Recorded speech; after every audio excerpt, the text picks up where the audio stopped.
Please be seated. Thank you.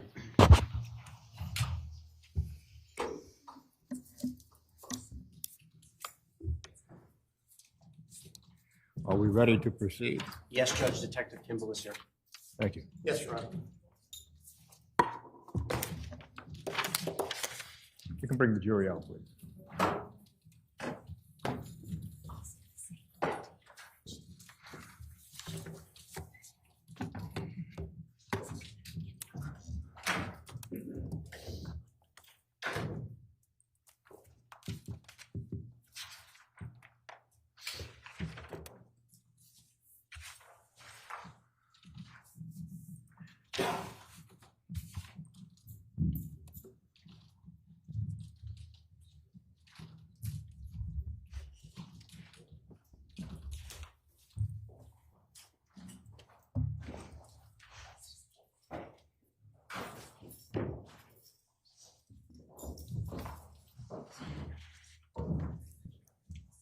Would counsel stipulate, please? Yes, Judge. Yes. Good morning, ladies and gentlemen.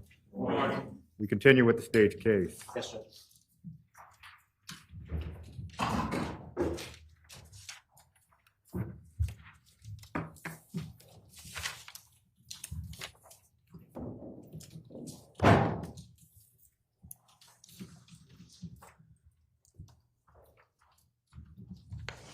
Good morning. And you are still under oath, Detective Kimball. Yes, Your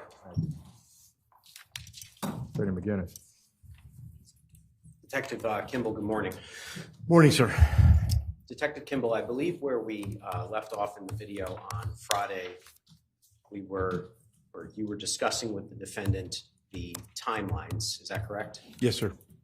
And also discussing the conversation between Pavel Gumini, the defendant, and Mr. Dulos the week after Jennifer Dulos disappeared. Is that correct? That's correct. And Judge, just for the record, we had paused the video on Friday at 3:04:42. We're going to pick it back up at 3:04:32 because that was as close as we could manage it. Thank you.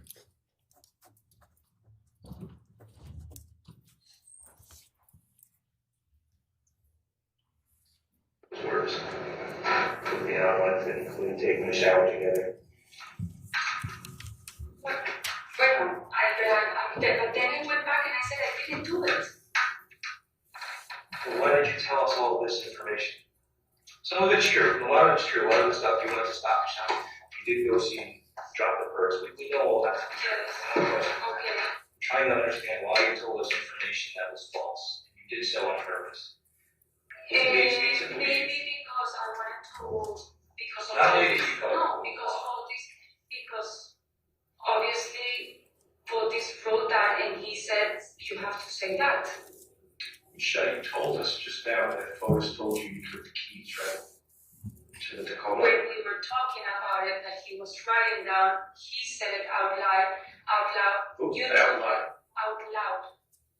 He said it. He said it Okay. out loud. You said out loud. No, out loud. So Fotis told you that you took the keys. Yes. So when Just going to pause it at 3:05:40.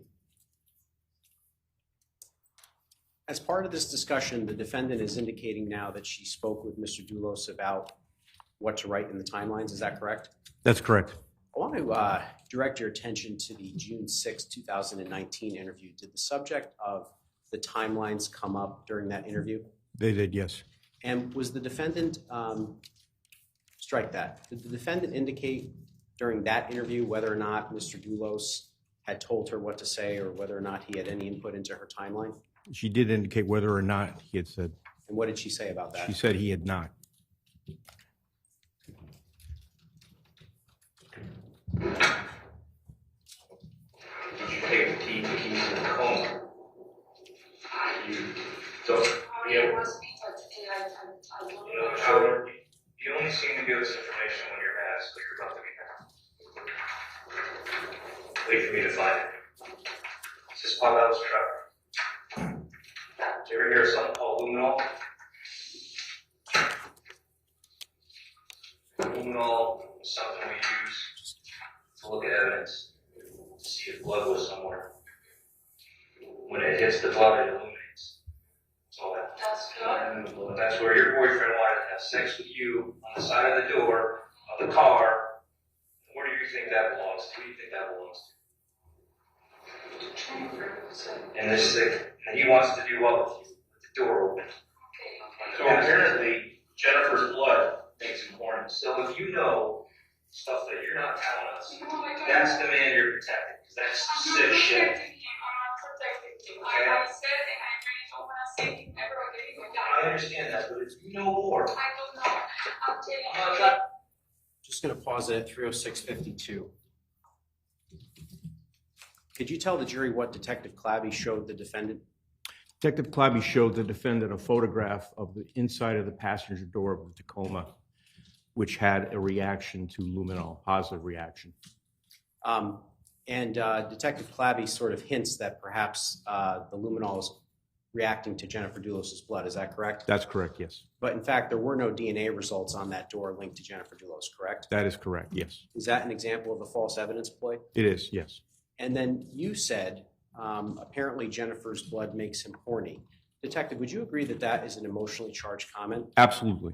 Why did you make that comment? It was designed to be emotionally charged because the statement by Detective Clabby just prior to that is she only gives us information when she gets angry.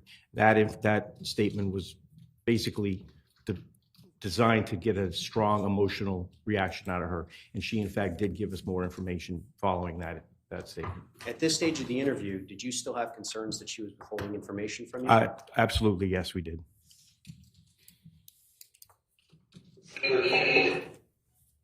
That he was asking for a paper towel to clean coffee, and it went okay, it wasn't. But I don't know that it wasn't. But I didn't smell coffee either. It's true what you're saying. And he gave me the paper towel to put it in the garbage. So Michelle, timeline thing, everything. You know more. This is the man you were protecting. I get if you wanted to in the beginning. I don't want to protect him at all. I get if you wanted to. And what? I get if you wanted to.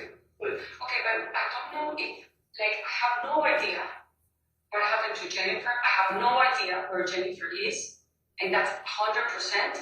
I just know that I went as the stupid girlfriend to help him out because he told me, come and clean the house, and I did.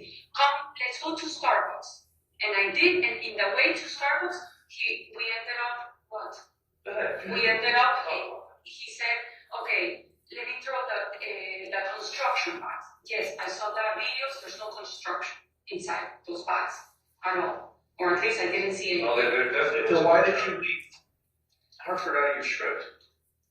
I didn't finish my first, if you see it, I have it until like 5:10.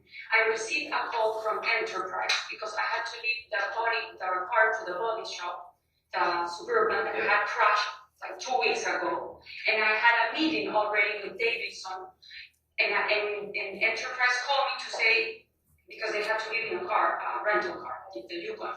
So I said, guys, I have to leave. And before then, my sister also called. So I left. My what's it called? The timeline wasn't even finished. So is it complete? It was incomplete. You didn't ever complete it? No, it's there. It's what you have. Think that And then I have done a timeline. I've done timelines since Monday 20th all the way to Friday 31st. you saw Fotis in this car cleaning. Yes. How did you see him cleaning inside that? Well, he asked for paper towels because he spilled something. But And then then you when I with your eyes. when I was coming out, he was walking. I mean, like turning and walking. I mean, Well, now you know what he was cleaning. okay, I didn't know. I know now. I didn't know. He told me coffee, and so that morning I took the Suburban. I drove to Chevrolet.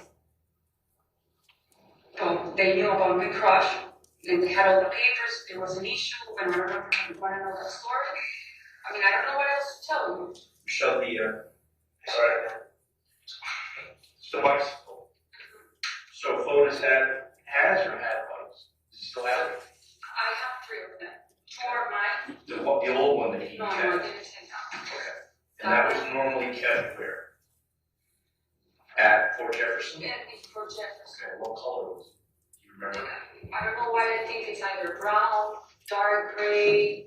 Was it a racing bike, like a 10 It's a or? street bike, but old, very old. Okay. Kind of good shape, bad shape, kind of. For a long time, it wasn't, I don't think it even, I never rode it, so I don't know if it works. And I know Waived changed the tires and it made it work. Okay. When did he change the tires? No, I think this was months ago. Months ago? Okay. So then you saw the bike at 80 Mountain Spring. Yes. Was it ever, had you ever seen it at 80 Mountain Spring before? No, but I don't go to any mountain that far. Do you have any idea how it left at 80 Mountain Spring? No. So, sorry, did you say what color it is? I believe it was like brownish, not, how do you say, okay, it's not gold, like brown, not bronze or That was dark. an old bike, right? Yes, gold. Yeah. Like he said that he had it like since he was 18. And where would he keep it at? Usually Check it the was, bicycle. we had all the bicycles in the second garage, Hanged up on this? yes. So was it kept in here? Was it kept amongst these bikes? So that would be hanging, usually there's more racks here in this block. Okay. So if there's like an air conditioner or something, I think there, Above the bikes? yes. Like on these hooks? In this hook. So normally that bike is here, but it's not. No, but not in this hook. Those are This the is the only door? ones. No, yes, up here. Yeah, you walk in the door's on your left, there's a bunch of tools, and right in front of you is all the lights. Exactly. So, and the opposite. So, would we have to walk around this corner? No, here. Like on top of this. So, up on, There's the an higher air portion. conditioner or something. So, the bikes are here, They it's gonna be have- above them, Yeah, but on the same wall. yes. Okay. So I have, the white ones are mine. So they got the bikes yours? That one's mine, I have it. Is the old one, does it have a curly handlebar like that? Or is that a straight handlebar? Like that? No, I think it was. You know, you got the straight Oh, handlebar, yes, and you got the ones I think it was. curly. I think, I'm pretty sure. But I never rolled out, I Okay. thought it never worked. Until Pavel said that he fixed it. Not this particular bike, but is this brand of bike? This is a Mercier? Is But this that's one? not the vibe. Does It was dark. Okay, again, not this particular bike, this brand. I don't know, is that a good brand? I was just asking if you recognize the brand. I don't recognize the brand, but it was supposed to be a good bike. Okay. Yes, it looks like that, but old. It was Okay. like from 20 years ago. Okay. But you don't see it in this picture. No. Is there any more detail? Because every time we ask you, there seems to be more that you have that you can give us in regards to that entire day, the entire week. Then he asked me to go to, he didn't even ask, he said, let's go to Starbucks. We did many things. I cooked our pasta that afternoon. Red sauce for the parsley I bought that morning. And while we were driving to Starbucks, he passed Starbucks. I said, Starbucks is here. And he said, no, but let me go past and let me throw this past. Okay. We get to that area. At some point, we turn right. We go to one of the streets that is open, and there's like a long brick condo or whatever building low. He turns back, he gets into that main road that I saw the videos, and then he dumps the bags.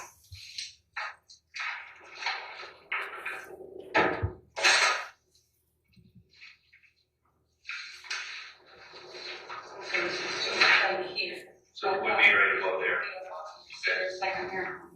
Yeah. Okay, so it would hang somewhere in that photo? Usually it was hanged here. So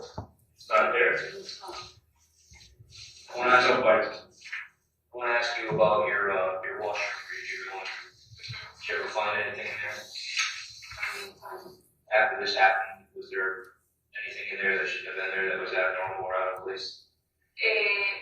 Friday 31st, the washing machine a technician came Okay. to fix the one going into the left, the washer, and he found and he showed me, I was with my mom, a piece of metal or plastic that he found in I don't know the name, not the machine, or the engine of the washer, and that's why the water wasn't draining. All right, so it broke. Yes, the washer machine, but he fixed it. You never found a strange, like a bucket or anything in your washer? A bucket. Well, the guy brought a bucket to drain the washing machine. Okay, when he came on the 31st, Yes. prior to that? Nothing that you saw? No. I mean, the bucket of the house, but I don't Just curious. Can we talk about something that I think is important? The police came to the house on Friday night. Okay, why don't you tell the officers what Fotis was like that evening with you, who he was talking to, Okay, and the whole weekend? yes, the police, I see a police car coming. I'm sorry, from the window, from the second floor. I tell Fotis that the police is here. He goes, he opens the door. I only saw one guy, I don't know if there were two, I only see one. And they started talking. I went inside the room. And then he probably was there maybe 15 minutes. I don't think that much, but I don't know if that's. And then Fotis says, I'm like, what happened? And he said, that Jennifer's visits in 7, and they came to see if I saw her, if she was here, if they were checking. And I said, what? What do you mean that she disappeared? And he said, don't worry, she's done it in the past. She went to Aspen and she changed her name 20 years That's ago. false. Yeah, I'm just saying. I'm Okay. telling you what he told me. Yep, that's fine. And I'm like, wow. It's like, so what, she disappears and she say, well, she's done it in the past, but she got upset with her parents, okay? Then he started calling lawyers. And he went to the office because that's where the best signal of the house. He speaks with the police, I guess, asking. Then at some point he says, can you please tell the nanny to pick up the phone because she's not picking the phone. I guess the police called Lauren, and at some point, Fotis talks to Lauren, and they say that they're in New York, that Cristian is whatever. And I said, I have to go because I have to pick up Nicole. Because Nicole, I had to pick her at 9 or 9:14. And he said, no, I'll come with you. Which, for me, like, he never came with me to pick up Nicole. That was unusual. That was unusual. I think he went at the most 3 times, his life with me to pick up Nicole. Then when we went, obviously in the car, he was making phone calls to Jacob, to Mike Rose, to the lawyers. And the only thing I said, please, I don't want to talk about this in front of Nicole. So when we picked up Nicole, we didn't talk about it. I asked Nicole how was her day, whatever. We got to the house, I put people to bed, everything. He was in the office. I went to the office and he was still talking to lawyers, to his people, to the lawyer. And I did ask, but where can she be? Can you call someone? No, we don't have anyone in contact. I don't have any contact with her friends or her family. So, and he was determined, like, I'm like, wow, okay. Because I'm the opposite. Like, if that would happen to us, I can call anybody from his family, friends, and I have a good relation. So that day, obviously, was, I mean, I was shocked, I was nervous. I thought in my head that she was gonna come at some point to the house. So I slept in the door. Because of what he had told you. Yes, I mean, I was like, okay, I mean, what if she comes to this house? And I did tell him put alarms in the house, which I believe he did. And then the next day, after Rania, he went straight to supposedly to see the kids, but then he met with the police. And at some point, he calls me from Jacob's office or Jacob's phone. And he says, listen, Fotis' phone they took Fotis' phone, don't answer phone calls. If the police calls you, they're gonna go to your voicemail. Don't answer any phone. And we're gonna. Fotis is telling you this, or Jacob? No, Jacob, the lawyer. And he said, and we're gonna go and get a new phone for Fotis. I'm like, okay. And then I think at some point, Fotis texted me with the number and said, it's me, Fotis, this is my new number. And then we started talking with the new number. Well, obviously, I did my day. And at that point, he came, we sat down, I kept asking, do you know anything? And nothing, no one knows, but it's gonna be okay. Don't worry. Like, he was the one telling me that everything was going to be okay. So you're at the Pond Water Scheme? At the Pond Water Scheme? But So you're at the pond. we went to me and Nicole, we went to the pond in the late in the afternoon. And Aaron, Hodge, Greg, they were there. And actually, we sat at some point when Fotis arrived, we all sat in the grass and to talk about it. Okay. And the next day, he went to New York, and we were talking on the phone a lot, and he kept saying, it's gonna be okay, this is gonna, So, good. no, like, everything's gonna be okay, don't worry, it's gonna be resolved. Like, he was like calming me down, and I was the one that was more. Did you find that strange? That he wasn't more concerned? I did, but because they had supposed to be such a bad relationship that they couldn't even talk to each other, I didn't understand. I did get upset when I found out that he was on Wednesday that night that they ate, that he didn't tell me. Right. And at some point I said, you know what, you're toxic people, you're a liar, I don't want to be near you, and I really want to move to Colorado. Like, I was really to the point, and if you have my phone, you can see on my texts, that the possibility of me moving from Colorado was in December, I was for sure gone, and in June, after going, because I had a plane ticket on the 10th of June, I was going to stay in Miami, and I didn't want to be in Connecticut anymore. Did Fotis ever tell you when Jennifer first went missing that she was going to come to the house? No, Your house? the only thing he said, she's done that in the past, she disappeared, and she went to Austin for 3-4 years, I don't know how many years, and she changed her name. But he has said that in the past. Throughout all this, did you ever question him? No, when I question is that, like, where can she be? Can you call any of friends?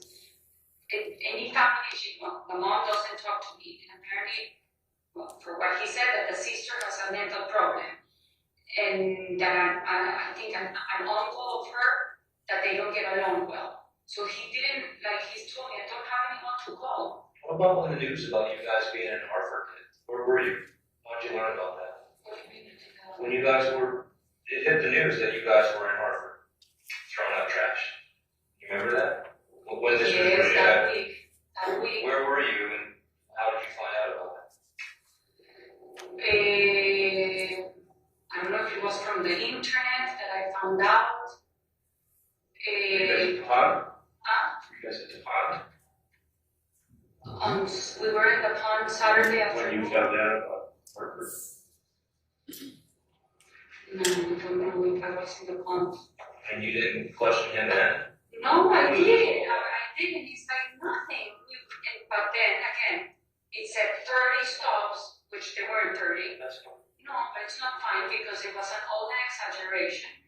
Then it said at night, it wasn't night, it was daylight when we were in Hartford.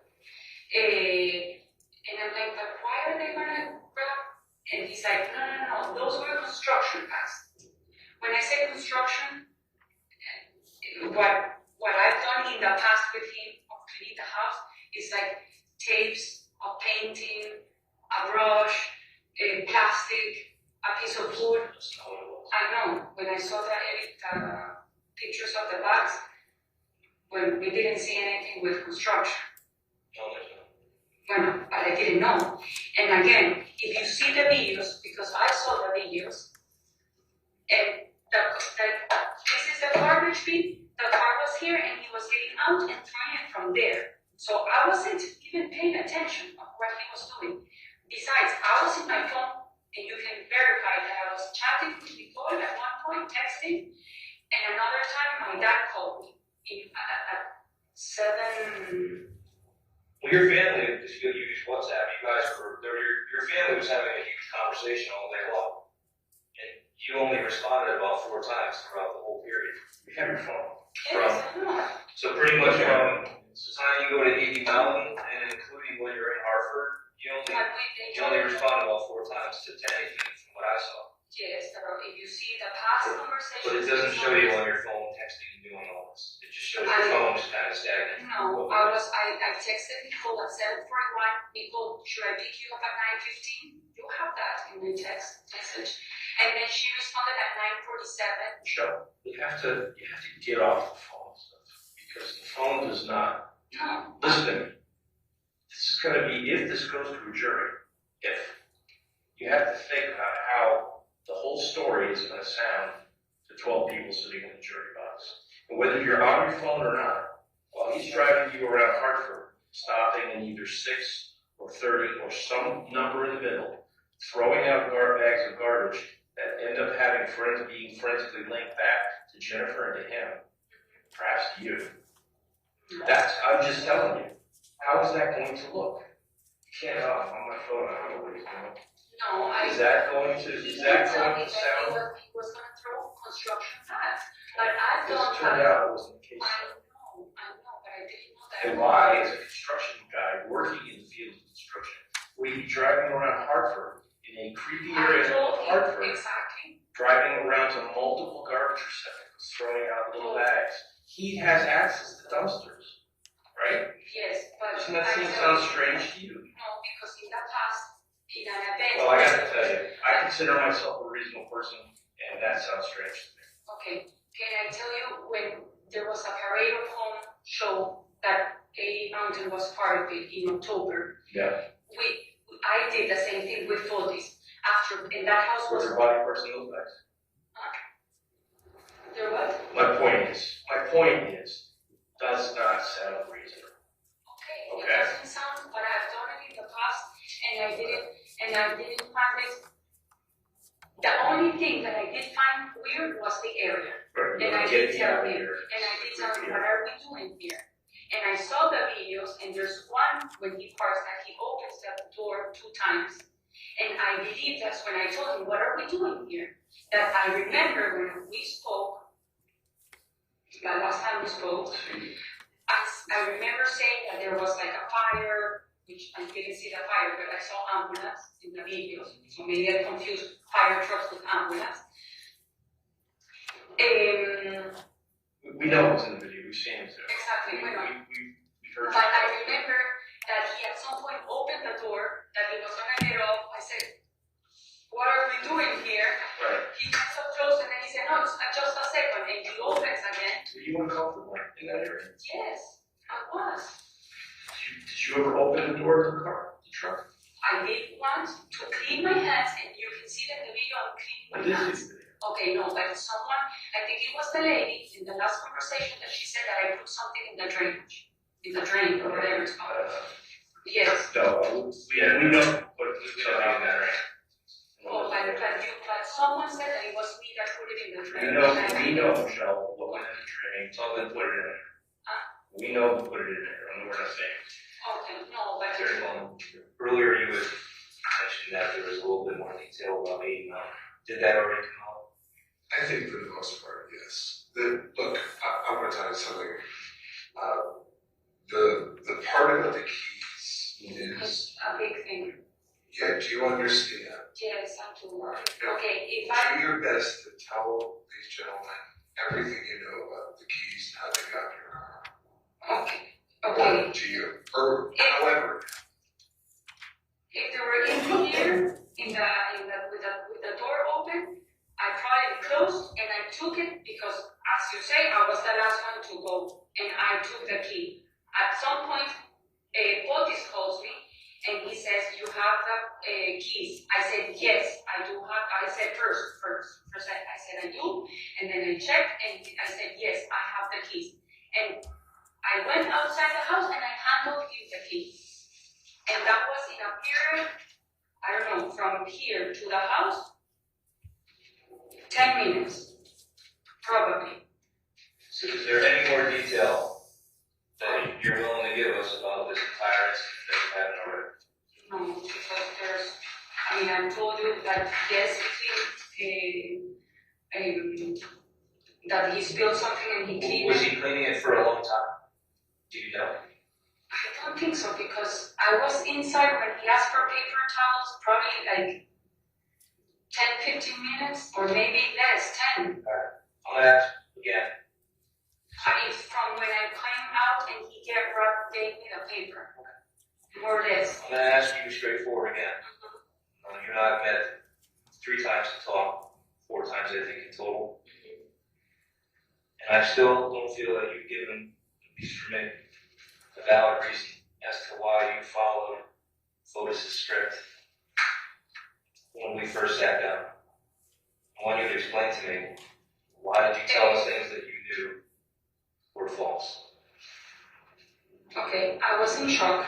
I was nervous. Fotis, when he told Pavel and I to write the timeline, you call it script.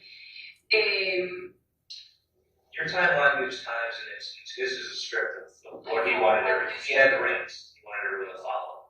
He was driving the moto, you know He what I said yes. He was like, yeah, he wrote it and he was telling what to say or what to write. Why did you follow it these times?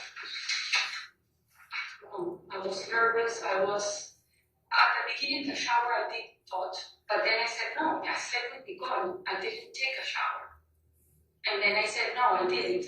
So I said yes, and then I said no right after the second meeting.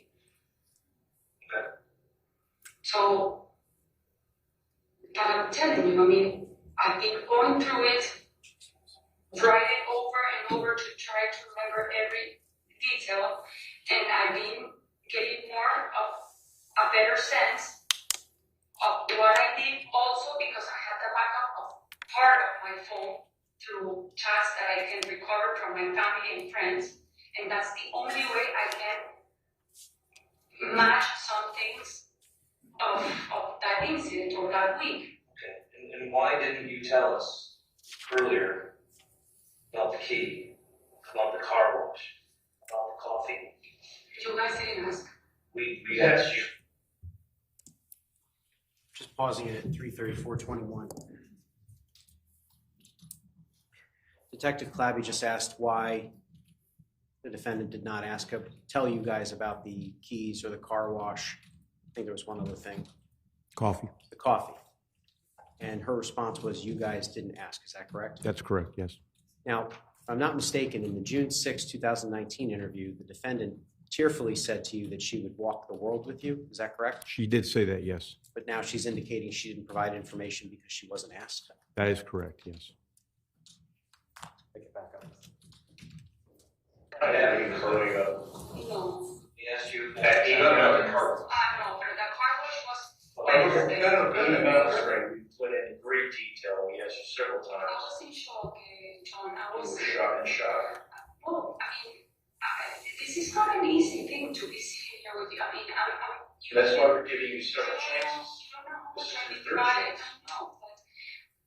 And I'm trying my best. If I remember something that I haven't said, I will tell you. I think I pretty much said everything that I know for detail, being stupid or not stupid. What was called? No, not being stupid.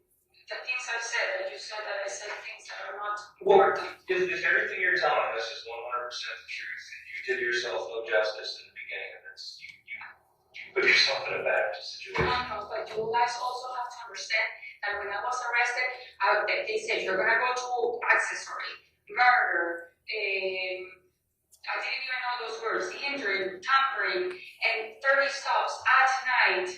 I mean, you guys also exaggerate when I got the first, Everybody and I makes was mistakes. in a prison, and I slept 2 nights in a prison. I mean, of course I was. You were in Bikini? I don't know where. Yeah, that's not prison. Well, Miami's for prison. me, Miami's prison. Miami's. We respect that. We try to make it as comfortable as we could for you. I know, but I'm telling you, but You're in also remember, and like each time, and when you guys sat down, that for instance, I said thunderstorm, you were the first one saying, I checked the And forecast. it did. And it said it didn't happen, but now I understand that maybe it wasn't correct. Because guess what? When I'm wrong, I'll let it admit that I was wrong. But you didn't admit that moment. You I made didn't me know doubt, like that. That's. and you made me doubt That's myself. why children don't bother right now. I think they No, feel. of course, I'm not I saying. think they're upset, Michelle. No, I understand, but what I'm saying that day you guys attacked me, everything I No, was we saying. provided information that we had at the time. Okay, We have a lot more information now. but everything I said, you were questioning it, and I was doubting of myself. But this is the process. So when we first met, we did this. The rest of that are Yes, and I mean, this and now we know all the rest. So, you know, if that upsets you, this is When never I going to said, make you when happy. I said upset, it's not that it upset me in a bad way. It It's upset not. me that gives me nervous. Not personal.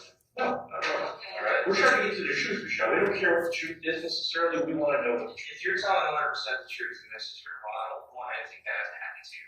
No. But you need to Another make thing that we me haven't know talked you about is Kent. Like, I found out Kent. I It would is love to true. listen to Ken, but before you get into Ken, I want to ask you about your trip to Boston. Which one? You went to Boston just prior to this happening. Around the 18th, 19th time, right? Yes. What was that trip about? When was it planned? Why did you go? My friend Paula, she's Colombian. Her boyfriend, his son was graduating from Babson. And she had invited me to go like from Thursday. I said, I can't, I have Nicole. She's in school. I was gonna go with Nicole, but then Nicole had a birthday party that was a sleepover. So I dropped Nicole with Fotis in Lauren's house that Saturday, and we drove to Boston. We went to the hotel, we got changed, we went to eat, we met with my friend at a place called Empire.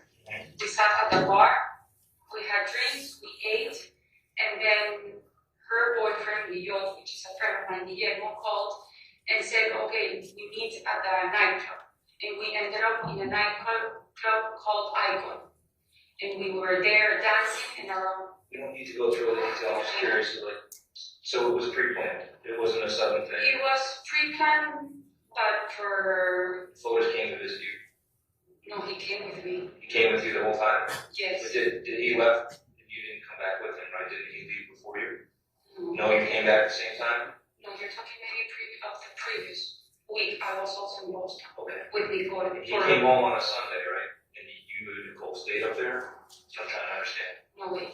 That Saturday, we drove Fotis and I together, and we came back Sunday morning. Okay. That's 19 of May. So you were home then? I wasn't at home, and then I picked up Nicole in her Lauren's house. Okay. And you drove back from Boston with Fotis on that Sunday? Yes. Okay. What do you want to say about Canada? Okay. Well, I just read about in the news that Kent also, it's like crazy with the wife, that the wife says that Kent and Fotis were planning on killing them. Well, I'm asking you about the Sunday because I'm going to drive home from Boston What is Fotis called? Well, no, I read it also in the news. Who's it called? He was in that apparently they went to Oyster Bar with another friend. I read it all in the news. Okay. It's actually true. Okay. So what did you know? You No, know, the only thing I knew about Kent that he was going through a crazy divorce, a conflict divorce. Again, that woman was crazy, because that's what apparently Fotis would say about everybody, that the women are crazy. Well, I'm telling you. When I was in Colorado, apparently Kent stayed over with Fotis a few nights. and when was that? February, March. Okay. I don't know. Also, another friend, Christos, that was also that got into a fight with the son of my wife, stayed like for a month in Fort Jefferson while I was in Colorado. But again, Kent, I never liked Kent. Kent is a person that I think he gave like bad advice for Fotis. He was the one saying, don't pay that mortgage because it will put more pressure on the mom. And for what Fotis told me, this never came out of Kent's mouth. And they were meeting a lot, they were seeing a lot in that time. I thought it was because of the divorce, not the divorce, the mom of Jennifer making the lawsuit against Farber. And supposedly that's why Kent was the lawyer of Fotis for that. The only thing I knew that they had a very terrible divorce, that the woman was crazy, saying that Kent raped her, and I'm like, these people, I don't like these people are all crazy. And that was my comment all the time towards Kent. Okay. So most of what you know is what you saw in the news? What I saw in the news and the little that Fotis said, that it's like that the wife and Kent, they were having a conflict divorce, that they were trying to see each other, but they couldn't because they had something over the court, a restraining order. I mean, everything was like weird, like very weird. So for me, it was, very awkward. So was there a time that you took your computer to a IT guy to have him download it? Yes, but in that first. Can you tell me about that? Yeah, Dean, it's called, a guy, Dean. He's a nice guy, he's for this IT guy, he does all the work for group and computers. Fotis told me, call him, because I want to ask him, how do I change from the number, from his old number to the new iPhone with the new number. Okay, he was supposed to meet with him. I texted or I called him and said, yeah, we'll meet tomorrow at 9, 10 on Friday. Zeisler? What is Zeisler? Is that his name? Zeisler? Dean. Okay. Dean is the Okay. DEAN. Okay, so And when you so he comes, Fotis said, at some point, I'm going to see Kent. So he left. yeah, And he left me with the washer machine and the IT guy. okay, And Dean, I said, Dean, Fotis wanted to meet you, but he had to leave. If he wants to change the old number to the, and he said, no, you have to go to an Apple store and do it. So he couldn't do it. That's what Dean okay. said. Well, did Dean help you And with then, images or photographs or anything on your computer? no, then, like 2 months before, Fotis and Dean, they gave me an external drive that I had with my stuff from my computer, and I brought it down, and This was 2 I months before what? 2 months before Jennifer's history? Yes. Like, Fotis always had this thing that they were gonna depose and attack, and they were gonna take all the computers from the divorce, so we had to have backups. I'm like, okay, I don't mind having backups. I don't have anything to hide in my computer. So that day, I picked up my hard drive from the upstairs, I gave it to Dean, he connected and he said, oh, we do an update. Okay, and he did an update. Then I did ask him, have you seen the news? Everything that is coming out of the disappearance of Jennifer and the husband and their name. My name was out there. And I said, how can I erase that? He said, no, that's a Google thing. And that was it. And then Fotis never came and he left. So he didn't take photos off your phone or your laptop? No, nothing. And first, I don't think he did my phone. He did his thing. He went from the computer to the drive. Yeah, the reason that we're interested in the keys being in the lock and then Michelle leaving and then Fotis and Pavel realizing the keys have been taken by Michelle, is that it looks, the possibility is that Fotis wanted to keep that Tacoma longer so he could do a more thorough cleaning of it. And the fact that you removed the keys from the Tacoma door could be construed as you being part of the plan to keep the Tacoma longer. So do you understand that's why we're asking some of these questions? But I didn't take it. So did Fotis tell you to take the keys? Or did you just take them on your own? No, what I remember is him calling me and saying, you took Fabel's keys, Right. and I said, did But I? that's after you took the keys. Yes. My question is, why did you take the keys when you took them? If I took it and I was the last one, probably because the door was open, I closed it and I took it. But my understanding is that they went back, they filled up the car, and Fabel took it with the motorcycle.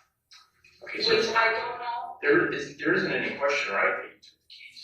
No, there's Okay, no, so I'm answering. did you take them just automatically without thinking? Oh, Or did someone tell you to take them? No one told me to take any keys. Okay. The car, with the door open, you close it, you take the keys, and then But it's not your truck. Why would you because take you the don't leave keys? a car open in the middle of nowhere in the house. Out in the middle of nowhere, it's in a driveway to residence for those other people. In a residence that you can't even see from the street. I closed the cars. Oh, I have no problem with the cars. It's not, you're not in the middle of nowhere. I mean, Pavel and Fotis are still there, and they're two people, and there are two other vehicles there, in addition to your vehicle, right? The Raptor's there, the Suburban's there, the phone is there, you're there in the Jeep. Yes, all the cars were there. So now I'm just trying to get through to you why we're so interested in why you There's took no those why, keys but out. the keys, I have them, and I gave them, I'm pretty sure I gave them to Fotis when he arrived to the house. So you said that at one point you might have taken Fotis' phone back from 80 Mountain Spring to Jefferson Crossing because it needed to be recharged. Yes. Did at any time you take the phone back to 80 Mountain Spring to give back to Fotis?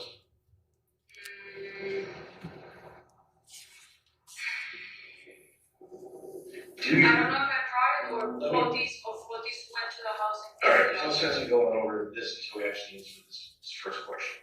Do you remember, Michelle, taking Fotis' phone from 80 Mountain Spring and bringing it back to Jefferson, or are you just saying you No, might have? I don't remember I took the phone because it was out Don't. of battery.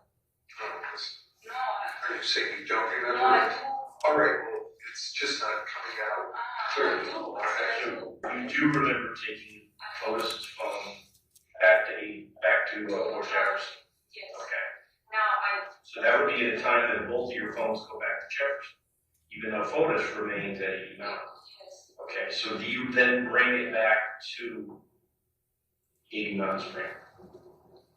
No, I think he comes to the house and grabs it. That I think. That just doesn't fit. Or maybe I did. So then, yes, I brought Okay, it back. so if you did, Okay, I brought it back. okay, so if you did you leave your phone behind at that time? No, Okay, that doesn't fit either. All right, I'm just trying to clarify as best I can how much does and does not fit the things that we have, which we have. That's it. Can you tell me what doesn't fit? So a lot. That story you just told me doesn't match up with the movements of the phones. I always have my phone with me. Okay. I never took. I'm just telling you that it doesn't fit. That's all. So we're hoping that you would come here and give us a lot more information on. But what information do you guys want, please? Here's a question. Friday the 24th was a beautiful day. The weather was nice. Do you remember? It was very nice. Yes. You and Fotis go to Hartford to throw out garbage and go to Starbucks. Why is there a fire in your chimney? At what time there was a Around fire? when you're in Hartford, not home. But there's smoke billowing out of your chimney. No, I don't think there was like smoke out of the chimney. But There was a smoke. There was video from your neighbor's house. It was there's a fire. Tons of smoke billowing out of. So when you guys are in Hartford, you have a nice fire burning with nobody home. And it's all recorded on video, so I do think, Michelle, that did happen. So I'm not going to just make stuff No, up. I'm not saying that it didn't happen. I do turn the chimney a lot. But do you go out for the day? Let's It do wasn't night. It was the date. What It was day. It was like that. Yes. Okay. Okay, yes. Nobody saw what you guys burned. Wood. It was beautiful. And I do wood. My mom came on Friday and I did wood. You were outside in shorts and you're having a fire in the house? I do fire every day, doesn't matter. Every day. But not And every you day. leave it burning when you leave the house. No, it wasn't burning when we leave the house. I don't think it was burning. It must have I think so because we have video of you in the car in Hartford. No, I wasn't. I'm not saying that And at it the same wasn't. time, we have video of your house and tons of smoke coming out of you. The house clearly didn't burn down, so there wasn't a fire. No, but it wasn't. So you guys had a fire that day? Yes, I had a fire that day. At what time? When I came back, probably like around 5. Around 5? But at 5 you were at 8 Mountain Road. Just a mile, right? Well, 5:30. I But mean, then you're going back and forth, and I was at 5:30. I was already at 5:30. Just gonna pause it at 3:51:59. The defendant indicated that she had a fire at approximately 5:30 p.m. on May 24th. Is that correct? That's correct, sir. During the course of the interview, did the defendant ever indicate to you whether or not she had set a fire at 2:56 p.m.? No, Did she ever indicate to you whether or not she had set a fire at 3:25 p.m.? no. I wasn't. Got wood, started a No, fire, what got we going. have, what we have inside the house. Is it a gas? I mean, No, it's with real wood. We have a. it takes a few minutes to start a fire to really get it going good. No, And you your buy. chimney is- No. You know what it's for, you're going. You grab the thing that you buy, that you peel the paper, you turn it on, and you put wood. Duralock. Yes, Yeah. but They don't keep out a ton of smoke. not smoke. With the wood, with that thing with wood. That's what I'm saying. Yeah. There's the chimney to your house, and it's crazy smoke coming out of it, and a Duralock. Not with the Duralock only, with wood. We had the wood. I have the wood inside the house. And you left the house with the wood burning. Well, that's not a problem. You put the fence, and it's not going to burn the house. Okay. I can find you lies to say otherwise, but, so you did have a fire. Yes, and I had a fire. And you started that fire.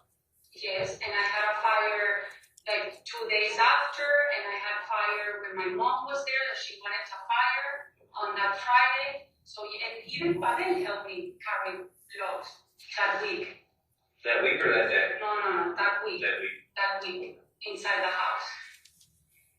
Did you know that Fotis borrowed Pavel's axe? No. No. Do Do you know why he would borrow Pavel's axe? No, because I didn't, now that you're saying they need to do something, but I never saw I'm him not saying that. with I'm an saying axe. I never saw him with an axe. you never saw the axe in the garage? Which one is an axe to start with? It's did you chop wood with? Okay, no, I No? didn't. No. Focus on Monday, I think, in the morning, he was doing the garden in front of the house. Does he ever use an axe? No. He was using a. Have you ever known him to use an axe? Let me see. You never seen Fotis chop wood? Never. Does he have a chainsaw? Fotis?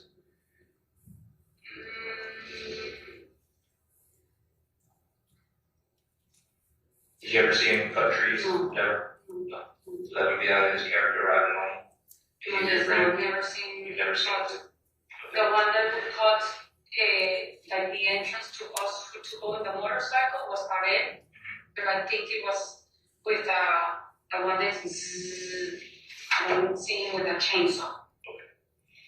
But I don't think Fireplace has a chainsaw. Okay. Michelle, does this bike at all look familiar? This type of bike, not this bike, it's exactly. It could be. All right. It looks. Is that I want similar? that color. Okay. So the bike the old bike that And it was Lotus has black. had, It was black. was black. That's why I'm saying not this bike. Do you have Where is that bike now? Do you happen to know where that bike was the last time you saw that bike? It may be mounted. But That's then- the last time, is it back? Well, you're not back. And when I went to pick up the bicycles, I don't remember seeing it. At Jefferson? When I went to pick up my clothes At Jefferson. on Jefferson. Okay, but that book that you pointed out, Detective Cloudy, that's normally where it would hang? Yes. Yeah, it's a Yes. book. Yes. Okay. Has he tried to contact you? No. No. He doesn't have my new number. No. All your family. And if you have no more detail to offer us,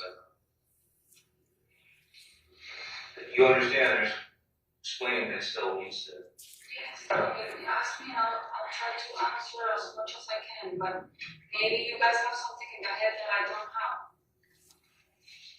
No, we can't tell you what to say, you know, we No, can't. but maybe ask me, I don't know, what happened, like, for instance, going back and forth of the house. I tell you what I recall in my memory. That yes, at some point I went back, I came back, and then I went back and I stayed. I didn't go Okay. back to 80 Mountain. So, No, neither of us were there, so we have to listen to what you're telling me, and then we have to look you it can up. have access to Yeah. my information because of my phone, so you know exactly Yeah, where and I a was. lot of that, I'm just saying, if I've been never doing it, you're telling me. Also, because there are things that I forget, like for instance, I just found out, I just remember when we saw the evidence, because we saw the paper of the bank of Fotis, that day we went to the bank, otherwise I would not remember. If I didn't see the evidence on the tape that you guys sent of a bank, an ATM bank. Right, you already got a lot of that. Yeah. So, Did you see all the stuff in the maps? Did you get all that? Or not? So, thanks. No, but I think we're missing one bank. We might be. I mean, there is, we saw Green Street, Garden Street,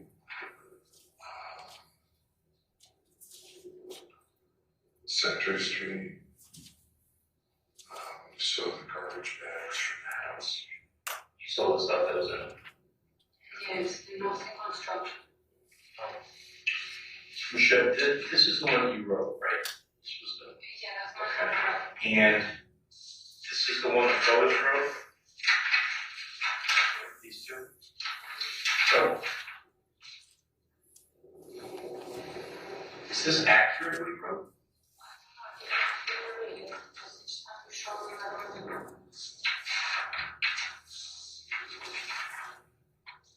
I don't understand even what it says. What does it say?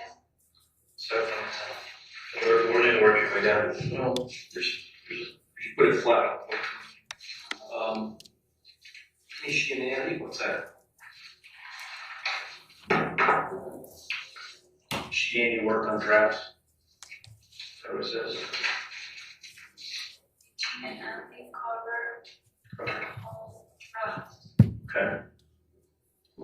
Who's means you, right? Andy. Who's Andy? Andy's the guy that Andy works Loomis? on, yes, Loomis. Okay. Was Andy Loomis there that day? That's Monday, that's Friday. No, Andy was there. No, it's just on Friday the 24th. All No, I right. didn't see him. All right, so what is what you're saying, that this piece of paper that Fotis wrote for you, right, this is talking about you, Yeah, because it is says. it not accurate? At least that part's not accurate, right? Took shower, yeah, that's not accurate.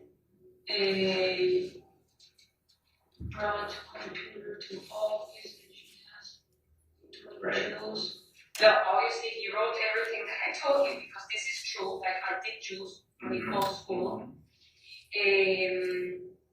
I did take the first hot call and Michi took first. That, well, he didn't call me, I texted Aaron. The supermarket is true, I went to the supermarket, left for, so he was writing what I was saying, he wrote it, but then, yes. And then did you read it? Is that, No, just looking at it. because that is kind of close to what you told us on our first interview. Yo, but it's like, I did go to the supermarket, I did Oh, I go to the understand. garage. No, this is not true, What's not true? the shower together. Right.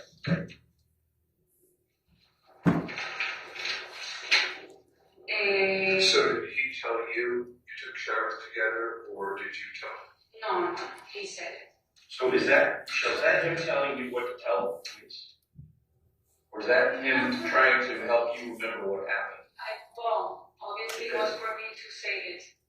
But Okay. he was trying to be more accurate, but with a But it's lie. not being accurate. With a lie. Right. With a lie. That's what I'm saying.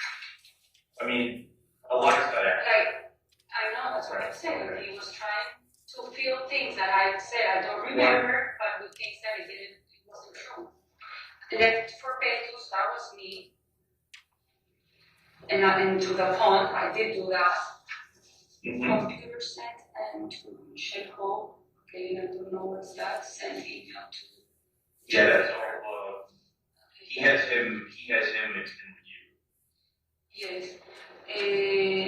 Dear Cliff, Cliff is 88 now. Alright, there's more than the beginning, because towards the end he starts to give his own. He goes further into the evening because he talks about members of New Canaan Police Department contacting him. So he goes all the way to the limit of No, yeah, when he's trying to present his own. That's true. That's not true. Like I didn't take a shower with him. I did do the juice, but obviously he was putting things that I said. That looks like that crossed out, but you know, you said you get down. I made it for Nicole and then for me. But there's definitely, you know, Yeah. some untrue things. Alright, so to recap, you saw Ken in the office on Friday the 24th.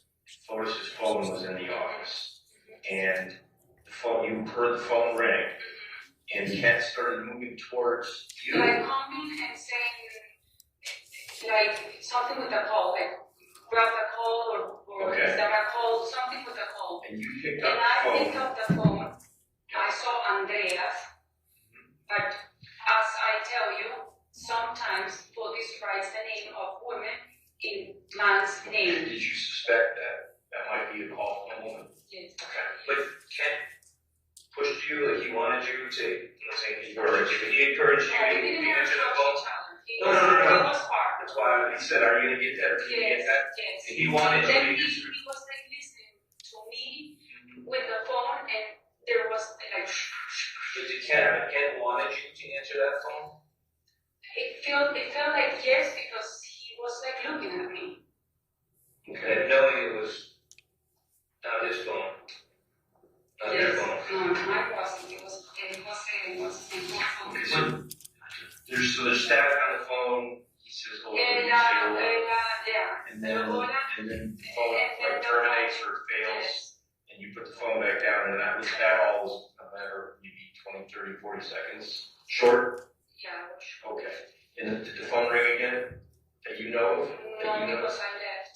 Okay, and you left the phone there, and when you were holding the phone, did at any time Ken ask for the phone? Did he say, give me the phone? Okay, all right, just wanted to clarify that. Did he say to you, are you gonna get it? Yeah, he said something, are you gonna get the call, or is that the call? Like something with the call. He said, is that the call? No, are you gonna get the call, or is that a call? Like, I don't know exactly the words, but yes, he said, like, So basically Ken asked if you were going to. exactly.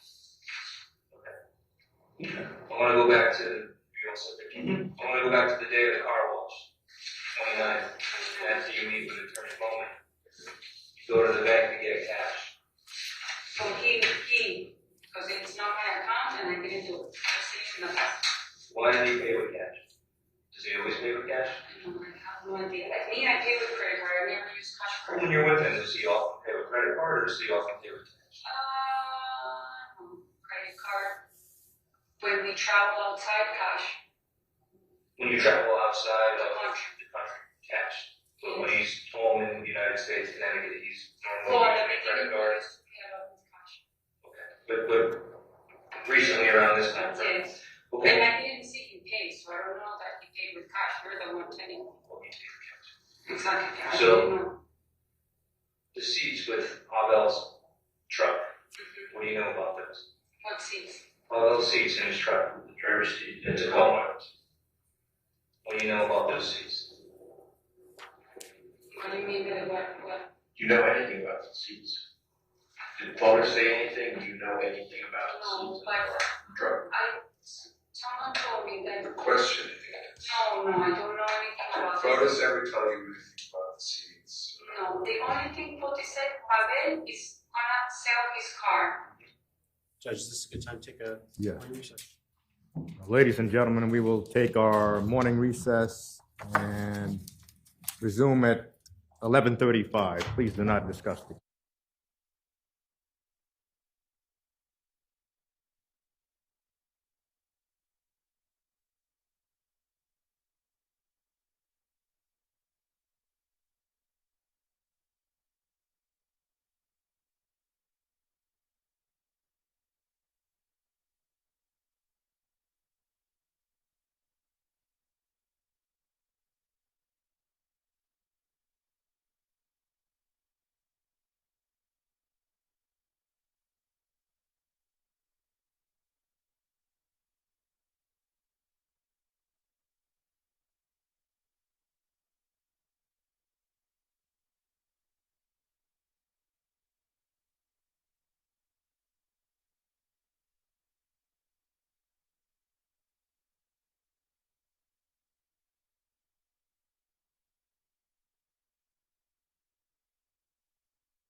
Please be seated. Thank you.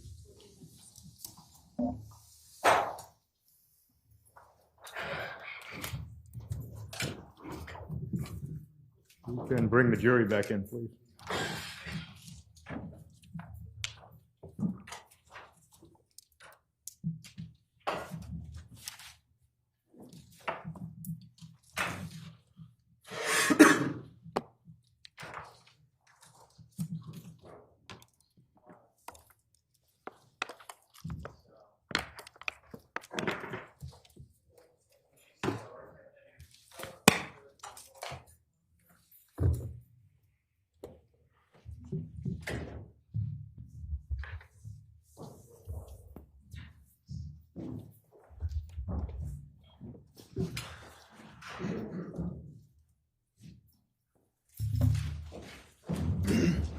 Would counsel stipulate? Yes, Judge. Yes. And we're picking the video back up at 4:05:53.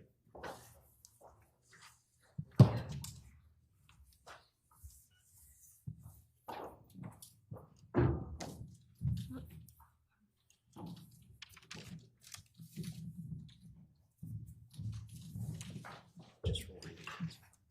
We're going to rewind it 10 seconds, Judge. Thank you.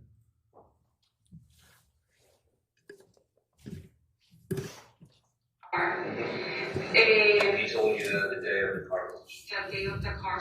He's gonna sell his car, and he asked me if he can use the Cherokee for a period of time. I said, yeah, I don't have a problem. Okay, but he never mentioned the seats. Nothing like that. No. What's no? No. You did or didn't? For sure. I mean, I know he wanted to sell the car for this told me. No, the question I is, don't know. no, listen, it's just, what he's saying to you is, this is the question. And I'm answering, I don't know anything. The only ones that all the things about the cars was between Pavel and Fotis. They were the ones that knew which car to take each morning. I was always the leftover of whatever car was left over in the house. So you got whatever's left, huh? Yes. Last choice. I don't know, I was raised a little different myself, but ladies' choice, ladies first. I mean, obviously I prepared the Cherokee because it was the most comfortable. And I mean, The raptor's huge. So, I'm sorry, we're jumping all over, but go back to Ken. How often is Ken at the house? lately he was going to the house a lot, and Fotis was going to his office. I don't know if they were seeing, I mean, I don't know. To the Farber office or to Kent Ken's office? to Fotis to Kent's office and Kent to Fotis. Can you kind of define lately, like in a time frame?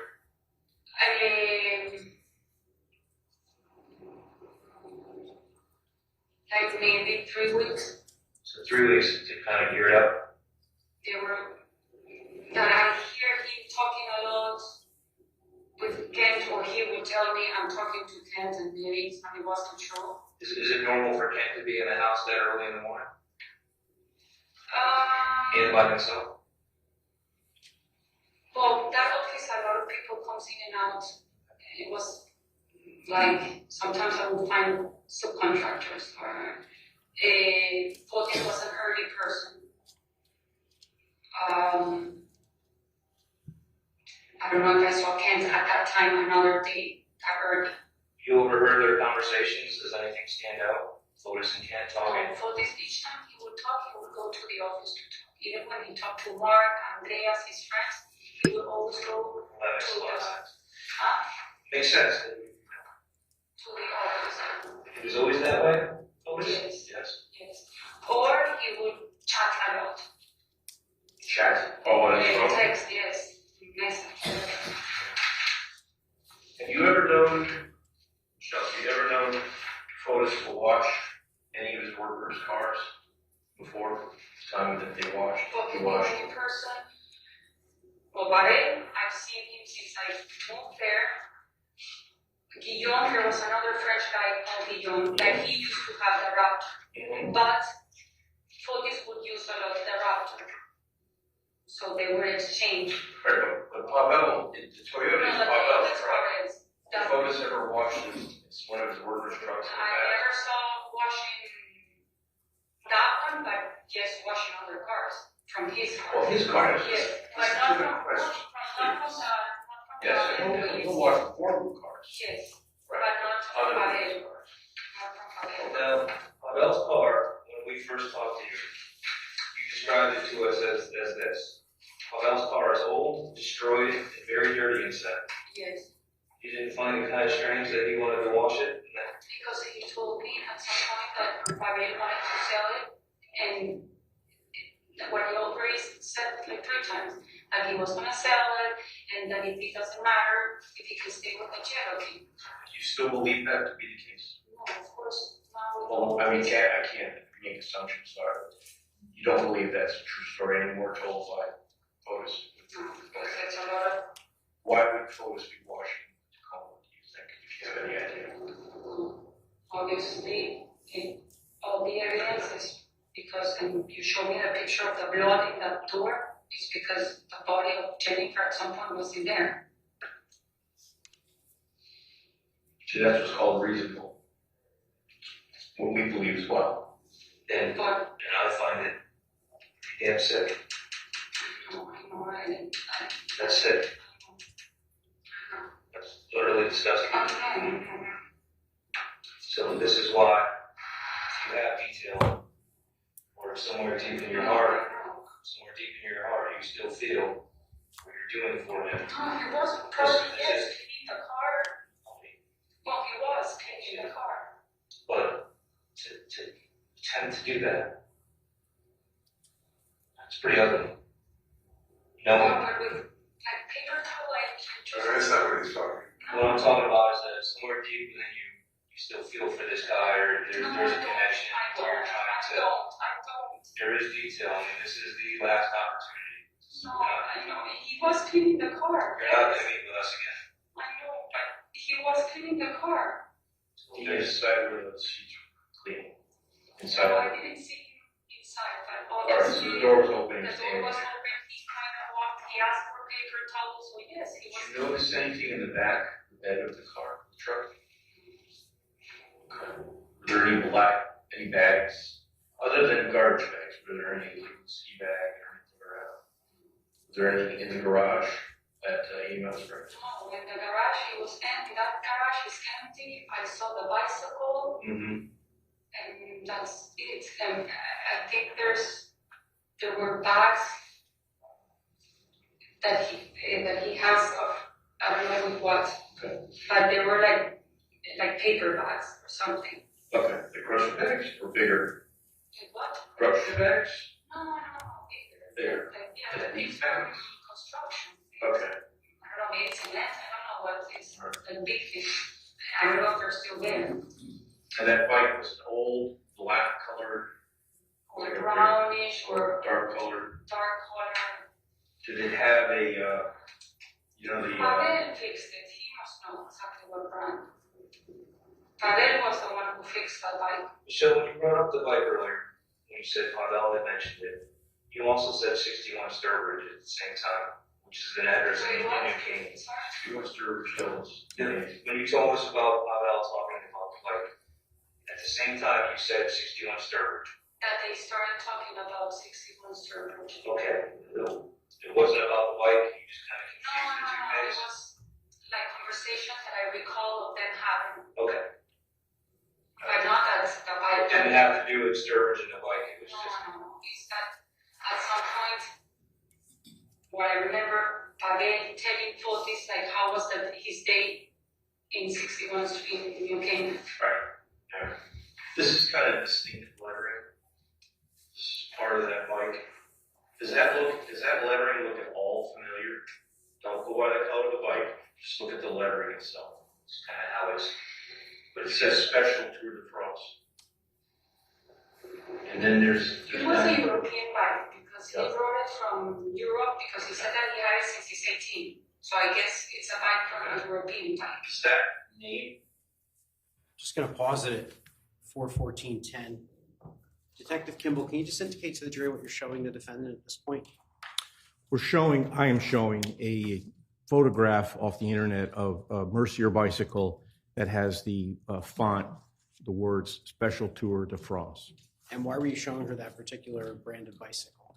Because in the Albany Avenue garbage, we discovered 2 bags that were taped together, and on the adhesion side of the tape was that phrase, Special Tour de France.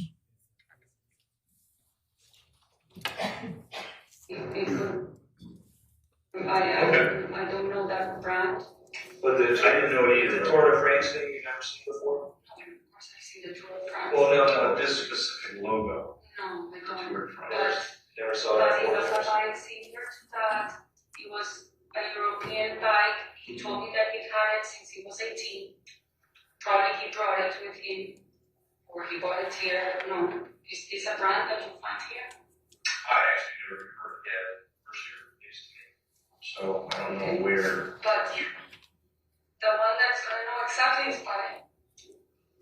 But I don't know if they mentioned the license. Well, I love to say.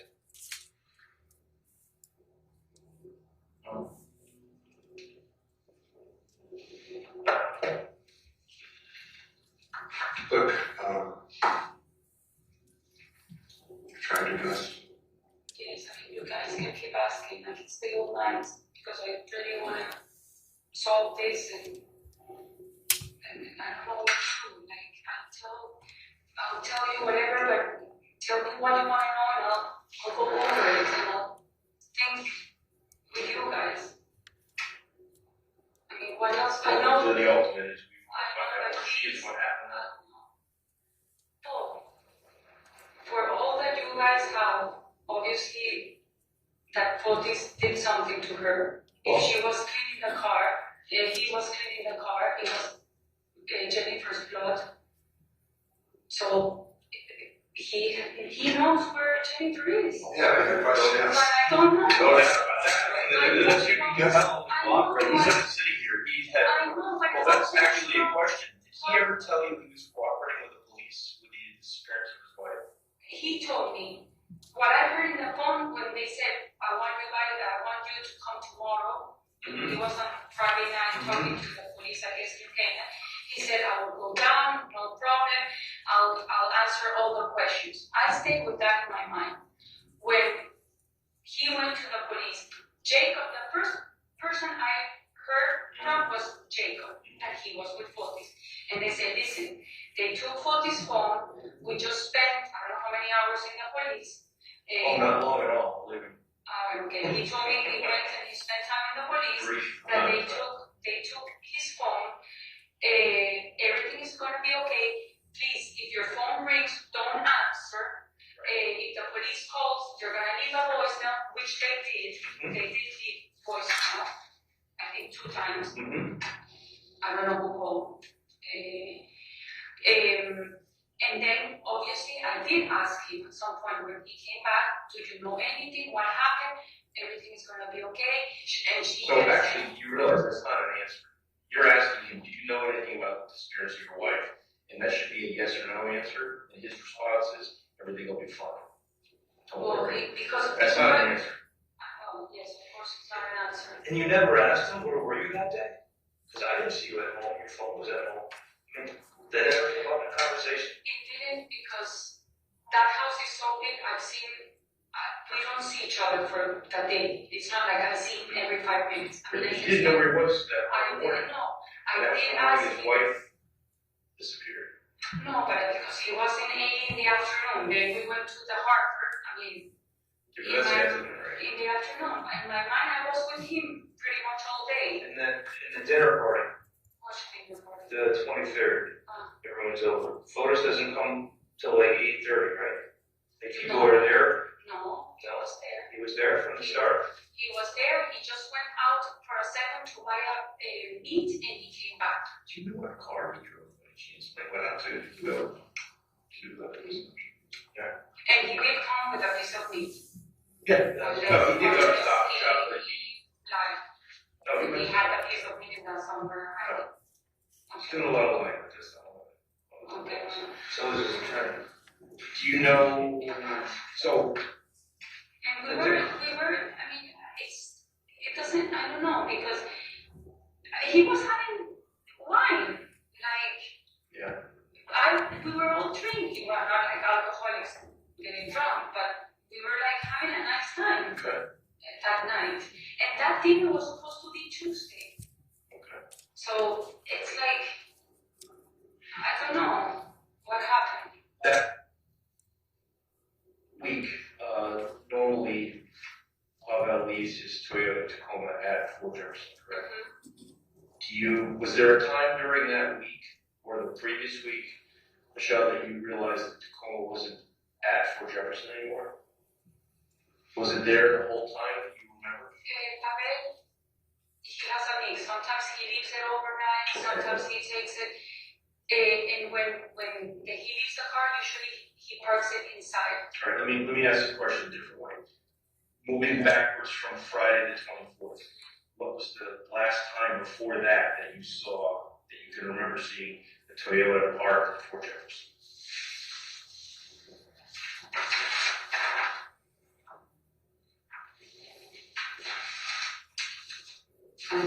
You remember it all that week? But I know that Pavel had a Raptor. I understand that. But I'm trying to find out where the Toyota was in the days leading up to the no, 24th. but the weird thing is that Pavel will come to the house, to the office.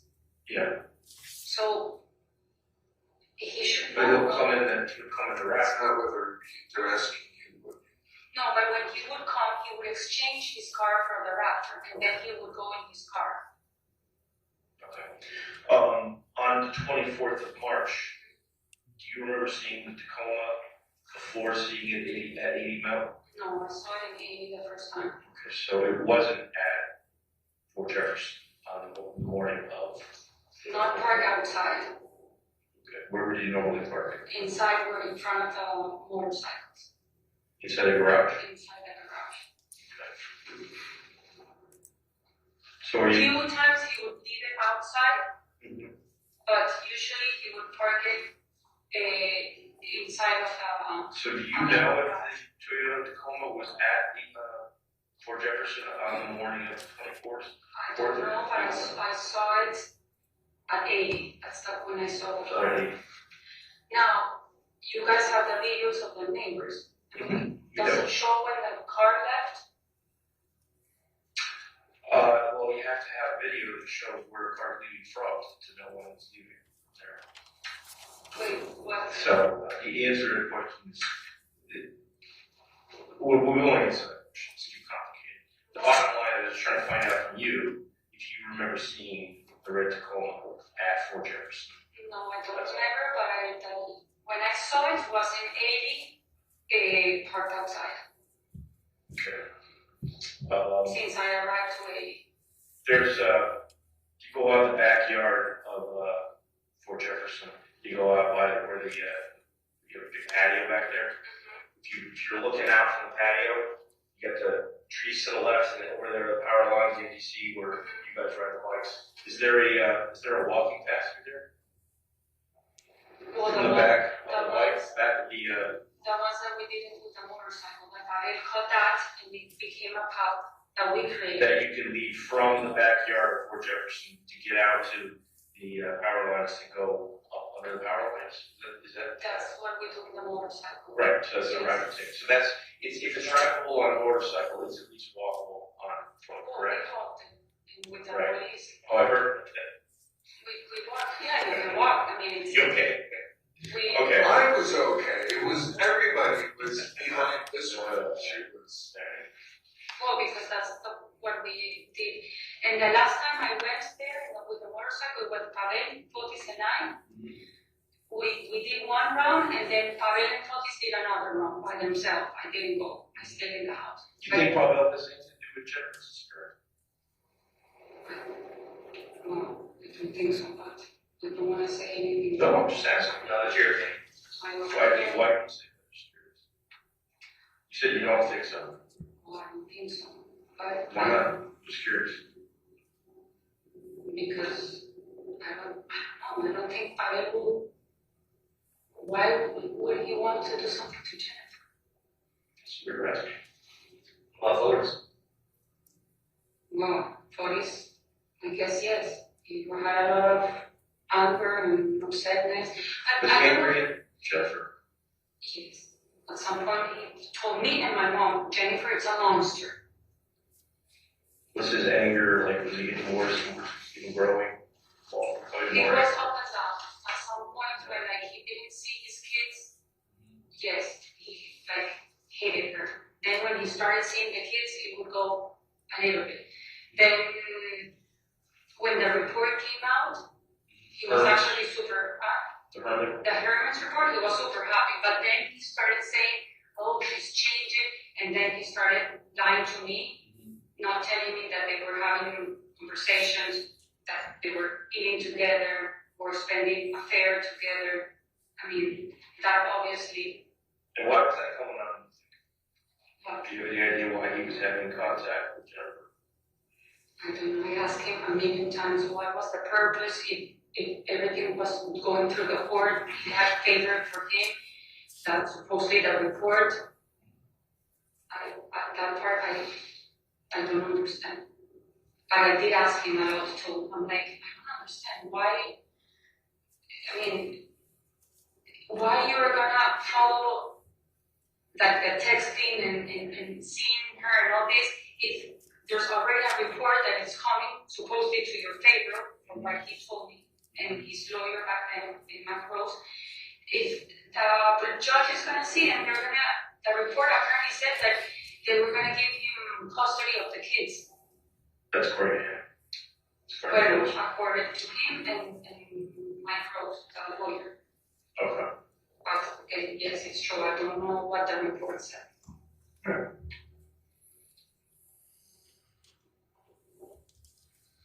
Good. All right. Yeah. You can only tell us, we understand what, you can only tell us what you know. We're not asking you to. I think But one thing, okay, with all this evidence and everything, yes, of course, Fotis is involved and was. but they want to know. But if I see something, no. If I knew, no. He made me do things that, yes, it was maybe part of his plan, and I felt because I was helping him out. Like, okay, come and clean the house. It's not like I went every single day to clean the house. I was helping him. He asked me to do it. Okay, like he asked me, I want you to work on this PPT for the Pablonis with Andy. And I went and I worked with Andy, changing, instead of Bull family, it would say Pablonis family. Okay, or if we go to see some clients, he said, well, bring me the maps and let's show it, and I want you to be, or like help me with the website. Yes, I mean, that's the part that I get upset. Well, Because I did a lot. I went with him. Well, of course, but I cannot do anything. Then if I get close to him, No. watch him, Never I do think anything ever. You have no contact and he's not trying to reach out to you. no. This is our order. Yes. Well, No, we we have a order, GP. I have a usually order. Yes, I don't want to see him anymore. I don't want to have anything. It's, But Right after obviously, they said that you still loved him until he was innocent. yeah, that was the, there's no limit. yeah, so they put me in, and even practice. I even have to call Andy to say, is it true that I went to a polygraph? And he said, no, you didn't. Okay, so they were putting things in my mouth, but I'm not talking to them. Well, I had to ask him. I didn't know. I thought that cameras that you brought was a polygraph. Okay, I didn't know. Again, obviously, he used me, and he put me in a situation that maybe Pavel did the same thing. Maybe Pavel put him in a situation that was helping Fotis without Pavel knowing or me knowing. Oh, you mean Fotis put Pavel in this? Yes. And he did the same thing. Why? Because I'm the stupid, I'm the one that lives with him, I'm the one that never says no to anything. He says, go and clean the house, and I go and I clean the house. But he's a master manipulator. What are they doing? Okay. I know, okay, but I didn't know. Right. I always thought Yeah, that it was that's- pushy to us to a certain point, but it wasn't pushy, it's manipulative. And he manipulates me in a lot of things. Even like when I even moved in here, the story was completely different. He told me that everything with Jennifer was fine, that it was gonna be okay, that there was no problem on us moving into the poor Jefferson home, that she wanted the kids to. Where did he tell you that Jennifer and the kids were gonna go when you moved? Well, first he said to a house in Cambridge that the parents have. That was Okay. supposedly where they were gonna move. But then all of a sudden, she rented a house in New Canaan. Okay. But that I missed that. So I was just curious what he did. What was it for Michelle about when she came? Where Jennifer? Michelle, do you have any idea who this person is? Coming around with those, that's South African girl. You've never seen that girl. Who does she look like? Kind of looks like you. A lot. Whatever, that's not me. No, what I'm saying is, I'm saying it looks like you. And I'm saying that, suggesting that it might be by design that she looks like you. So you don't know who that That's is? the one soccer show that they called me saying that it was me. Yeah, it could be. No. Yeah, it's Michelle 2.0. Michelle, so look, our big question is, yeah, I mean, he either has a very specific body type that he likes, or he's trying to set you up, or he's trying to set us up. Or it's a game to make us think it was your tweeting fault. No. Well, at first glance, And it's not a. I'm sure. He has two nieces, and it's not the niece. Alright, so that's not anybody. Not the niece, he only has two nieces. Angelica and Clay. She's clearly not. And She's around the same age group as all of us folks. She looks just like you. I don't know her. Okay. She's very happy to smile. Yeah. Alright, we're just curious if you did that. I'm sick. Okay. Just like your sister. No, it's not. It's not anyone. It's not family, it's not friends. He set me up because he used me. Is there anything else that you can tell them about the details of the 24th? Anything else that you No, had? I don't have anything. He came home. No discussion at lunch. We had lunch. No, nothing that out of our Like normal. what did you fix? No, Remember I anything you don't talked know. about? I don't know, but usually our conversations, they go up, I don't know. Yeah, But okay. usually what we talk is about our kids. I always talk about Nicole and he talks about his 5 kids. Lately, he was talking a lot about his divorce and all the problems that the divorce was bringing. But I don't remember exactly what was about that day. We did at some point talk about Rania coming the next day. Right. That we Reason did. that you need to have clean The house clean, so that we did talk at some point, that she was coming with some clients. He wanted to have clients to sell lots. He sold the Metaphor recently. He sold the ones, and I met, he had the lots of the one, Mr. One, that is also in Old, and that's in Mountain Spring, close to his lot. Okay. Through Rob Shufria, I think they sold it. Mm-hmm. It was a Greek couple. I met them. Fotis was trying to sell them the 585 theater, so he went to show them the lot. So I don't know exactly what conversation we had that day. Sorry, I have a question. All right, you said that when he came home, when you saw him, he had on a collared blue and white shirt. Yeah. Did he change the shirt? Well, when he was in Haiti, he had a black shirt. And then when we were in Hartford, he had a white shirt. That's all we need. We can go. What did the black shirt look And like? It was long sleeve. long sleeve. Does Fotis have, or did he have a hooded sweatshirt that was blue? That you recall? Yes. Did he wear it often? To go to, well, not now, but when it starts getting cooler, to go, yes, to the pond. Okay. And when you shaved his head, did he also also shaved his body? No, not that I saw, but he does wax, and I found that Wax? he usually waxes his back. Wax, yeah, right. His back.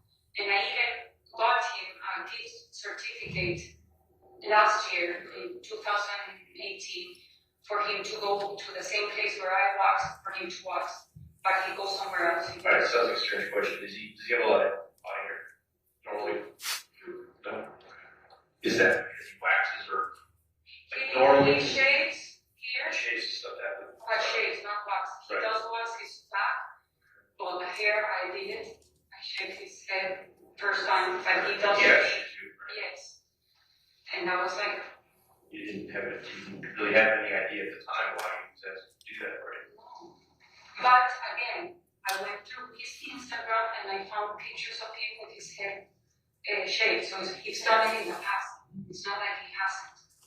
And Pavel, does he always just wear a t-shirt and jeans? A white t-shirt and jeans? Cool. Pavel. From what you know, obviously you know, he's just a guy that you know. He always does. Alright, so Fotis does have the blue hooded sweatshirt. I'm almost certain, positive that yes, he has dark. Where does he keep In his closet. in his closet, somewhere in his closet? And I asked you earlier about if you ever saw something strange in the washroom. You never saw a bucket that didn't belong in the washroom? But I don't know his height. I'll spell it out. So Pavel gets the car back from 80 Mountain, and he notices a bucket in his truck that doesn't belong to him. He tells us he puts it back in the washroom at Fort Jefferson.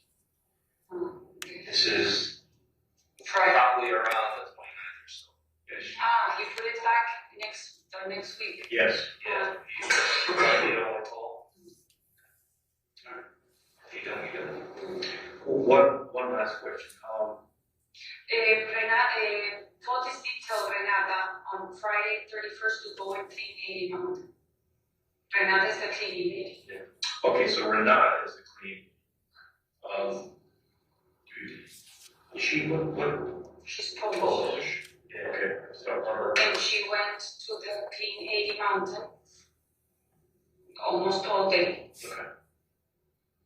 I think she only did like the beds and then she went And what day was it? Friday 31st. Okay. How about Tuesday? Was she there on Tuesday? Tuesday she was in the house. That was the 28th. That was only in the house.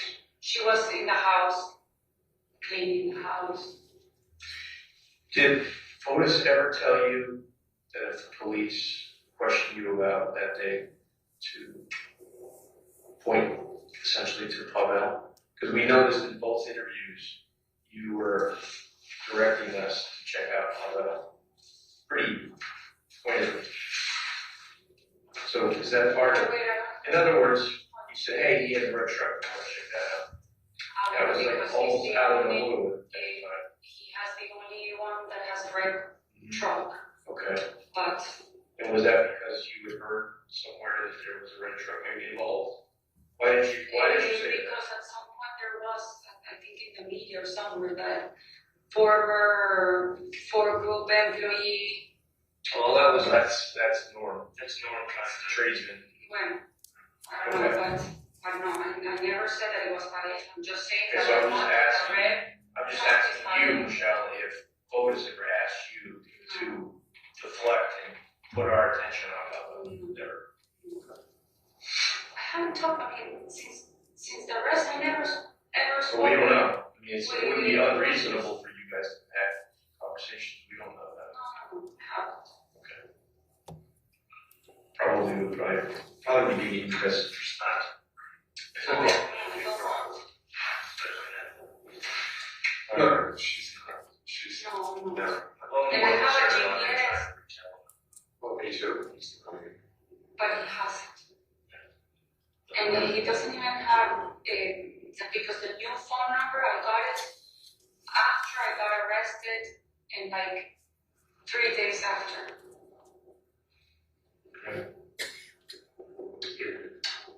Something, no, I was going to say, if something does pop in your head, would you please tell your attorney? Yes. Yeah, I think you recall a lot of detail for your attorney, but you know what we're looking for if it comes up in your head. Okay, but I don't know where to trace. I Just, mean, just tell us where to go. That's right. but of course, Did there's anybody no- know about this? The car had a blood, and I the mean, car was this there. office do, but we try to keep it.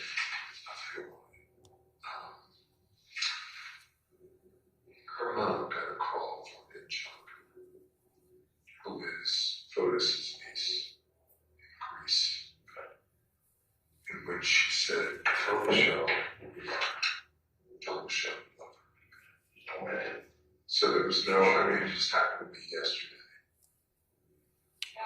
Which is, I don't know why. I mean, literally, I mean, try to keep everything smoothly as I know, well, you know, whatever's out there is not, it's like, not this. Doesn't come from here. okay, well, as you can see, nothing else would be. None of that comes from. You know, I had to explain to Michelle and her family that I don't do that. It's wrong. Yeah. So, We did these things anyway. Yeah, thank you. I would suspect he's gonna try somehow, somewhere at some point. He's looking pretty not so good in me. I mean, as far as just physically, he looks rather drawn, pale, lost weight, doesn't look good. I don't know if you've seen it yet. Okay. No, on TV. All right, well, if something does enter your mind and you realize it makes sense now in light of something else, please tell your attorney, all right? This should be the last time. Listen, you try to do this. unless your memory explodes. I mean, until things that obviously talking, you cannot understand it, like minutes or situations. But Front for you, or take it home. That's it. Just, yeah. Thanks for coming back. Well, this isn't hard at all. Well, you know, look, Her point of view is from our experience. she's very frightened, and the truth is that she knows what the stakes are, and she really is. So that's what I can tell you.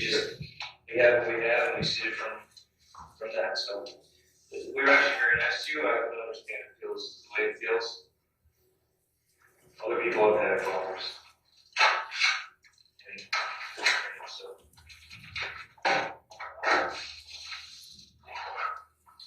Do you need anything right now, or bathroom? Okay.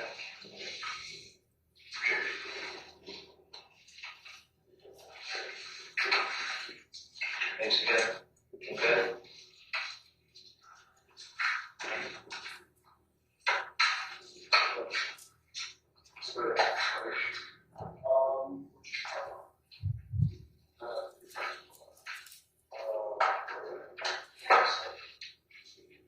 So, right.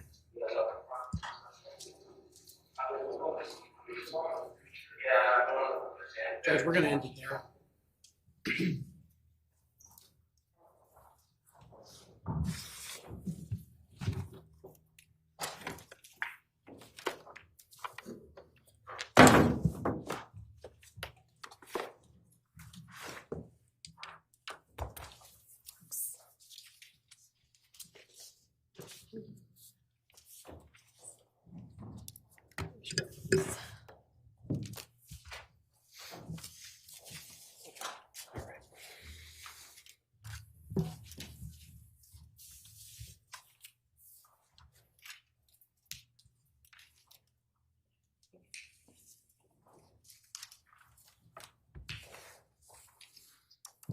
Detective Kimball, The defendant indicated during the interview that there was one room in particular in the house that had the best service. Do you recall which room that was? Was the office, the four-group office. And where did the defendant answer the phone call on Mr. Dulos' phone that particular morning? In the four-group office. And who did she indicate that she, strike that, who did she indicate was the name that came up on the caller ID? Andreas.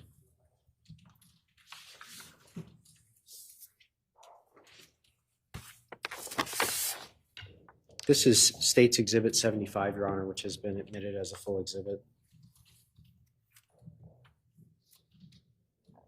Detective Kimball, could you just indicate to the jury what we're looking at here?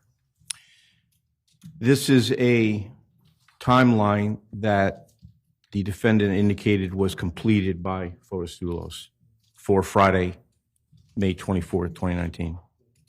And I want to direct your attention now to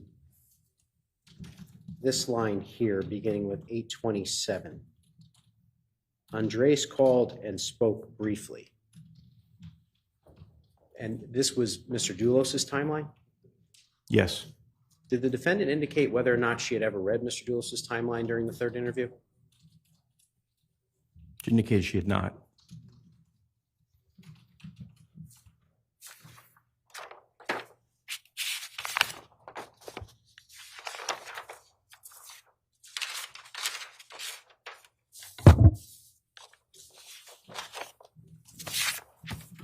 This is State 74, which is multiple documents.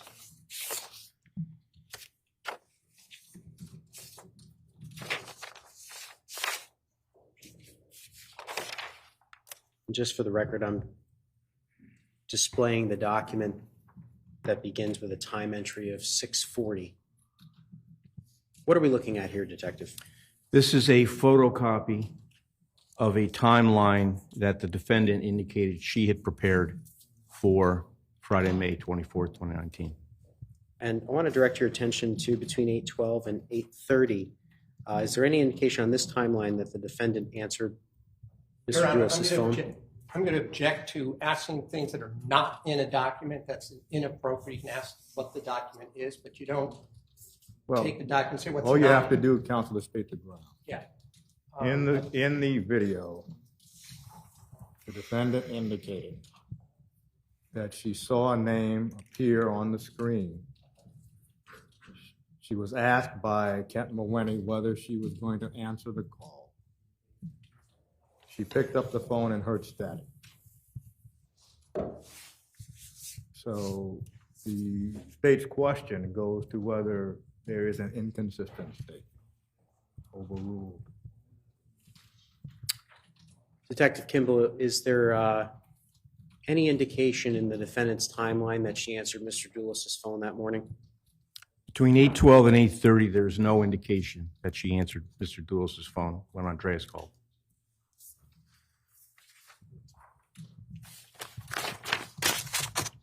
Oh.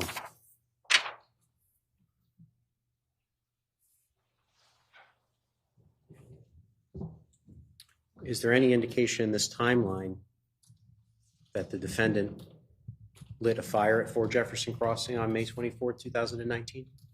There is Same, not. same objection, Your Honor. Overruled. Sorry, you can answer. There is not.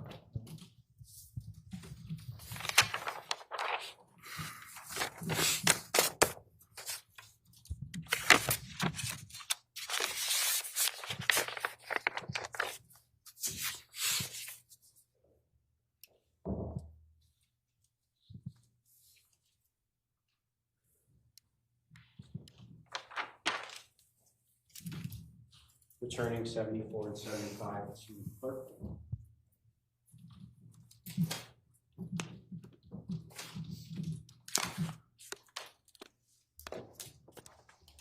If I can just have a moment, Your Honor. Yes.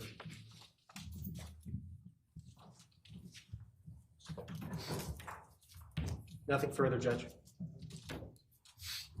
Cross-examination.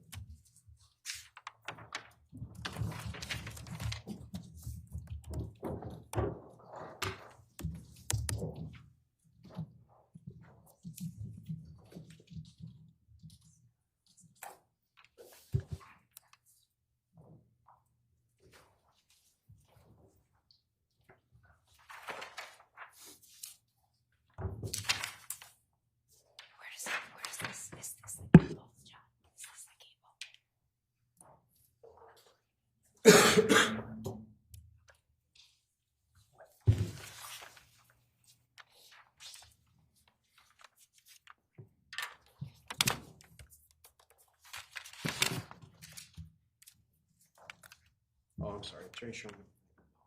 No, you can leave it on for now. You can leave it on. I'll stay away from it for the time being. Officer Kimball, by August 13th, you had spoken with Michelle Troconis on at least 2 prior occasions that we saw, correct? That's correct, yes. You had spent a couple of hours with her attorney on the afternoon of Sunday, June 2nd, while she was still in custody, right? Correct. The second time, as you previously testified, this was at her lawyer's office in Westport after she had been released and the charges were pending, correct? That's correct, yes. Now, 2 weeks, and then August 13th is what we were just watching, correct? She came back at that point, right? Yes, that's correct. And of course, for purpose of timeline, approximately 2 weeks after that, you applied for an arrest warrant for what happened against her as to what happened at the car wash in Avon, right? I believe so, yes. Around September 1st of Yes. 2019. I'm just trying to get the time frame here, right? Yes. Right? Yes. And in between June 6th and August 13th, you had actually done a considerable amount of additional investigation, correct? That's correct. And when I say you, I don't mean just you, but an entire, shall we say, almost a company of state police and New Canaan officers, right? There were many troopers and detectives involved, yes. And as I understand it, you also enlisted the aid of Fairfield Police, or these certain officers, to do certain electronic assistance? We went through the TIU, which is comprised of different towns. I think Yes. the Stratford Police were involved too, an officer there. At some point, yes. Yeah. And it wasn't just detectives, but you had, I think, cadaver and canine dogs searching all these properties, correct? We had the K-9 unit, yes, correct. You had, I guess, divers, state police divers checking the pond in a few other places, right? Yes.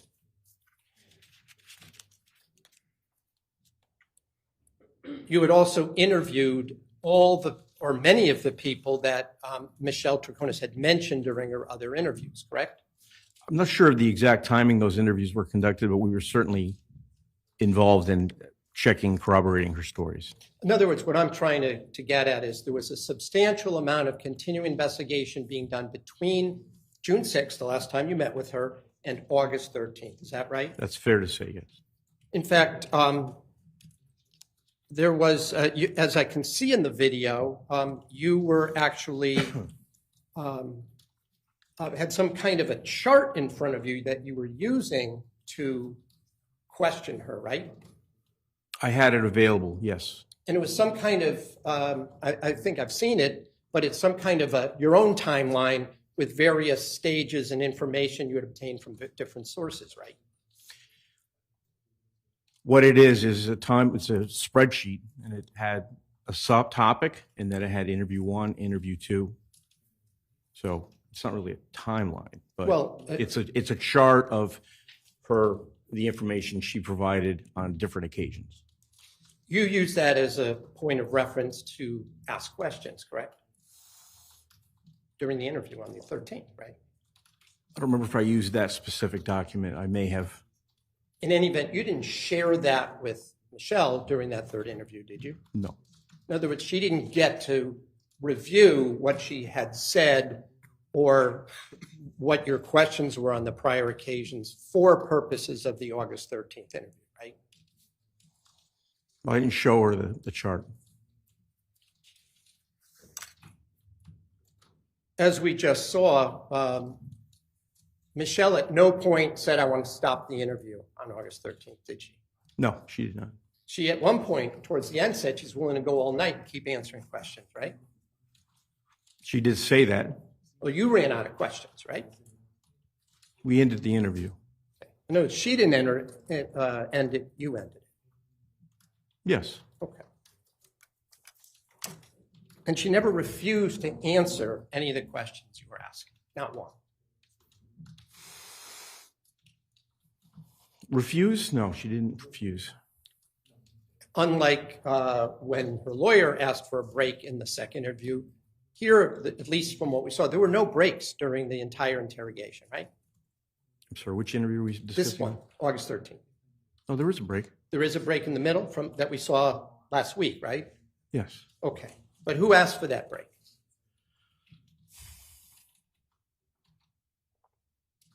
I think we offered it, and it was taken up by, it was accepted by Attorney Bowman. It may have been Attorney Bowman. I don't remember who specifically said. My point being, at no point did Michelle say, I want to take a break. No.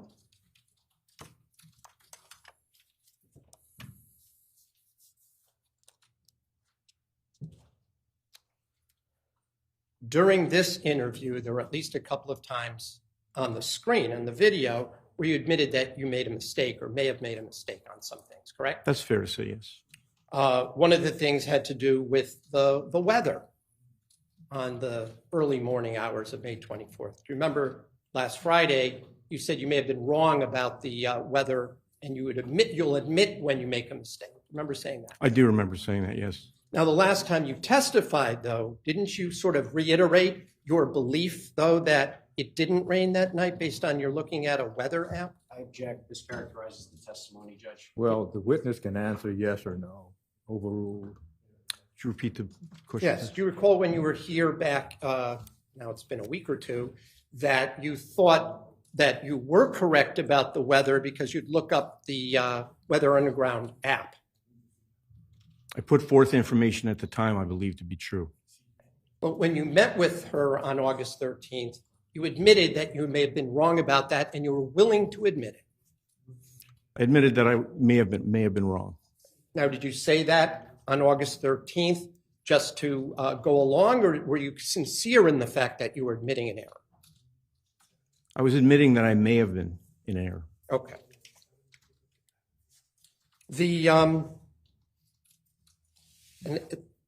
The same techniques that were used on the prior interviews, you used some of those interrogation techniques during this third interview as well, correct?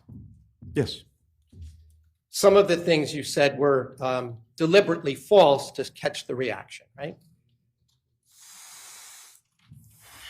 Yes. And some things you asked, you just didn't know what was the answer, and you just wanted to see what she had to say, correct?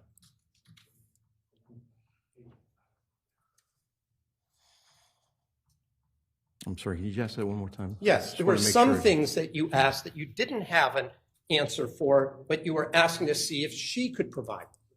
It's the nature of questioning the defendant to elicit information. That's what we were trying to do. Well, at some points, at least in at least two, I heard that you indicate that you as police knew more than she knew, but some of it you weren't going to share with her. Remember using words, something to that effect, yes. Right. But I'm trying to distinguish between things that you actually knew and weren't telling her versus things you didn't know at all. Well, I'm going to object, Judge. There's not a question being posed. Well, as the court heard the question, the court heard it this way. There were questions that were asked by the interviewers for which the interviewers did not know the answers. Isn't that true? That's the question. Yeah. And that's the nature of an interview, to elicit information. Now, there were a number of times when Mr. McGinnis, both today and last week on Friday, stopped the video to ask you a question in the nature of, well, you heard Ms. Troconis tell you this on August 13th. Did she tell you something similar about that on June 6th or on June 2nd? Do you remember the nature of those questions, right? In general, I do, yes. Now, one of the things that that Mr. McGinnis asked you about was the car wash in Avon, that whether she mentioned anything about the car wash in Avon on prior interviews. Do you remember Mr. McGinnis asking you that the other day? Yes. Now, of course, you did not ask a single question of Ms. Troconis where she was on May 29th, 2019 during the first two interviews, did you? We asked her for information surrounding the disappearance of mother of five, all the information that she had, and we were reinforced with her to give us everything that she had. Yeah. Do you remember my question, sir? Can you restate it? Yes. Do you remember, did you ask her a single question about what she was doing on May 29th, 2019 during those previous two interviews? No, we did not. Did you indicate to her there was a question about why she or Dulos were at a car wash in Avon on May 29th, 2019 during your first or second interview? We didn't know about it during those interviews, So you didn't ask about it. so we didn't ask about it. You didn't ask anything about the red Tacoma of Pavel's Tacoma on those first two interviews, did you? Until she brought it up, right?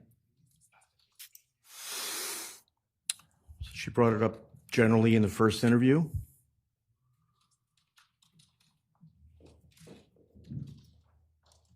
Is that your answer? I don't. I'm thinking, trying to give you a complete answer. I don't remember asking her during the first and second interview specifically about the Tacoma. But again, that falls under the Go ahead, sorry. the information that we're asking for that we don't know about. There are known unknowns, and that's what we're seeking. Well, didn't Ms. Troconis multiple times tell you she doesn't know what you want to know or what you consider important or not? She knows what she did that day, Well, and that's important to us. Well, did she know what she did that day, or are you assuming she knew what she did that day? I don't know how she couldn't have known what she did that day. And that's your opinion. Well, I'm going to object, Judge. It's argumentative. Well, it is argumentative, but the comment, that's your opinion, is stricken.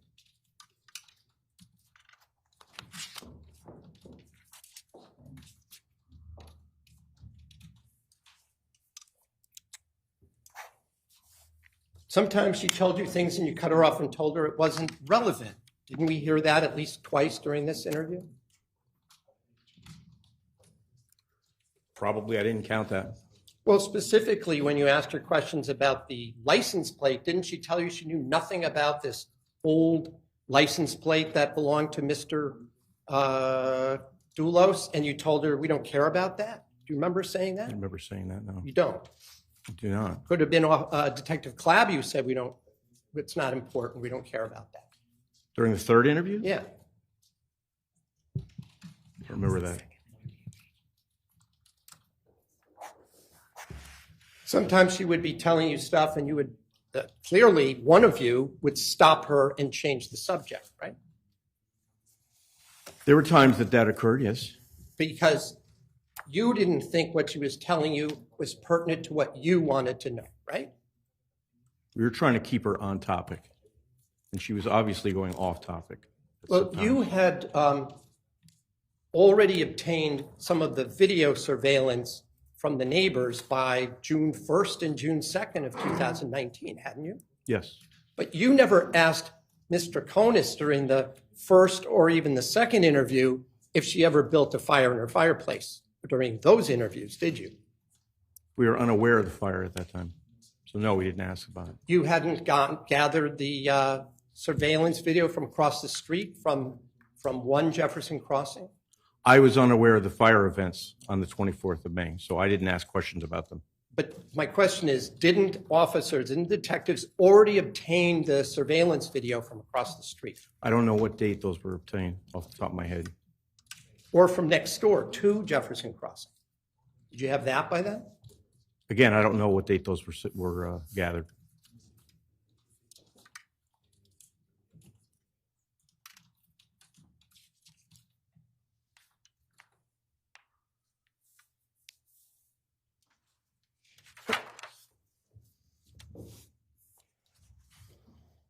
But after the first two interviews, you confirmed or checked out things that she had told you, and you mentioned that during this third interview, didn't you? Yes. You decided which information she told you was something you wanted to confirm or not bother with, right? I don't understand what you mean by you decided. You were at this point, the lead detective on this investigation, right? I was. So you made the decision what you would want to confirm, right? A group of us did, including myself. And as the lead detective, who would you then consult with to make that determination? My sergeant, Ken Vitreska. Okay, so between you and Sergeant Ventresca decided what to follow up with and whether to assign officers to do that, right? So there were a lot of follow-ups, and I wasn't aware of all of them. I personally did not make decisions on which follow-ups would be performed. Well, before August 13th, you had reviewed my client's AT&T records, hadn't you? Well, Judge, I'm going to object. I think we need a sidebar on this.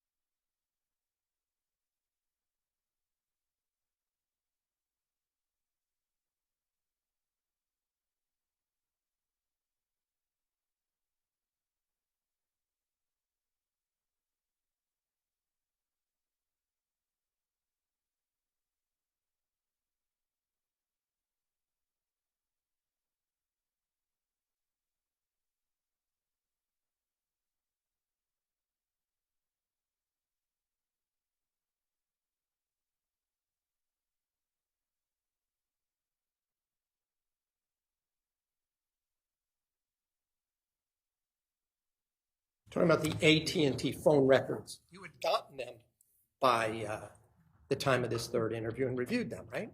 The AT&T records for, Ms. Troconis' phone. yes, I believe so. So you knew, for example, that there were calls from the Enterprise rental car place on the morning of Tuesday, May 28th, right? I didn't know that specifically, but they would have been reflected in the records. By then, you had also reviewed or had other officers review the various surveillance videos that we've seen, correct? Sorry. I'd like to pose an objection, sidebar.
Do you recall my question about the surveillance videos?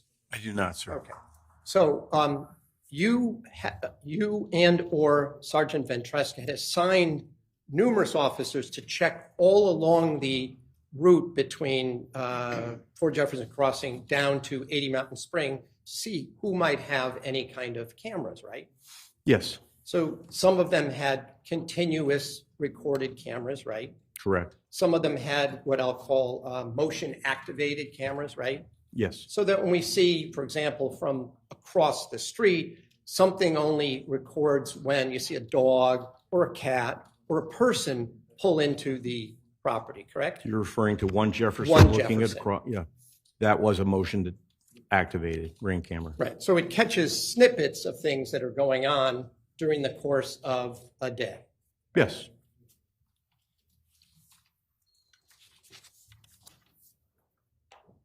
The cameras down at Mountain Spring Road, on 77 Mountain Spring Road that you were pointing to on Friday, those were continuous action, or were they also motion activated? They just lasted longer? I don't know, I'm not sure. So I don't want to answer that. I'm not sure if they were continuous or motion activated. In any event, you were asked at least to point out the particular travels that you were able to, of vehicles that you were able to point out from that camera, correct? Yes, yes. And that's the one that's off by, I think, 1 day and 10 minutes, I think, is the Yes. testimony, right? 24 hours and 10 minutes. You had also had a chance by August 13th to review numerous witness statements, correct? Yes, You had reviewed what Pavel Gumieni had said in 3 separate interviews, right? yes, Including an 8-hour interview with Sergeant Butin and Detective Allegro, correct? correct. And I think his lawyer was present for that Lindy third Urso, one, right? yes. I'm sorry? Lindy Urso, his Yes, attorney. was present in that entire interview, right? That's correct. And when you met with Michelle Troconis on August 13th, 2019, you did not share the contents of those interviews with her, correct? Shared portions of them. You mentioned certain things that other people had said, right? We mentioned Snippets. of what Pavel Gumieni had said, yes. But when you said that, when you had told her, for example, that there was blood on the Tacoma steering wheel, and on the door, I think you indicated that those were either mistakes or falsehoods. Would you just clarify that for me, please? First of all, I didn't indicate there was blood on the passenger door of the Tacoma.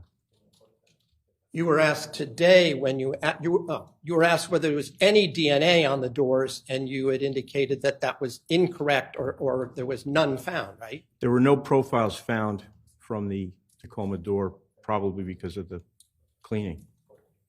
Well, you told Ms. Troconis during the interview that the luminol proved there was blood all over the door when officers went in and took pictures, right? I didn't tell her that, and I'm sorry, who was that? Detective Clabby telling her that? yes, Oh, you didn't contradict Detective Clabby, though, did you, in the interview?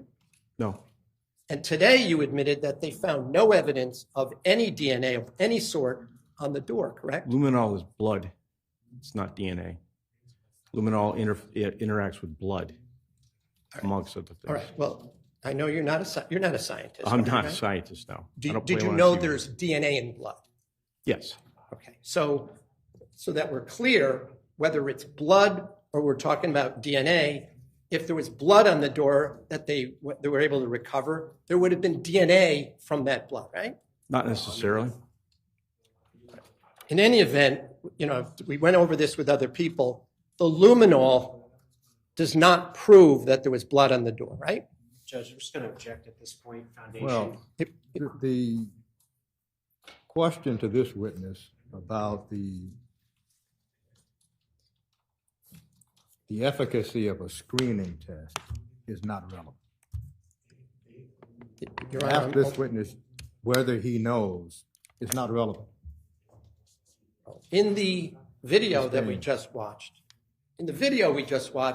you have, I guess, Detective Clabby saying, you see what this luminol that shows indicates that blood was there. And then you or he asked Ms. Troconis, whose blood is it? And she either shrugs or puts her hand up and says, Jennifer. Isn't that how that interaction went across? So I didn't have Detective Clabby say anything. That was all on his own. So what he said was up to him. But he did say that there was luminol positive on the door. And then he said luminol is something that we use to look for the presence of blood. But you used her answer to that question as in a warrant affidavit that you prepared to say she admitted that Jennifer's blood was on the door, didn't you? Yes. And that wasn't true, though, was it? So in the warrant, I didn't actually indicate that her blood was on the door. I said that the presence of Jennifer's body was in the vehicle. No.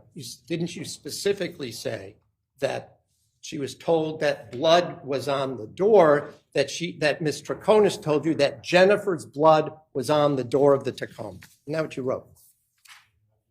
May I see what I wrote? That way I can refresh my memory. You don't recall what you wrote? I don't recall. I have several warrants for this case, so I don't recall now. All right. Well, I'll get to that in a minute. We'll get back to that.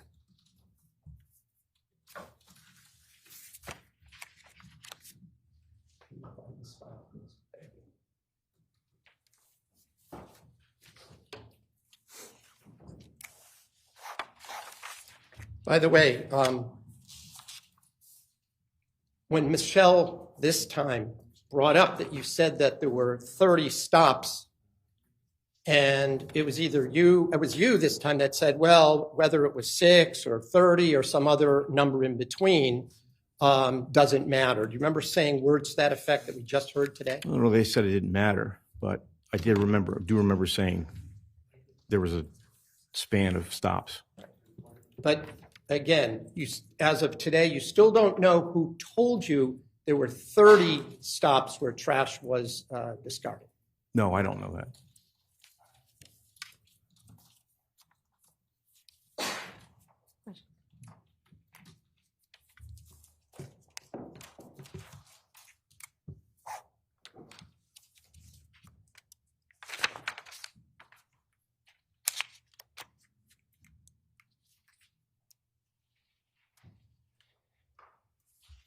You would keep note if my client told you something that contradicted what you had heard from other people, right? Say that again. You would note if Michelle said something to you that had contradicted something that someone else had said, right? Yeah, yes, I would. But you didn't know at the time whether it was what she was telling you was accurate or what the other people were telling you were Judge, accurate, I'm right? going to object asking him to opine on the accuracy of other people's information. To the Well, contrary. I'm saying- Apparently, the question is, if other people told you something that contradicted what Michelle Troconis told you at the third interview, you would bring that up. That's how the court understands the question. Right. And the objection is, Well, Judge, the question was phrased somewhat differently. He indicated you have no idea whether or not what my client said was accurate or what someone else said was accurate. And I don't think the detective should be opining on the accuracy of other people's, other declarants' accuracy. well, the court understood the question differently. As the court stated, the court understood the question to be when other people essentially reported something that contradicted what Michelle Troconis said to you at that third interview, you would bring that to her attention. At least that was the preliminary question. So the court will allow that question. Would you re-ask, Counselor, Sure. please? When somebody told you something that contradicted what Michelle was saying to you or said to you, did you bring that to her attention? At times, But not all the times, right? no. She also volunteered stuff and told you stuff that you didn't know about, right? Again, that's the nature of a interview. We're seeking for information. But for Looking for the example, truthful information. But for example, today you were asked by Mr. McGinnis, had Ms. Troconis mentioned picking up the phone at 4 Jefferson Crossing on the morning of May 24th, 2019? Do you recall him asking you whether she had previously mentioned that to you? It's different than what she said in the second interview. No. My question is, did he ask you whether or not she had mentioned that in her first or second interviews? He did not. Oh, she did not. No, my question is, did he ask you that today? Oh, yes, he did. But she is the one who told you she picked up the phone when it was answered, correct? Again, With that's the not call true. from Greece. What she told us in the second interview. I don't know which interview you're talking about. She said in the second interview she didn't know where the phone was. She thought it was with Fotis. In the third interview, she indicated she picked up the phone. It rang. She picked it up, and it was Andreas. She did tell you that Fotis Dulos, that Kent Mawhinney was in the office, though, didn't she, previously? Yes. And she told you today, in what we watched today, that when the phone rang, Mr. Mawhinney looked at her and said, "Aren't you going to answer it?" or words to that effect, right? That's what she claimed, yes. Now, you checked with the neighbors. You knew that Kent Mawhinney was at the house at that time, correct? Yes. So there's actually video from across the street, correct? From the Swanson's house at 1 Jefferson Crossing, right? I don't know that for a fact. Well, didn't somebody go through all of the videos? They're in evidence here. I didn't, so I don't know that for a fact. All right. You need to activate it. Is this the one? Well, before we proceed, the witness has already admitted that investigators knew that Kent Mawene was at 4 Jefferson Crossing.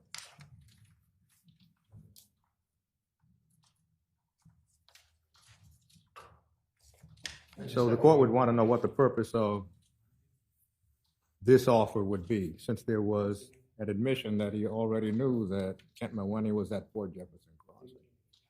Well, on Friday, the jury got to see for maybe the 8th time video of people traveling back and forth. They have 2 videos, 30 seconds each, which already were in evidence, but I'm separately marking them so the jury wouldn't have to go through the 30 or 40 clips that I'm just going to show the witness. Does it concern Kent Mawene being at 4 Jefferson Crossing? Yes. Well, the witness has already admitted that. He discovered through investigation that Kent Mawene was at 4 Jefferson Crossing. But the jury hasn't seen the specific video. So during Well, cross-examination. it's unnecessarily cumulative. It's not to contradict the witness. It's to affirm what the witness just said.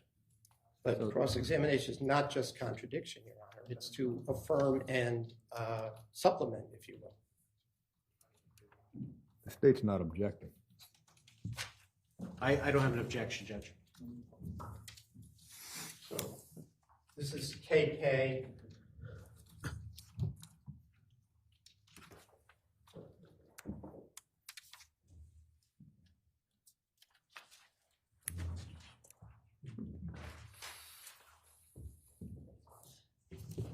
You need to log in.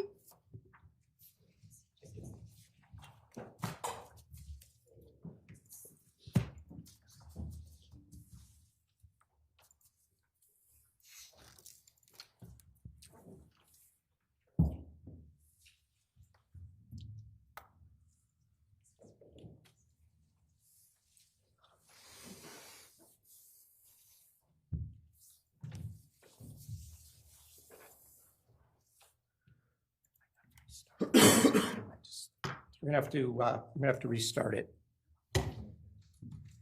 Restart. Okay.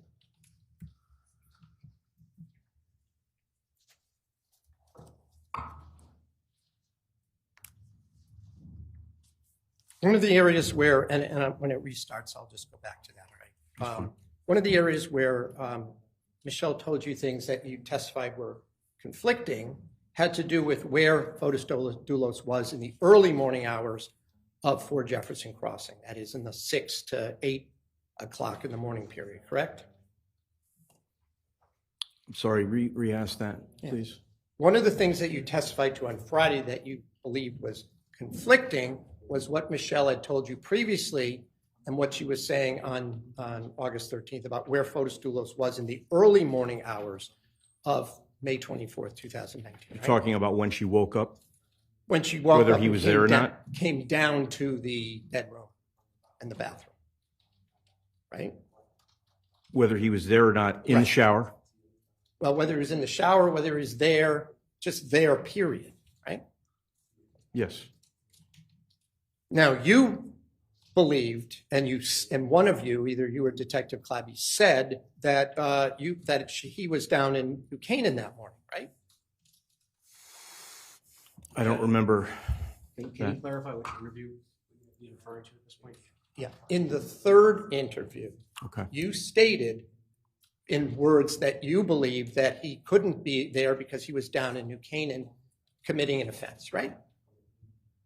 That was our belief, yeah. Yes, And you agree that he could not be in two places at once, right? of course not. You had already told Michelle on at least 2 previous occasions that she was wrong or false when she said he was there, right? That he was in Farmington that morning, right? I don't know how many occasions we told her that she was wrong, but it was our belief that she was not being truthful with us. But she also had told you previously that maybe she was wrong. Didn't she say that? Well, again, I'm going to object, Your Honor, to the vagueness of the question. Maybe she was wrong about what? About where Mr. Dulos was Which that interview? morning on Which May interview? 24th. Which interview? I think the question needs to be sharpened, Judge. Well, it was being sharpened at the same time the objection was being made. So, I'll rephrase it. yes. Didn't she tell you after you told her certain things, such as about the DNA, the science rather, that she may have been wrong and thought that he was home that morning? Again, I object, Judge. You did not indicate which interview. There's 3 interviews. I'm talking about previous to August 13th. Didn't she already say that to you? So again, I object.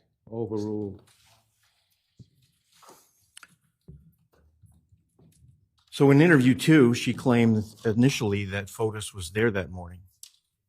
And then she admitted that she didn't see him that morning. But she may have been wrong, but she thought he had been there, right? I don't remember her saying she may have been wrong. She certainly gave conflicting stories. Now, by the 3rd interview on August 13th, you came right up the bat and said, are you going to admit that you lied to us, or words to that effect? That you were less than truthful, yes. And but she said, I would not call that a lie. Didn't she say that to you? Objection, Judge. Mischaracterizes the evidence. Well, this witness can determine how this witness wishes to respond. So this witness can respond in any way this witness thinks under oath is truthful.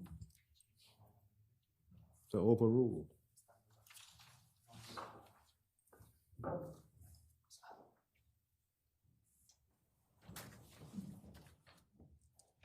Isn't that true, that she said she would not call that a lie?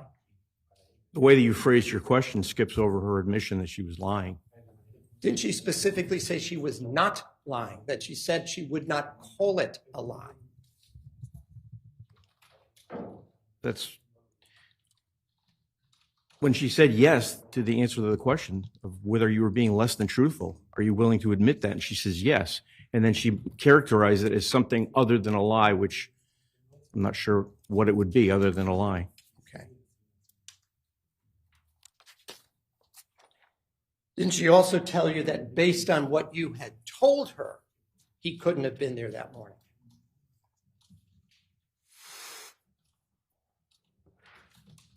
Again, she doesn't see him. So she can arrive at her own conclusions of whether he's there or not. My question is, didn't we all hear in this August 13th interview that you said, based on what you've told me, he could not have been there? I believe I do remember her saying that, yes. It's about 1 o'clock. What we are going to do is stand in our lunch and recess until 2 o'clock. Ladies and gentlemen, please do not discuss the case.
Honorable Superior Court is now open and back in session. Good afternoon, Your Honor. Please be seated. Come on, be seated.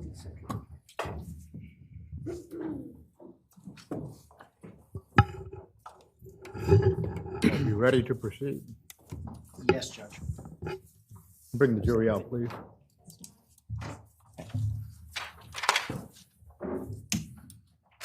What's the exhibit?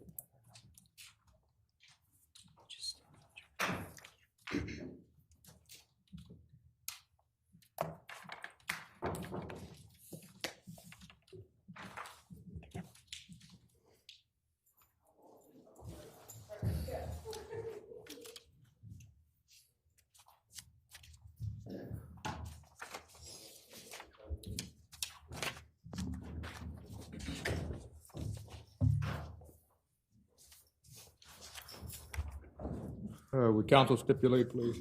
Yes, Judge. Yes.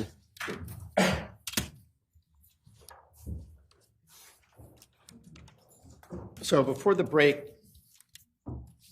Officer Kimball, we were going to show you a couple of videos, and I think now I'll just show you them from this is from the surveillance at 4 Jefferson, from 1 Jefferson crossing across the street. Okay.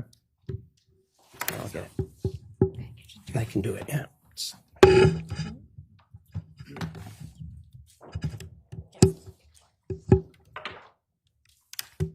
There.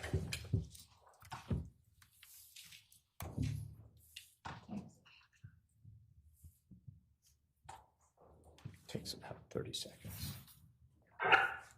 Right, and for the record, this is from exhibit, before you play it, this is from exhibit KK. And you're familiar, you already saw you've shown us some of the videos that were taken from the Ring doorbell across the street from 1 Jefferson, correct? Yes, correct. And this is one for the record. It's marked as video 3 on this exhibit, but the time you'll note in the bottom right-hand corner is May 24th, 2019 at 7:21 and 9 seconds in the morning. You see that there? Yes. All right, so we're going to play that, please.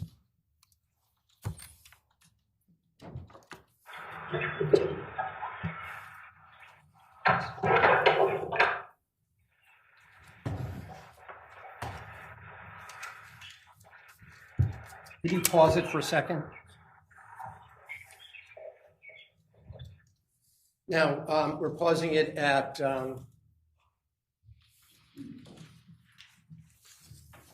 7:21 and, well, we'll just say at second 20 to the left there on the orange line there. I'll first note, this was you'll recall, May 24th was a Friday, correct? Correct. And we see that the garbage pails are out in front of both 1 Jefferson and at 4 Jefferson Crossing, right? Correct. So by this time, you were aware that garbage pickup day was Friday in this part of Farmington, right? Correct. Okay.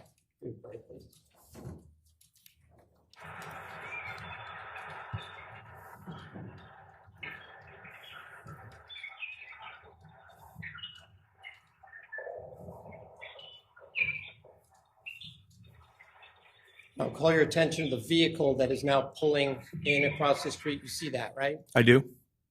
And you determined that that vehicle belonged to Kent Mawhinney. Is that right? I didn't determine that. Nobody in your department determined that that was Kent Mawhinney's SUV pulling Well, it's in? consistent with Kent Mawhinney's SUV, yes, Okay. but And definitively, it was not consistent with a Ford Raptor, was it? no. It was not consistent with a Chevy Suburban that was owned by the Ford Group, right? Correct. And it was not consistent with a rental Yukon, right?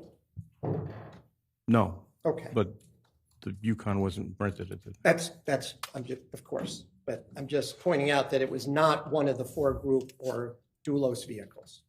yes, correct. Okay, can you play the rest of it, please?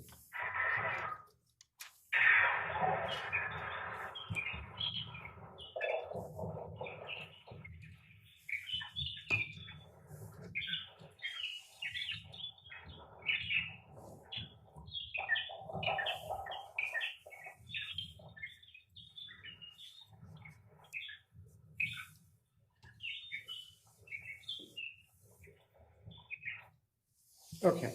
And I'm going to show you one other video. This was Ms. Troconis said that she came back to her house after dropping off her daughter to school, correct?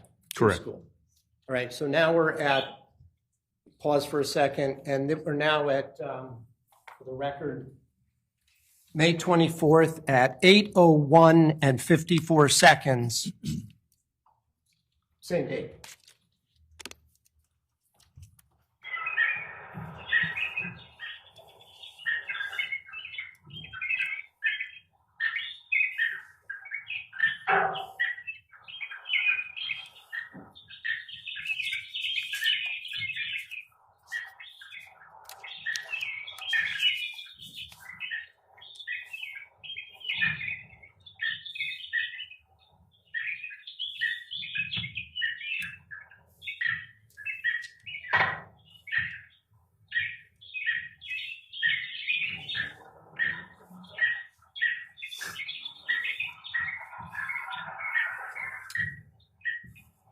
Can you pause it, please? The vehicle that we're pulling in at now at the exhibit is at 45 seconds if we're looking at the line from the left there. Is that the vehicle that's consistent with the white Cherokee? That's one of the 4 group vehicles. It is, yes. Okay.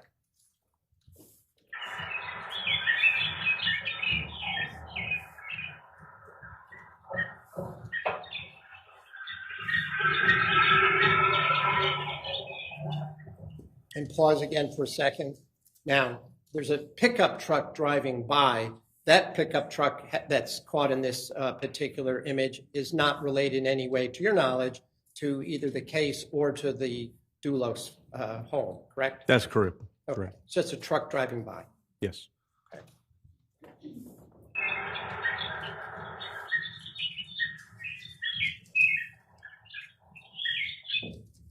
Okay.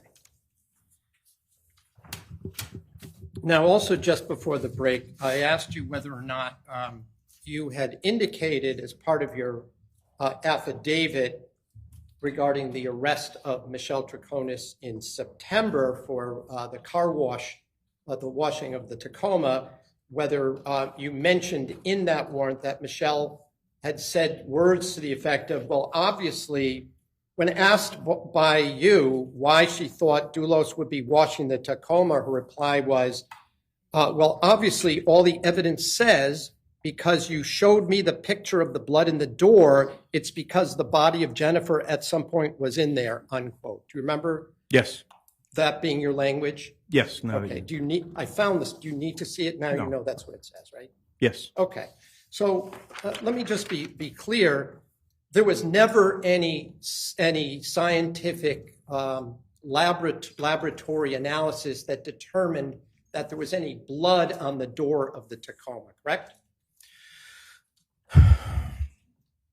My understanding is that there was the presence of blood, but the DNA profile was not developed. So we don't know whose blood it was. So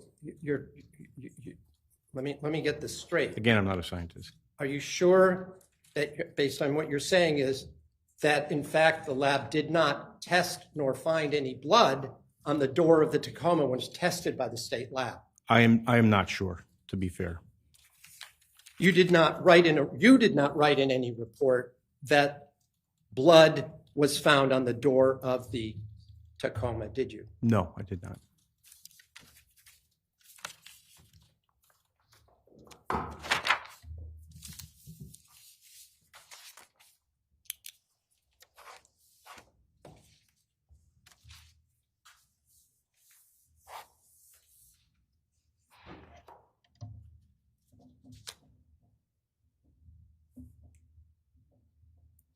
Now, with regard to the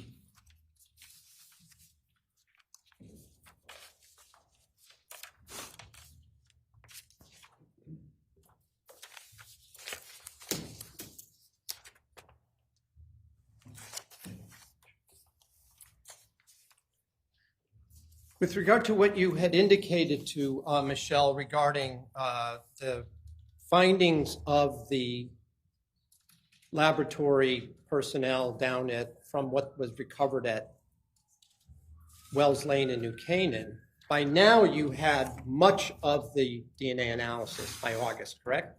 Correct. And you were also aware that the only place that there was the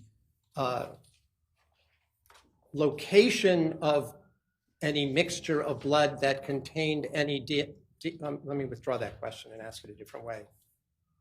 You were aware that by August 13th that there was a mixture of DNA found on a faucet that may have included Fotis Dulos with another person, correct? Yes. And the other person was believed to be Jennifer Dulos's DNA found on that same faucet, correct? Yes. But you never were able to determine how the DNA got on that faucet, correct? No, I don't determine how it gets on. I just Just that read it the was a fact that it was present. that it was present. Okay. But by now, you also had spoken to the individual who was the supervised visitation custodian, correct? Dennis Puebla or Sidney Streeter? Sidney Streeter, right? Yes. And you knew that the Mr. Dulos had a picnic, sort of, you want to call it a picnic, had dinner at the house, correct? Yes. And that, in fact, he had interacted with his wife on the 22nd, right? Yes. And he had interacted and played with the children, right? Yes.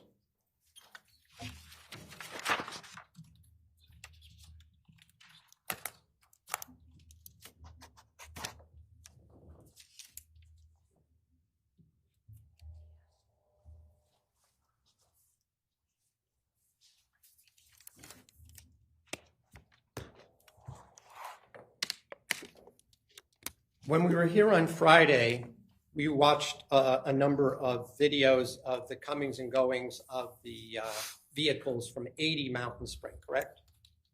Yes. You were asked to narrate, if you will, some of the exhibits and some of the time frame of the vehicles coming and going. That's right? correct. Were you also aware that there was an image of the Tacoma leaving the 80 Mountain Spring property at approximately 5:30 a.m. on the 24th? Was I aware? Yeah, When? when you were interviewing Michelle on August 13th, 2019. I don't remember when we determined when we saw that video, so I can't answer that. All right. You didn't ask her any questions about that travel or transportation or that vehicle on that morning and that day, did you? We're talking about the Tacoma? The Tacoma leaving 80 Mountain Spring Road at looks like around 5:30 in the morning on that day. I don't think we had that information, so I didn't ask her specifically about that. Well, didn't leg. you? I thought when you were here on Friday, we watched a bunch of back and forth from 77 Mountain Spring Road, and you narrated that. Yes. Had you seen any of that by the August 13th, 2019? I'm just going to pose an objection. I don't believe that that particular video was played. That's It could be Well, wrong, well, but I don't think it was. It's up to the jury's memory as to whether it was played, and the objection is overruled. Sorry, could you read? Yes. Had you seen any of those videos that we watched on Friday from 77 Mountain Spring Road when you were interviewing Michelle Troconis on August 13th, 2019? I had seen some of them, yes. But not the one where the vehicle is leaving at 5:30 in the morning of Tacoma? I don't believe I had seen that at that point on August 13th. In any event, you had no information of anyone arriving during the night of May 23rd, no, withdrawn. You had no information of anyone arriving in the night, beginning in the night of May 24th, 2019, to 80 Mountain Spring Road before the Tacoma left the property. Is that correct, as of the August 13th interview? Well, someone would have had to arrive in order to drive the vehicle out. My question, did you see any video of anyone arriving? No.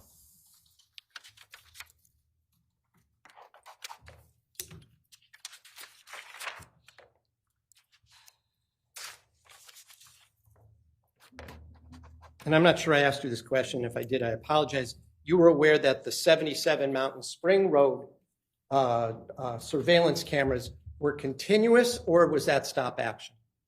I'm unaware of that. You did ask, and I'm unsure Okay. whether they're motion activated or not. You didn't see any cars entering before 5:30 in the morning, that early morning, did you? On the 24th? Yes. No. You didn't see any bicycles entering, did you? No. You didn't see any pedestrians entering, correct? Correct. There were a number of questions about Fotis Dulos leaving the house to go buy meat. Do you recall that part of the interrogation? I do.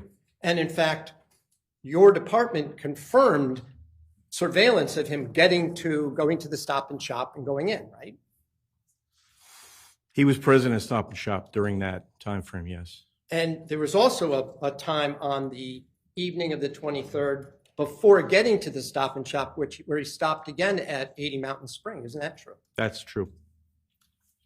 And this was, I think the discussion you had with Ms. Troconis was about a dinner party at their house on May 23rd, correct? Correct. And him going to 80 Mountain Spring Road, and it was in the Suburban that he traveled? It was in the Suburban, yes. And it had a roof rack on it?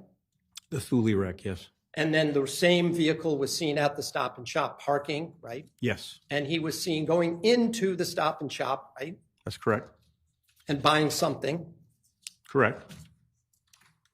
and then traveling back up to sometime after 6 p.m. to Fort Jefferson Crossing, right? Yes.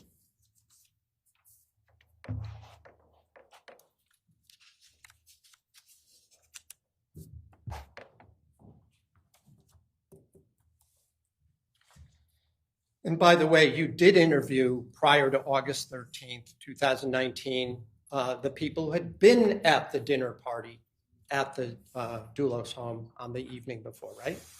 Again, I don't remember the specific dates that those interviews were conducted. We may have done that prior to the 13th of August. I don't remember what dates they were interviewed. And they were certainly, just their names, I'm not going to ask you what they said, but you talked to Stephen Reich, Correct. his then girlfriend, maybe now she's his wife, I don't know, Beth Johnson.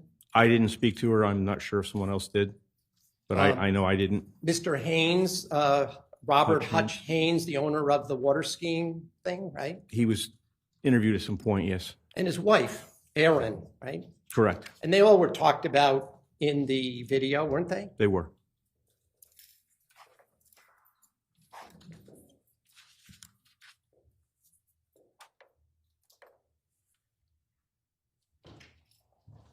You asked a few questions about Kent Mawhinney during this interview, didn't you?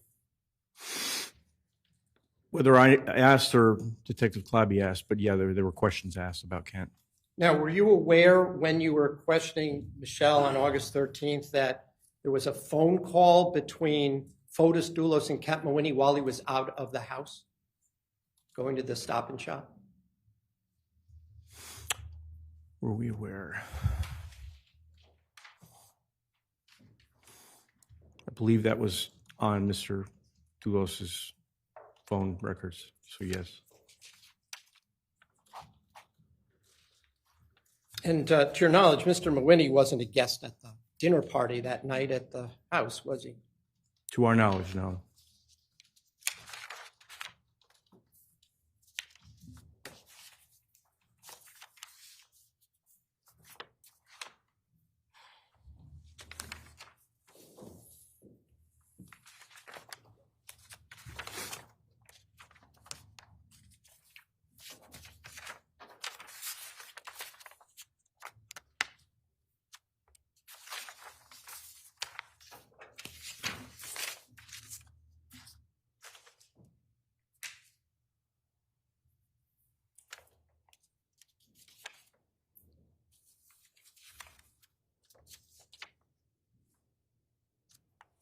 Incidentally, when we showed you that video a few minutes ago of the vehicle consistent with Kent Mawhinney's SUV arriving at Fort Jefferson Crossing, were you ever able to determine when his vehicle left from any of the surveillance? From the surveillance? Yes. I don't believe so. Again, because it was motion activated, right? I think we determined that through the Phone records. It would only from the Mawini's phone records. Phone records. Right. But in any event, the only time you would get the video is if, like I said, there was some movement that would trigger. In the foreground of the ring, correct. And that would be true whether it was somebody coming or going, whoever it was, right? Yes, It didn't capture every time a person arrived or departed, correct? correct. And it also didn't show all the times or necessarily when there might have been other times that a fire was in the fireplace, would it? You're saying there could have been more fires than were shown? Yeah. That's absolutely true, yes.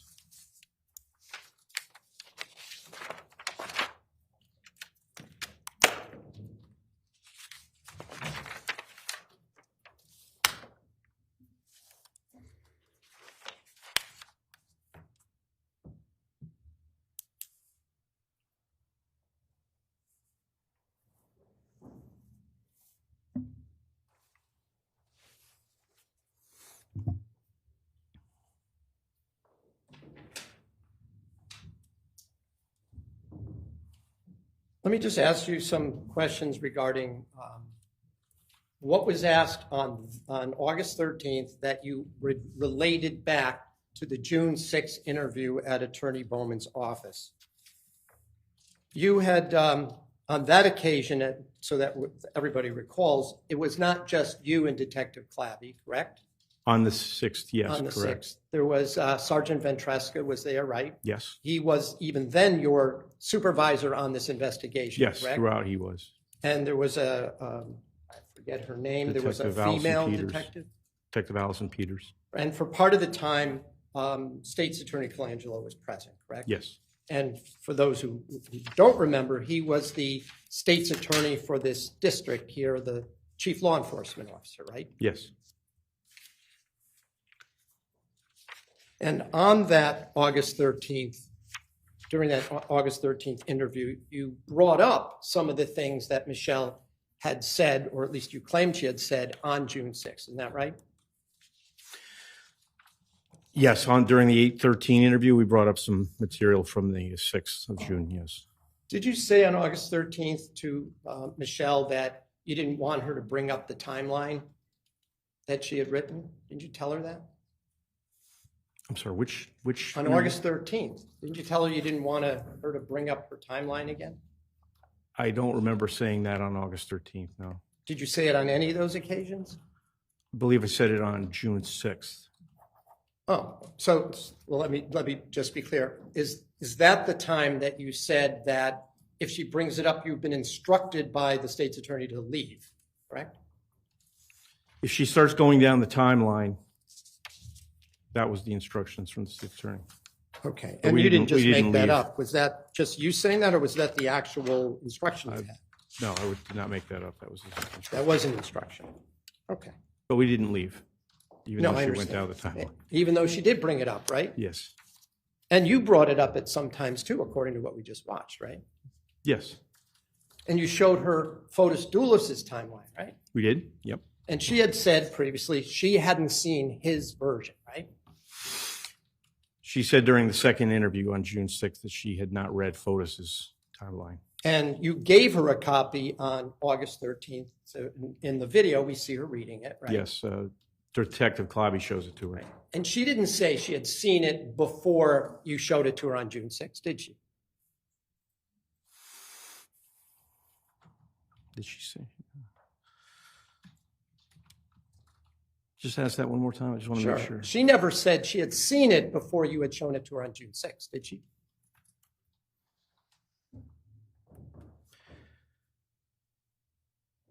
No, no. What she said was that Fotis Dulos was trying to tell her certain things to say, like he was saying things out loud that he was hoping she would include, right? Which she did, the shower, in her timeline. But he put stuff on his timeline. He had nothing to do with that. Was on Michelle's, right?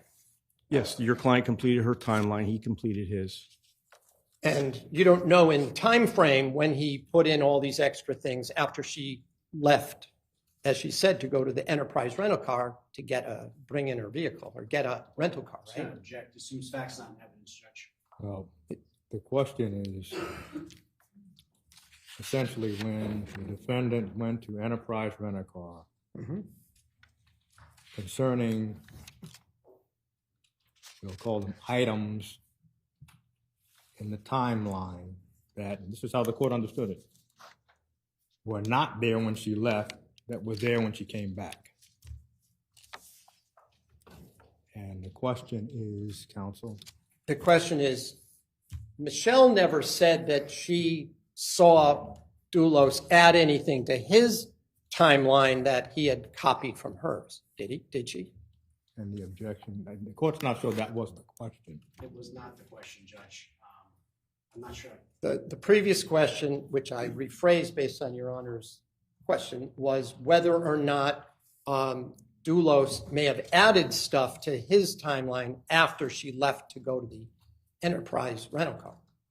So the question is, does this witness know whether Fotis Dulos added something to his timeline after Michelle Troconis left to go to the Enterprise Rent-A-Car? Is there an objection? So based on that, Judge, I would object to foundation, lack of personal knowledge. I don't know how you know that.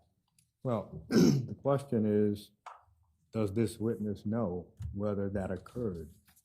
So overruled. I do not know that. And in fact, during this third interview, Michelle did not say that she provided information to Mr. Dulos to add to his timeline, did she? She added information to her timeline that he said. Right. So right now, the question is the reverse. She didn't tell you that she volunteered information to Dulos that he should add to his, did she? She said she recited information which he then put on the timeline. Did she say she saw him putting it on the timeline? She never She said said that. obviously he wrote what I said, so I don't know when he wrote it. Oh, okay. That's the point. You don't know when he wrote it, right? Correct, I don't know. But it ended up on the timeline. And just to also remind the jury, the copy of Michelle's timeline was a photocopy that you had retrieved from 4 Jefferson Crossing, right? That's correct, yes. And the original you knew had been given to Andrew Bowman, her attorney, right? No. No, she did a separate timeline for Attorney Bowman, or she completed the existing timeline. Well, let's be clear. Let me remind you, during the second interview, didn't Mr. Bowman confirm that the original of the photocopy you had been given to him, and he nodded his head, and he had it right there on his folder on June 6th? So to clarify, Counselor, he had a timeline. I don't know that that was in fact the same timeline that we had a photocopy of. Right, but you don't know that it wasn't either, do you? She was asking, we were trying to find out where in the house her timeline was, and she couldn't tell us because it was a photocopy. Didn't she specifically say she gave it to Andy and nodded to him in that June 6th interview? Does that refresh your recollection? It wasn't clear, so she may have said that.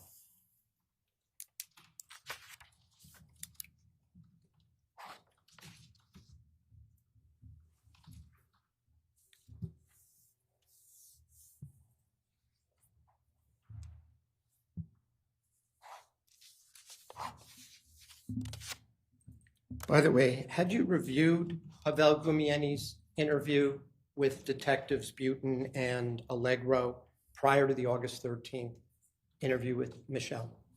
Yes. You, in fact, mentioned that Pavel had, quote, told you a lot, unquote. Words to that effect. In this That was particular- Detective Clabby that said that. It was said in my presence. All right.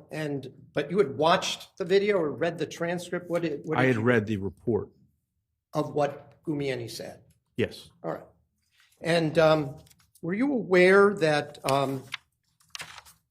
during that interview with Gumieni, that the detective, specifically Detective Allegro, point blank asked Gumieni if Dulos had ever referred to his wife as a fucking bitch or words to that effect? Not aware of that. And were you aware, though, that Pavel at that time said no, he had never heard that? Well, I'm just going to object, Your Honor. Well, Relevance, hearsay. at this point, counsel is asking the witness about another interview in which this witness did not participate. He's asking him, was he aware? Now, that phrase, were you aware, often is used to get in evidence that would be inadmissible. So essentially we have hearsay on top of hearsay. Except I'm not offering it for the proof of the statement that was made. To the contrary, Your Honor, it's that words were used that were suggested to Mr. Goumian. Well, it appears to this court that it is being offered for the truth of the matter, so that Michelle Troconis never used those words. So in this court view, it is being offered for the truth of the matter asserted. It's hearsay sustained.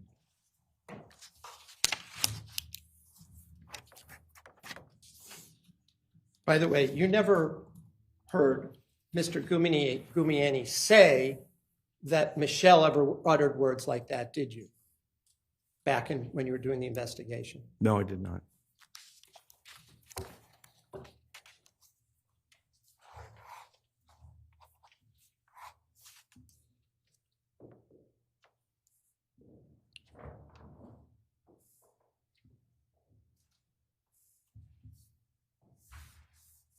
Even in the third interview on August 13th, didn't Michelle tell you that she had assumed that he was home because his phone was there, that Fotis was home because the phone was there? What she said, my recollection was, well, obviously he wasn't, well, probably wasn't home. Probably wasn't home. Probably wasn't But home. she had said she'd assumed it because she saw his phone there, right? She said she had thought that he was home because Kent was there. Didn't understand that one. Okay, well, didn't she also tell you, and didn't we see this in the interview, that Fotis had told her that he had a meeting with Kent Nguyen coming up on Friday? I know that she said that in the August 13th interview. She said it in an earlier interview. And she never contradicted that, though, did she? She never took that back, did she? No. And you knew, in fact, Kent Nguyen was at the house that morning, right? Yes. We saw his vehicle, a vehicle consistent with his SUV, pull through the archway into the back parking area of Fort Jefferson Crossing that morning, right? That's correct. Yep. And we don't see the vehicle in any of the time action videos leaving, correct? At no particular Not that I know of, no. Right. And just for the record, you also arrested Mr. Nguyen, correct? He was arrested, not by me, but yes, he was arrested.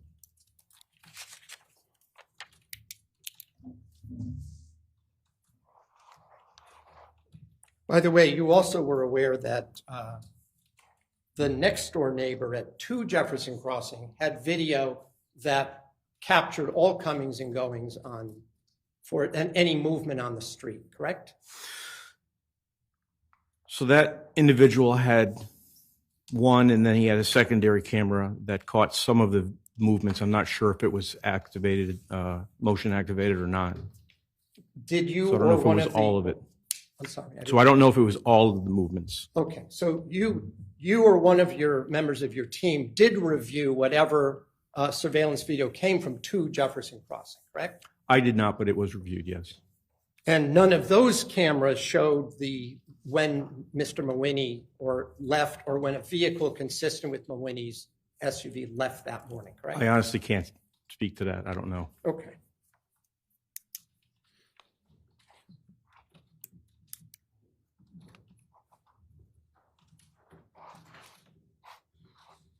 By the way, until Michelle volunteered on August 13th that she's the one who picked up the phone when she saw a number from Greece, you didn't know who had picked up the phone, correct? She saw the name Andreas and she picked up the phone, and we didn't know. We only knew the phone had been answered. Right. And I believe that you had determined there was a 16-second call from Andreas Toutsiardis from Greece, right? I believe that's correct, yes. And she's the one who said it was me. I picked it. Isn't that what she Yes, told you? Yes.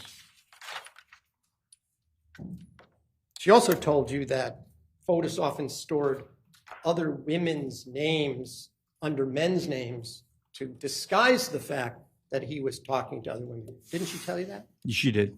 And when you looked at his phone, you determined that some of the names that looked like men were in fact registered to women, right? I didn't look into that aspect, but I can't speak to that. Did anyone in the department look into that? Perhaps. I don't know the outcome of that.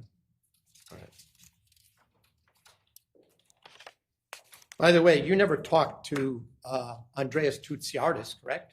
We tried to, but he didn't want to cooperate. Didn't he come into the United States from Greece like a month or two later? He did. And you did not speak to him at all? Or No. nobody from the department did? No. By the way, was his phone seized? It was. Did he ever admit he's the one who sent that short meme that we saw the other day? Well, Judge, I'm just going to object. The detective just indicated. I'll withdraw it. This witness wasn't going to cooperate. Right. Sustained. I'll withdraw that. By the way, to your knowledge, did the Tutsiardis phone get seized? Did it get seized? Seized, yes, when he came to the United States. Like I said before, yes. Was ever returned to him? He never asked for it back, is what I heard.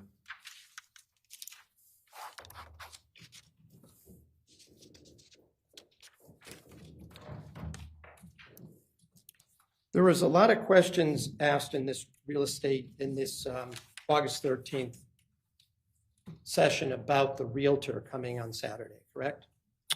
Yes. And I think Rania. Rania, and her, just for the record, we're talking about, that was going to be my question. You mentioned Rania, but her last name is Manusis, right? Or Manutis. I believe so, yes.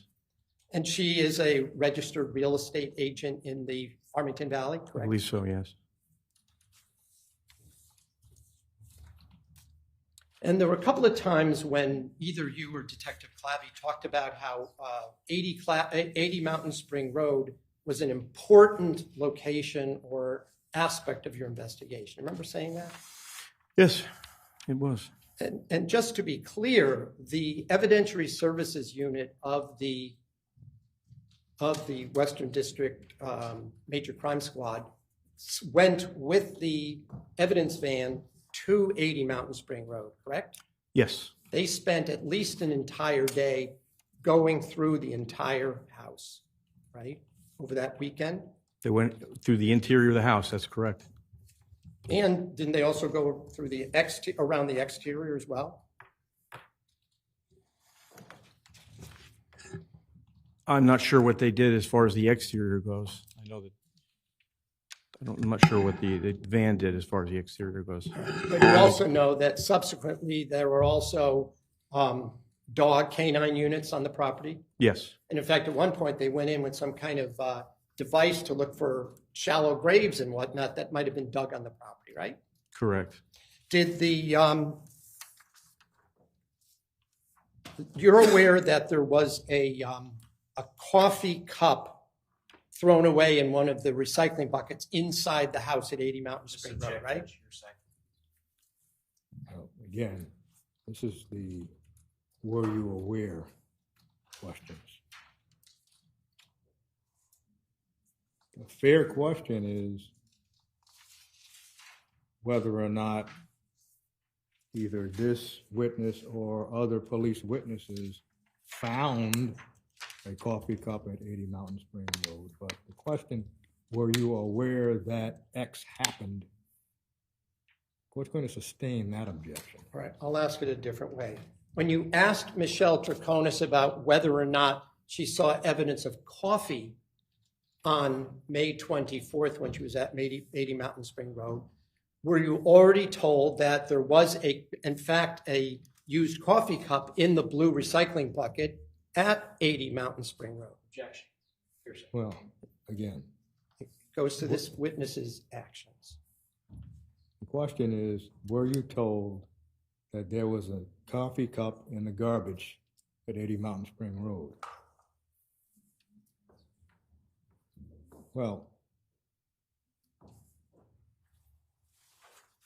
court sees this question as, and the court is anticipating the response to the objection, that it's not being offered for the truth, but the court thinks it is being offered for the truth, that there was a coffee cup in the garbage at 80 Mountain Spring Road. Sustained.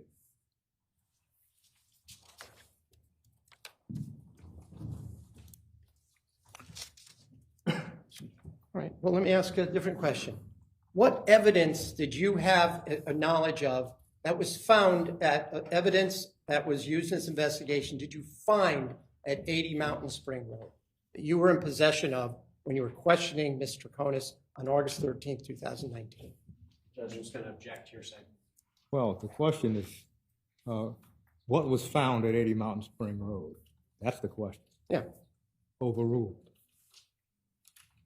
The evidence that we were operating on was the to and from activity, to and from 80 Mountain Spring, and the Toyota Tacoma specifically. Yeah. My question is, at the location itself, not people driving to and from, what evidence was found at 80 Mountain Spring Road during the course of your investigation prior to your interrogation on August 13th? We found any. Nothing, right? Not in the interior. It was all happening in the driveway. What did you find in the driveway?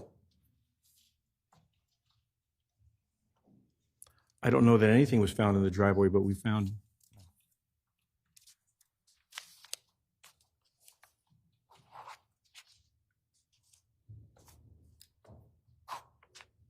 She told you that she had brought over cleaning supplies to 80 Mountain Spring Road, right? On August 13th? Yes. Did anybody seize any, to your knowledge, any cleaning supplies at 80 Mountain Spring Road? Well, at 80 Mountain Spring Road, Right. we found some in the garbage at Albany Avenue, which may have been at 80 Mountain Spring Road at some point. I don't know. Of course, I didn't ask you that question, sir. Okay. Right? Let's just talk about what was found at 80 Mountain Spring Road. No cleaning supplies were found at 80 because No garbage bags were found there, were they, at 80 Mountain Spring Road? I'm not sure if any garbage bags were found at 80. No Clorox or other cleaning spray was found at 80 Mountain Spring Road, correct. right? You asked a number of questions as I watched this video the other day on Friday about whether or not she was cleaning windows. Do you remember that portion of the testimony when you were asked questions about it and we watched the video? Yes, I remember that point in the interview. All right. At no time, and I just want to be clear, at no time prior to August 13th, 2019, did Michelle Troconis say to you that she was washing windows at 80 Mountain Spring Road, right? That came from Pavel, but yes, in none of the interviews did she say that. She said you said you had proof of it and you were going to play a video. Remember? I do remember saying that, yeah. And then we listened to some audio rather, that was played for her, right? Yes. And that part said, whatever was played, said nothing about her washing windows, did it? No. This is an entirely different topic.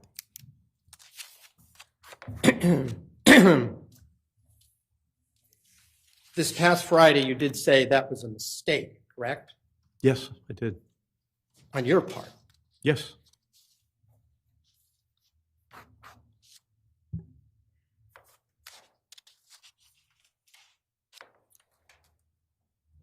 Nevertheless, after you played this unrelated audio clip, didn't she say that maybe I did and I'm sorry if I said that? About the windows? Yeah. Yes, you did. So you convinced her that she had said that even though she hadn't, right? Objection, Your Honor, mischaracterizes the testimony, mischaracterizes. Cross-examination, Overruled. right? I don't know that maybe is a statement of conviction. Didn't she say that? Didn't you say, you definitely said you were cleaning windows. That's why we're asking you why you're not saying that now. And in response,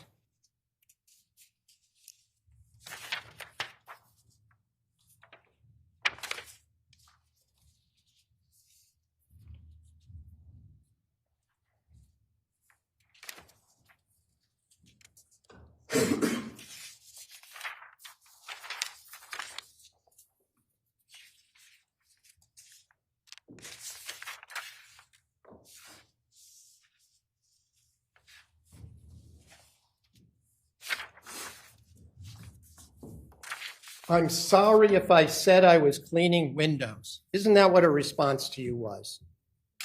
Well, I'm going to object, Judge, because that's way out of context. He should read the entire thing if he's going to do this exercise. Well, the question has already been asked whether or not the witness's statement to the defendant essentially convinced her that she said she was washing windows or not washing windows. In other words, the statement made by the witness convinced the defendant that she said something that she didn't say. That's the question, Yes, rather than go through the transcript. that's fine.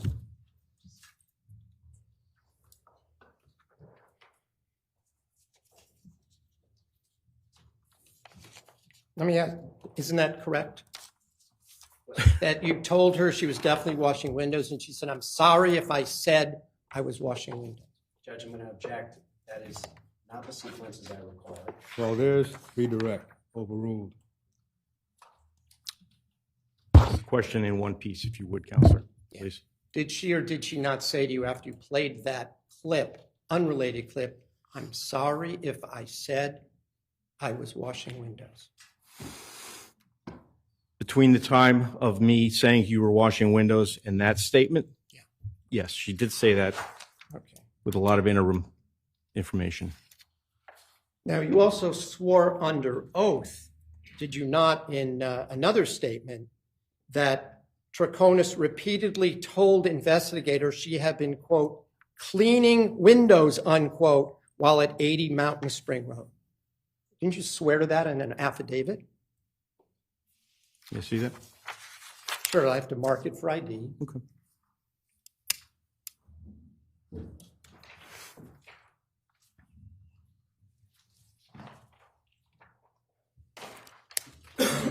Counsel. And I want to indicate,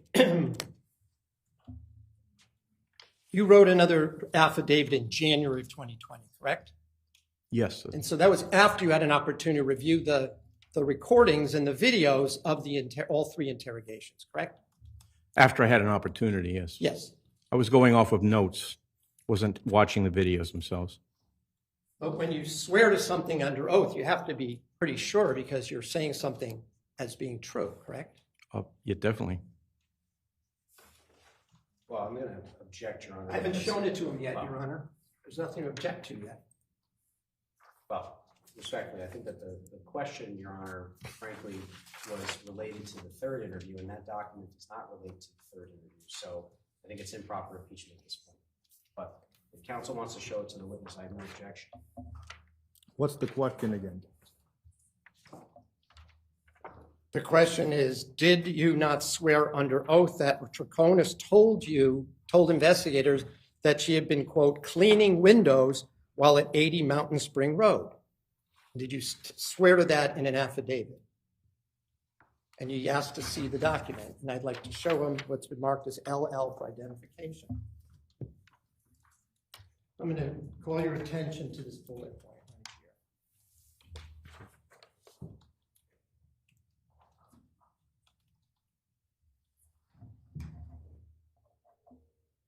Okay, I see that. So did you, under oath, swear that she had repeatedly said that she had been cleaning windows at 80 Mountain Spring Road? That appeared in my affidavit, yes. That was an error, a mistake, correct? Yes, absolutely. You wouldn't consider it a lie, though, would you? No.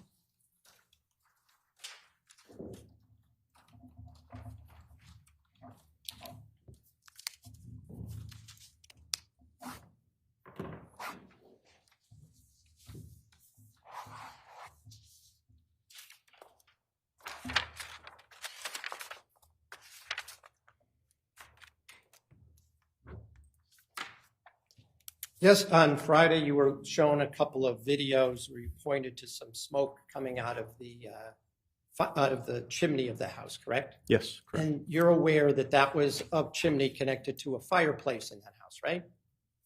Yes. In the video, you referred to it as billowing smoke, Well, correct? just object, Judge. grounds. It mischaracterizes the video. This witness did not say this. Well, the witness can speak for himself. Overruled. I don't remember saying billowing. I remember saying presence of smoke. Was it Detective Clabby? You said there was billowing smoke? In the third interview? Third interview. I believe it was. Okay. And whatever it was, you pointed to what you had looked at prior to the August 13th interview, right? The other day. That's what you were referring to, right? I was told about the presence of smoke. Oh, you didn't see I hadn't seen it. You had only seen it, what, last week? Was the first time? No, it wasn't last week, but it was not prior to the 13th of August. Okay, all right. And she told you that she had firewood in the fireplace. Didn't she tell you that? In the interview? In the interview, yeah. She did say that. And she told you about other times that she had fires going in the fireplace, right? In the same time period, right? She had multiple fires that day. Is that what you're referring to? No, didn't she tell you she had one for her mother, that she had another one the previous day? Didn't she tell you that? Yeah, she said she had them every day, and then she said not every day, but she didn't allude to a fire for her with her mother. And she even asked and told you that Pavel had helped her bring firewood up to the porch, didn't she? In this interview? That he had carried wood. Carried firewood up to the house, right? Carried firewood, I don't know where, but he helped her carry firewood. Okay, and did you confirm that with Mr. Gumieni? I did not. Did anybody? I don't know. Now, there was some suggestion about the fact that this was in May that this fire, the videos we watched last week showed tremendous amount of wind blowing. Isn't that true in many of these videos? Judge, I'm just going to object. My question was actually, there was an objection to my question. It was sustained. So now counsel's trying to take advantage of a question that I wasn't allowed to complete. The previous question had to do with the fact that this was in May, that there was a fire. The fact that he was asked about a different issue is not what I'm getting into. Well, the last question that the court heard was, wasn't there essentially a lot of wind that day? Right. That's the last question that Yes. the court heard. Well, the build-up to that, though, was there was a suggestion on Friday that this was in May, and I'm simply pointing out that my question, which I tried to ask on Friday, there was an objection and it was sustained. Well, that question had to do with the attire of an individual That's correct. who was wearing shorts. Yeah, I'm And not asking. so now this question has to do with whether, it has nothing to do with the temperature. It's whether it was windy. Right. So overruled. So I can't quantify the amount of wind. I know that I heard some wind noise, but I can't say it was heavy wind. When you were standing up there looking at the vehicles and illustrating vehicles going back and forth, you didn't notice that the trees were blowing and some looked like maybe, I'm not going to estimate, but in 10, 20, 30 mile an hour winds. I don't know how much wind there was. I just know there was wind. Okay.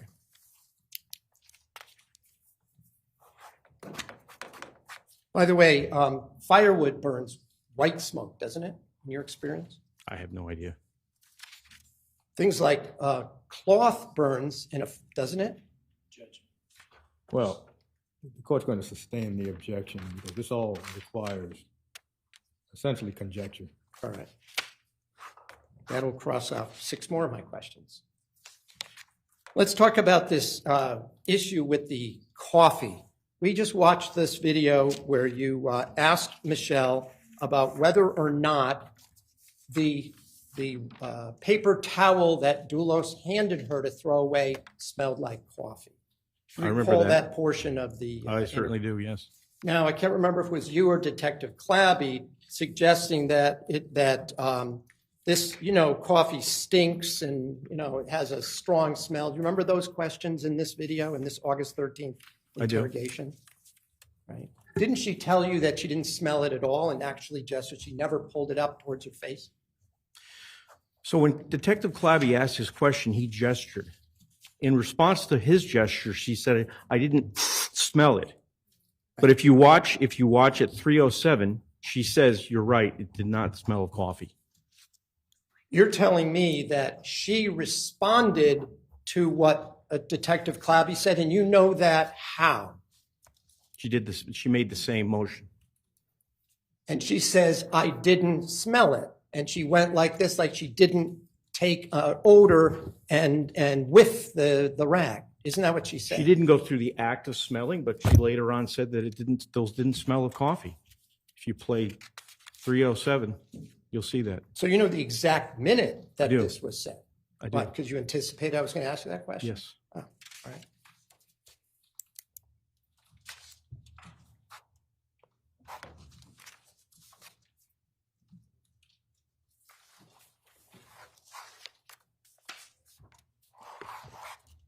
I want to talk to you a little bit about the Tacoma key. You were asked at least twice, as I understand it, whether Michelle Troconis mentioned the Tacoma key prior to the August 13th, 2019 interview. You remember being asked those questions by Mr. McGinnis, and you said no, she didn't bring it up? She didn't mention the key. Yes.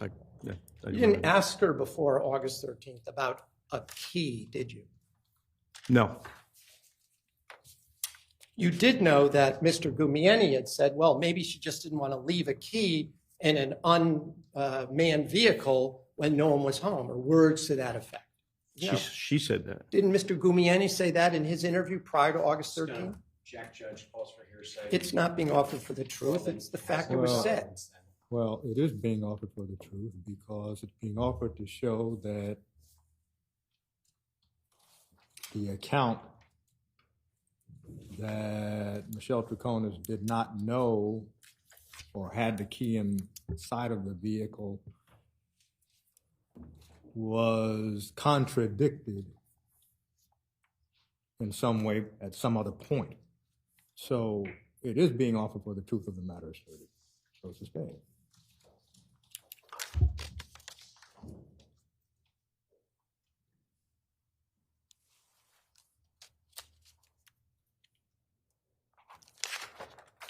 In any event, I just want to be clear. You never asked her anything about a Tacoma key prior to August 13, 2019, correct? Correct.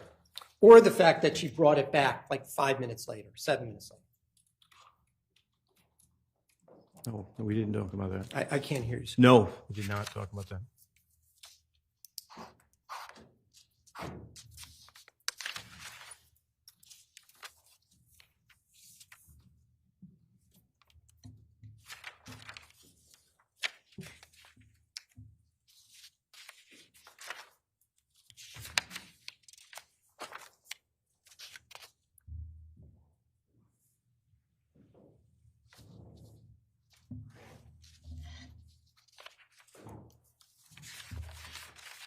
With regard to the Russell Speeder car wash, in all of the surveillance video from that plaza, at no point do you see Michelle Troconis anywhere near the Russell Speeder car wash, correct?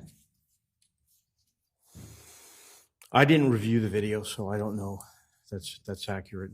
Detective Clabby went in, didn't he? I was not even here for that, so I believe he did go in, but I was not in state for that. You mean on August 1st, you weren't in state on 2019? No, I was on a vacation. Oh, you were on vacation. You knew, you were the chief investigator, though, for this investigation, right? Yes. And so you would review what other officers did in this investigation, right? In general, yes, but I don't know the answer to that question. Particularly if you were going to apply for an arrest warrant, right? Yes. So you also know that you had specific knowledge that Detective Clabby had spoken to the personnel at Russell Speeder, right? Yes. And he also wrote, and you knew that the double entry of a phone number was a clerical error on the part of the employee, correct? Double entry? Yeah, the fact that Miss Michelle's phone number was written next to a Toyota Sienna at 8:44 a.m. that had a full detail for $250, right? That's the way that Fotis Dulos entered the information. Now, didn't Detective Clabby write a report that said that was an error on the part of the person that worked at Russell Speeder on August 1st, 2019? There's an objection. Objection, hearsay. Well, here's how the question is developing. First, the witnesses said the witness was on vacation. Then the question was, well, you review the reports of those who you supervise, and the answer was in the affirmative. And then the question was, didn't Detective Clabby indicate that there was an erroneous entry on the log with Michelle Troconis' phone number next to a Toyota Sienna, which had been detailed for $250. So the question, didn't you become aware that Detective Clabby noted an error in the log detailing what happened with a Toyota Sienna next to Michelle Troconis' phone number, price $250? Well, the question is, did he read a report by Detective Clabby that stated that? That's the question. Well, was he told it, not whether he read the report? It's double hearsay. It's not being offered for the truth. It's the fact that it was the effect on this listener. Well, this court sees that question as a simple question. Not whether he was told, because the court would sustain a hearsay objection.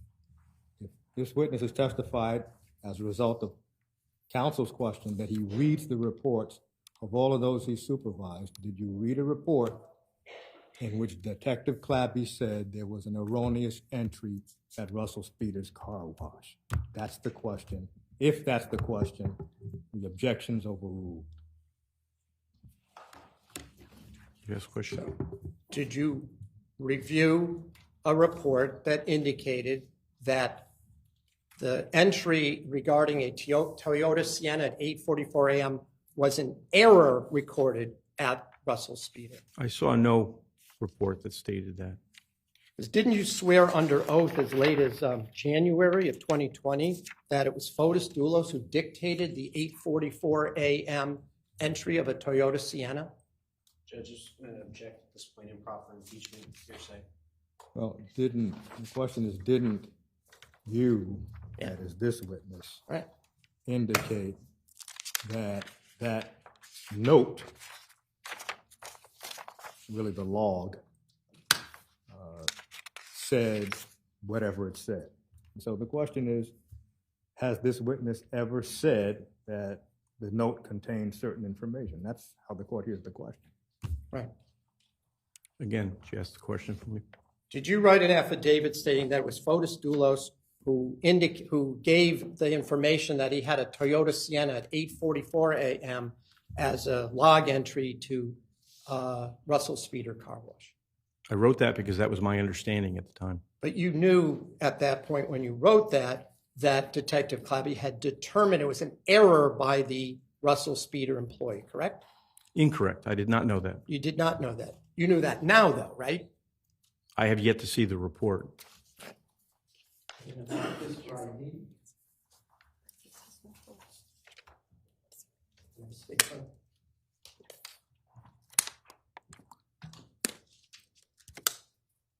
Well, the court is trying to understand what the ID marking means. This witness has said that he didn't recognize that Toyota Sienna entry was erroneous at the time, but now he does. And he included that in an affidavit. So that's been admitted. Well, he didn't admit, I didn't hear him admit that he now knows it was erroneous. If he is, then I don't need to do this. Are you admitting that information was erroneous now? I would need to see the report to determine that, Right. sir. Well, that's where we're at. Could I have a...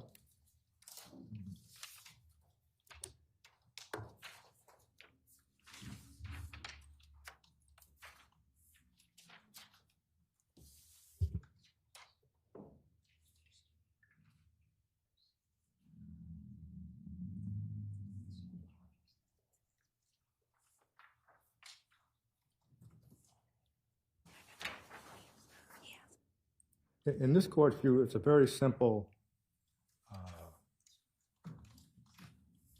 essentially demonstration. If Sienna is in the report, then the witness can indicate that's an error.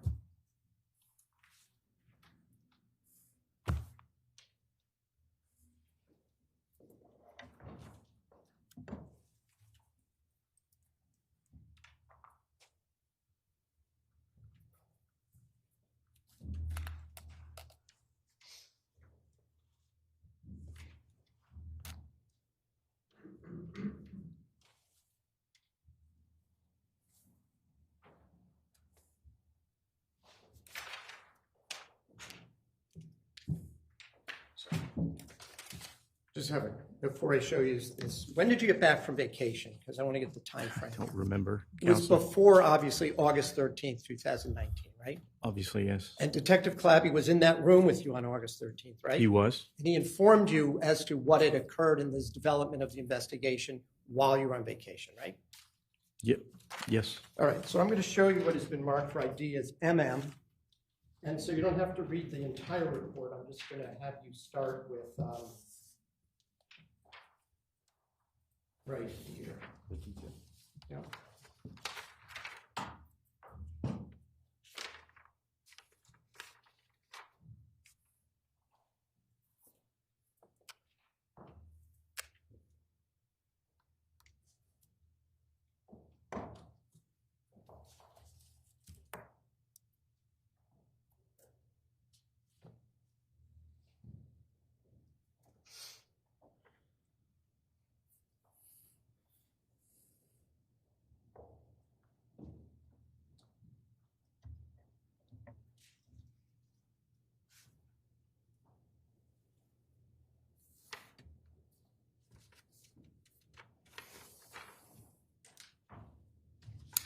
You had a chance to review that, right? I did, yes. Detective Clabby informed you that the entry regarding the Toyota Sienna was entered in error. Didn't he tell you that? No, he did not. He never told you that. I did not know that. No, I wouldn't have put it in an affidavit. Okay, so that was an error that you didn't know at the time. So it was a mistake that you didn't know. Correct. Okay. It's 3:20. We're going to take our afternoon recess. Ladies and gentlemen, please do not discuss the case.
All rise. This English paper is now open back session. Good afternoon. Please be seated. Thank you. Judge, before the jury comes out, I just wanted to play something on the record. The state's, except when they're playing the video, the state's direct of this witness from both Friday, from all of Friday, including, I think, Thursday when he started, or whenever he started, all had to do with what other police told him. When I objected on hearsay grounds, and the state said, well, it goes to the effect on his investigation, the court overruled my objections.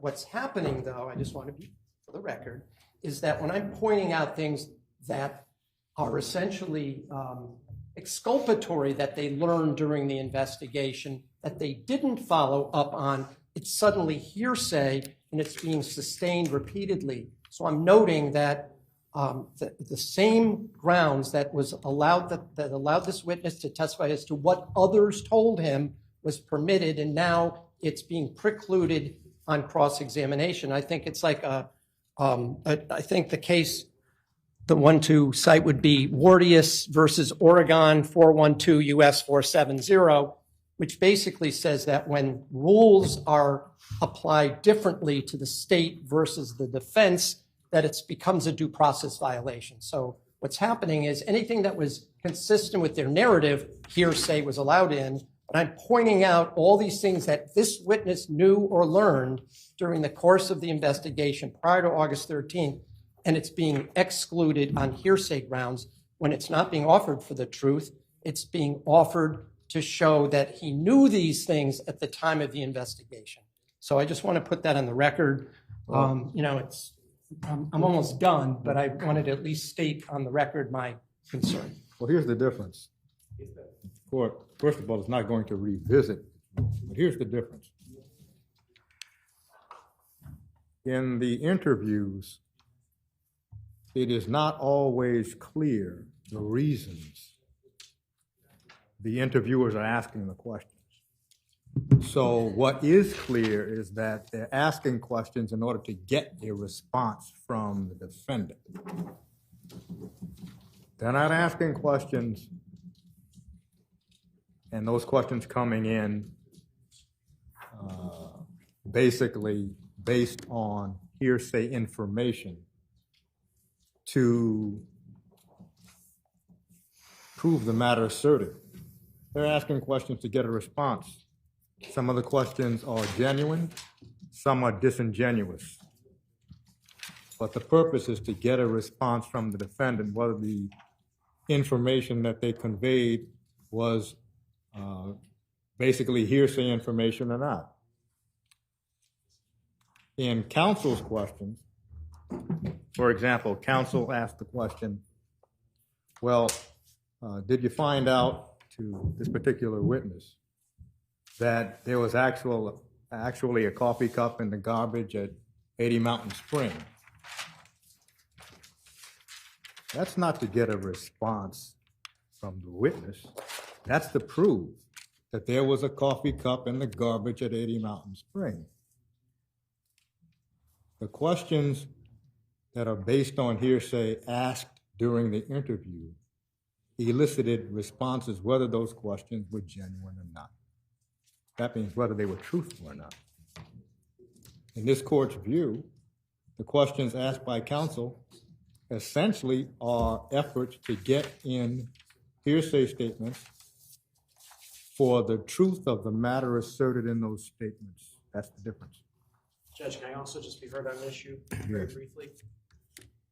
Judge, at sidebar, I had raised an objection to one of Attorney Schoenhorn's questions earlier because essentially Attorney Schoenhorn asked a question for which there was no factual basis to ask. Specifically, he asked Detective Kimball, isn't it true that, and words to this effect, Judge, because I don't remember the exact question, that by August 13th, you would have known that my client's phone records showed a incoming call from Enterprise Rental. And I pointed out at sidebar on May 28th, and I pointed out at sidebar that those particular records, which were subsequently suppressed, only went until May 27th. So there was no factual basis for that particular question to assume that the detective would have known that on August 13th. When I raised this at sidebar, the defense's response was you didn't basically object fast enough. And I just want to know, you know, and the state incidentally the other day had the fortitude to say that we had made an error when we asked a question and we moved to strike. And I want to know if the defense is similarly going to say that they made an error in that question and the state will join in their motion to strike because that was not an appropriate question. There was no factual basis for it. I'll just say, I don't even know for a fact that that those records only went through May 27th would be what, 1 day or 2 days prior, no, 1 day prior. This is the, may know that, but I'm not willing to say that without knowing that that's the date that we're talking about. I thought the records were through May 31st. So I don't have those records here to know that in fact they didn't include the next day. We just litigated this the other day, and I pointed out to the court that this warrant application, which the court indicated it was not going to grant the defense motion to suppress, was different in that the previous application only went until May 27th, and this application went the week before and the week after. So when counsel says he didn't know, I'm surprised by that comment, given that we just litigated it the other day. And so I'm once again asking, are they going to have the fortitude to move to strike that question and answer in front of the jury? Well, this is not going to be essentially a test of any counsel's fortitude, moral or otherwise. This court responds to objections as they are made. So it would not be possible for this court to know at any particular time, having this being almost the 5th complete week of testimony, whether something constituted facts not in evidence. So again, this court will rule on objections in a timely fashion when they're made in a timely fashion. Can we bring the jury up?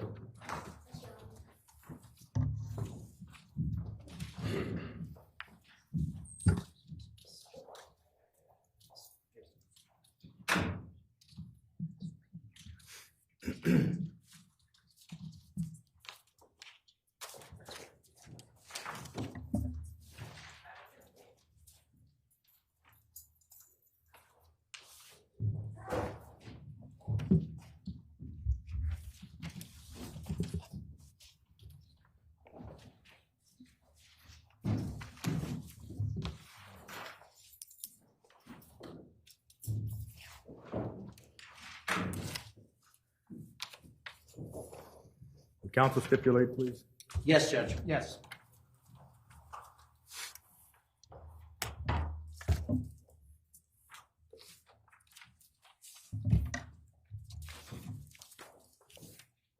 Officer Kimball, I just want to maybe correct. I referred earlier when I was asking about the call to Enterprise to AT&T records, but you in fact had other information that you confirmed that she did in fact have to pick up her car that morning from an Enterprise rental car, even if it wasn't from her phone records, correct?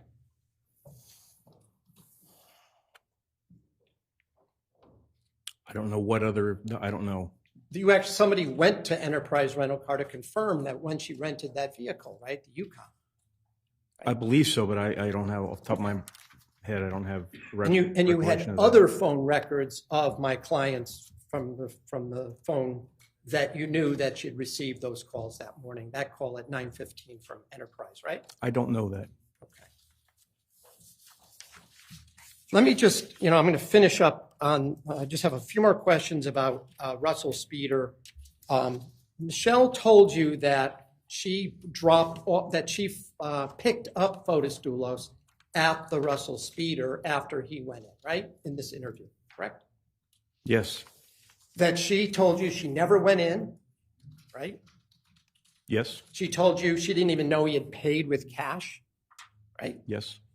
And she told you that when she picked him up, they went right down to see Attorney Bowman down in Westport, right? Yes.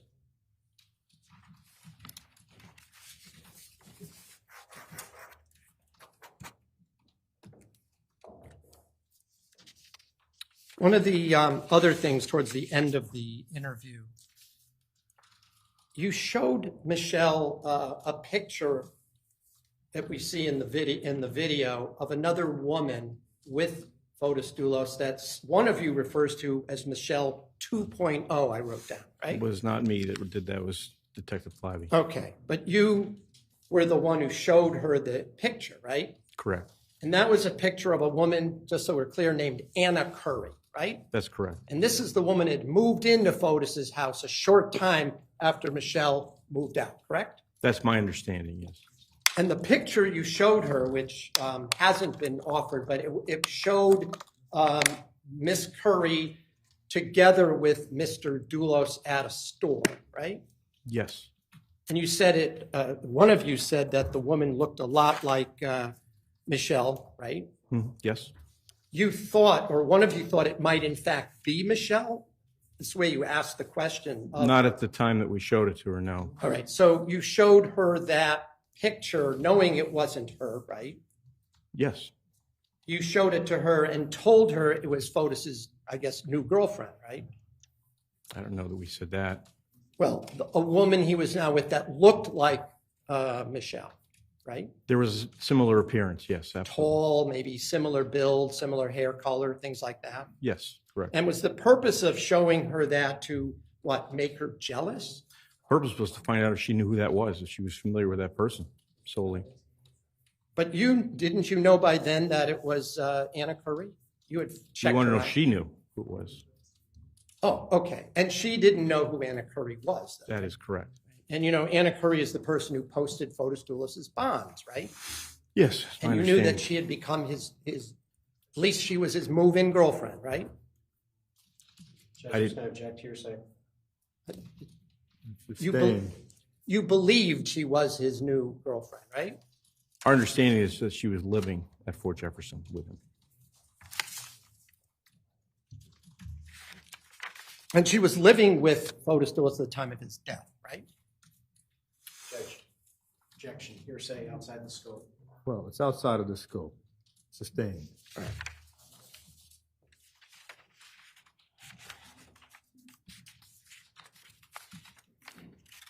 Who asked the question whether or not that it might be by design that she looks like you? Who asked that question? Well, first of all, it's not a question.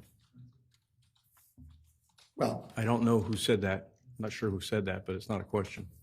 the statement that was made to her, I'm saying that suggesting that it might be by design that she looks like you don't know who that is.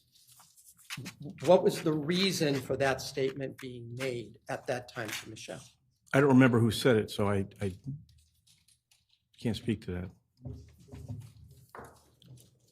Did you suggest, or was it Mr. Detective Clabby who said that maybe he's trying to set you up? I remember that being said. Again, I don't remember who said it.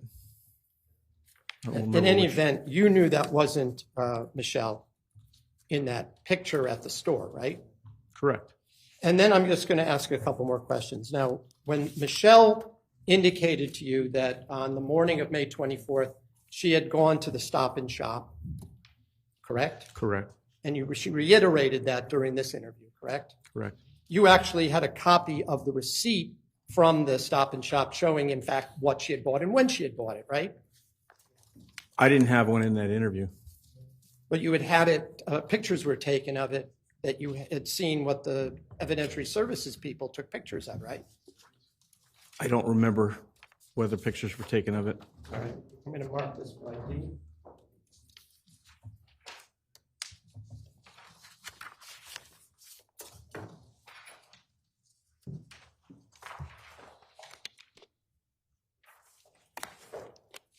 And just to set this up, you were aware that between the second interview of Michelle Troconis and the third in August, the evidentiary services unit had also been to Fort Jefferson Crossing, right?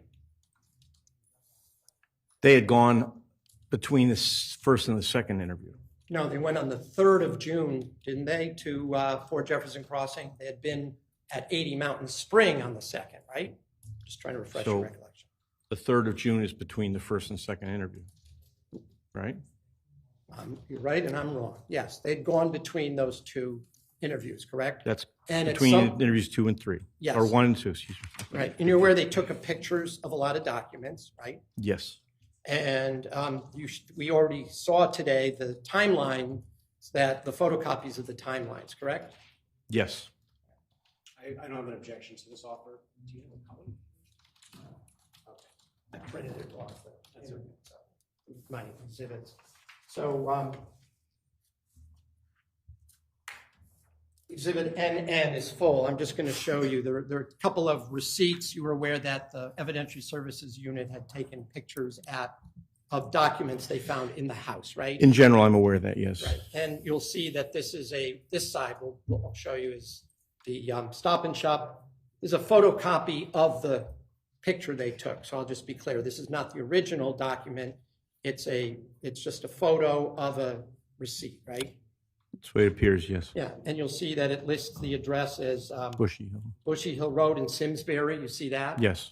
And it shows that the time of the purchase was May 24th at 10:01 a.m., correct? I see that, yes. And it shows she bought stuff at the cheese shop, the deli, the produce, and then it says seafood. It says SB, raw, 2 pounds. Maybe that's sea bass. I don't know, but you see that there, right? I see that, yes. And that she used her American Express card to pay for that, right? Yes. And on the same photograph, they also took a picture of the Starbucks receipt, right? Apparently. And that was the May 24th at 7:59 p.m. It shows exactly what was purchased at the Starbucks, right? Yes. And specifically also included that she paid with a MasterCard, right? Yes. And there was also officers viewed video of the of Michelle entering the Stop and Shop, correct? Yes.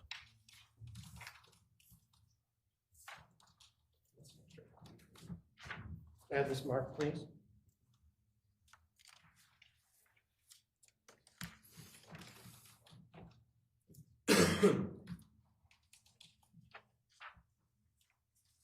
And showing you what's been marked as Exhibit 00.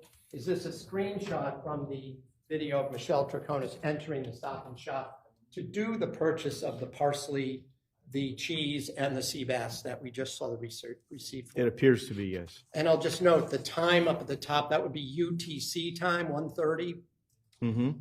Okay.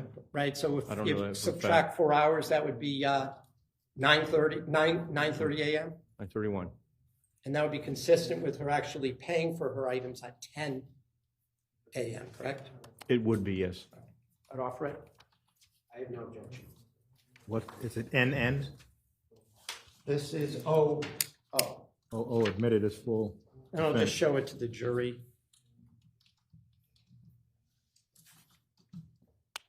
And again, it shows Mr. Troconis talking on the telephone, or appears to be having her phone up at her ear as she enters the store, correct? That's what it appears to be, yes. Okay.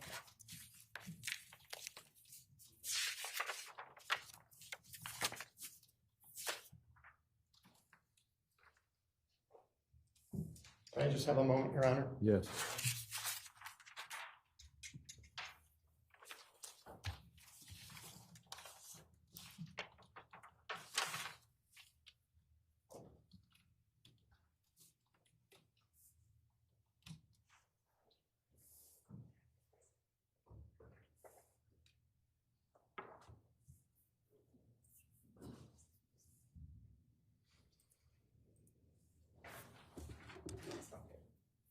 I just have a couple of just follow-up questions. You had previously testified that you had become the lead investigator sometime between the first and the second interviews in 2019. Is that correct?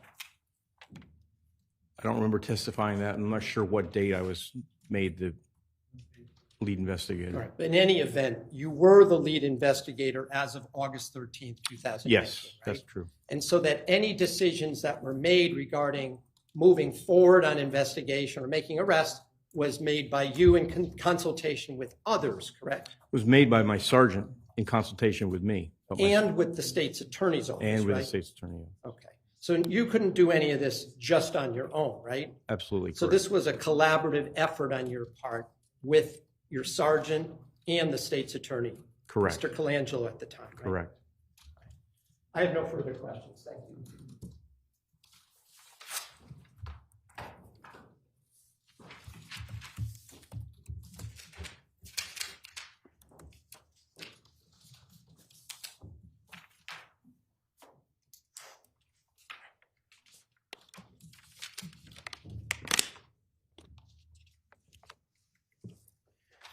Detective Kimball, on cross-examination, you were asked about canine units searching various areas. Is that correct? Yes, sir, that's correct. A canine unit involves what type of dog?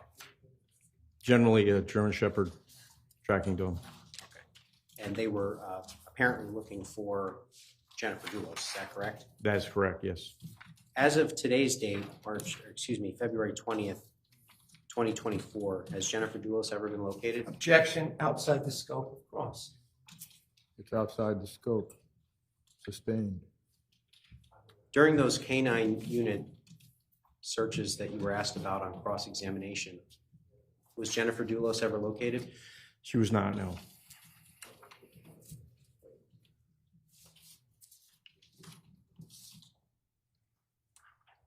You were asked on cross-examination about the fact that it was actually the defendant who brought to your attention in the third interview that she had answered Mr. Dulos' phone. Do you recall those questions? Yes. What did the defendant say about Mr. Dulos' phone on June 6, 2019? I asked her, she knew. Objection asked and answered. Well, the preliminary question was, in the interview on August 13th, it was the defendant who stated that she responded to the call of Mr. Dulos' phone, or on Mr. Dulos' phone. The next question is, what did she say on the 6th of June? Well, there's been a significant amount of testimony in this case. If it has been asked and answered, it may be difficult to recall that it has been asked and answered, so overruled. What did the defendant say about Mr. Dulos' phone on the 6th of June when you interviewed her? During that second interview, I asked her if she knew where Fotis' phone was. And her response was, with Fotis, I suppose. I asked her if it would be unusual if he left his phone behind, and she said it would be. So she didn't say anything on June 2nd or June 6th about answering the phone, correct? Not at all, no. You were asked on cross-examination and shown video of a vehicle arriving at 4 Jefferson Crossing at 7:21 a.m. on May 24th, 2019, correct? Correct. And you were asked on cross-examination who that vehicle belonged to, correct? Correct. Who did that vehicle belong to? Ket Maweni. You were also asked on cross-examination whether or not there was any video of Mr. Mawini's vehicle leaving 4 Jefferson Crossing, correct? That's correct. I'm just going to play, Judge, if I could. It's from State's Exhibit 90.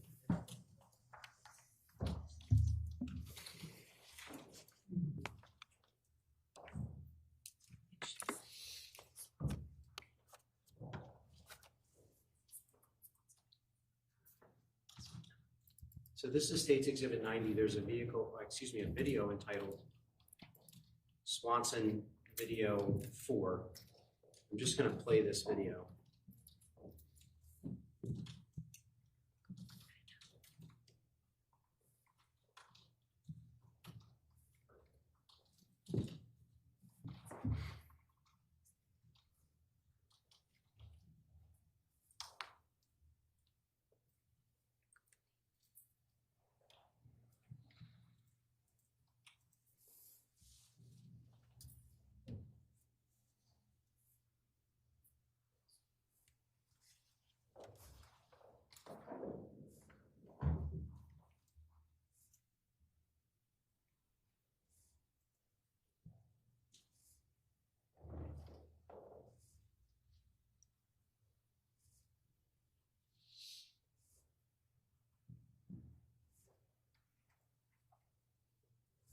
Detective Kimball, I'm just going to direct your attention to the driveway of 4 Jefferson Crossing.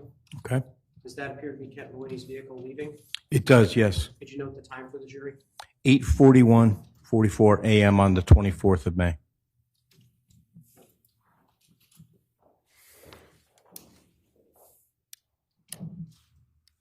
You were also asked on cross-examination whether or not you had arrested Kent Maloney in connection with this incident.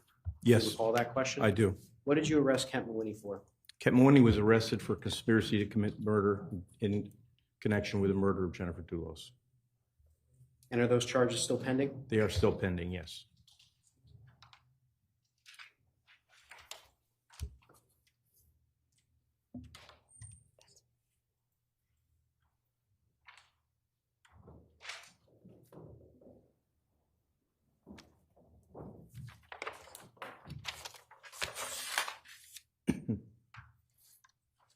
You were asked on cross-examination whether or not someone named Andres was ever spoken with. Do you recall that question? Yes, sir. And what's Andres' last name? The best of my ability, it's Tutsiartis.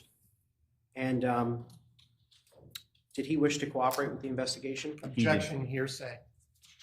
Well, the testimony has already been adduced that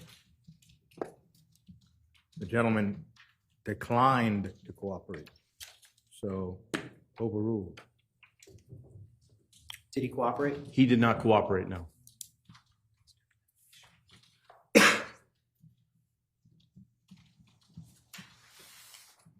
You were asked on cross-examination about what, if any, evidence was located at 80 Mountain Spring Road. Do you recall those questions? Yes, And I believe you were specifically asked whether or not there were any cleaning supplies or garbage bags located at 80 Mountain Spring Road. Is that correct? yes, that's correct.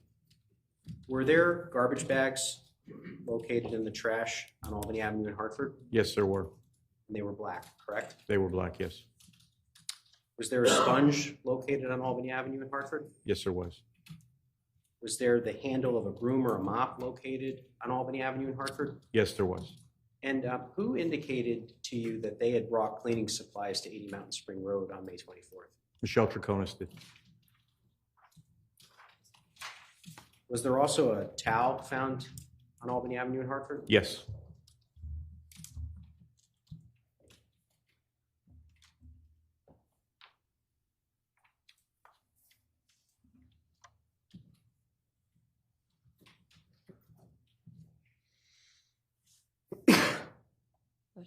You were asked on cross-examination whether or not the defendant had ever been asked about the Tacoma key or the fact that she had brought it back to 80 Mountain Spring Road in either of her first 2 police interviews. Do you recall that question? Yes.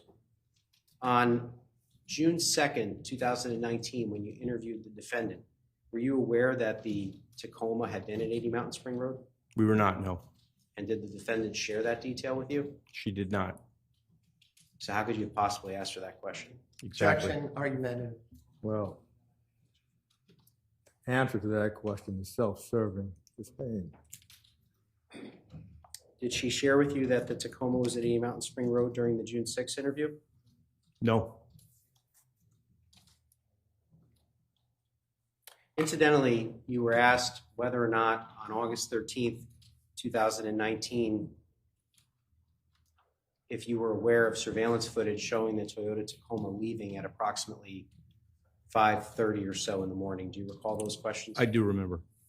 When was that surveillance footage located by state police personnel? Towards the end, middle or end of November of 2019. So after this interview, correct? Correct, after the August 13 interview.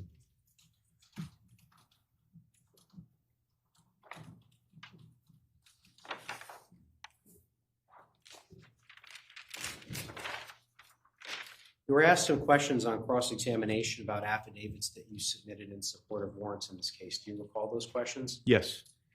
Detective, could you maybe characterize the nature of this case in terms of the amount of information that you were receiving as the lead detective? Objection, vague. Well,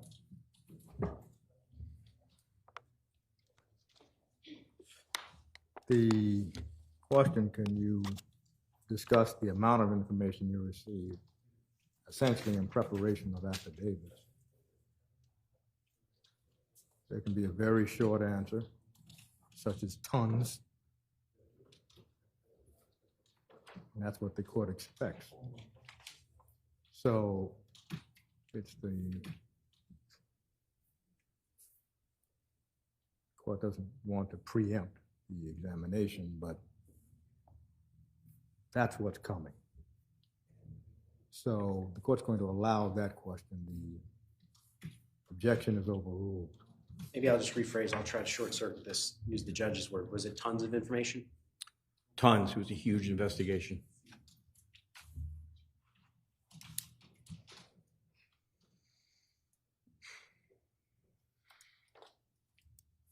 You were asked on cross-examination about the log entry at the car wash. Do you recall those questions? Yes, I recall. And I believe you were given an opportunity to review Detective Clabby's report. Is that correct? That's correct. And you were then asked whether or not the first entry on the log was incorrect. Is that correct? That's correct. But there was a second entry as well, correct? There was, yes. And that was mentioned in Detective Clabby's report? Yes, it was. And was that correct? That entry was correct. If I could just have the log.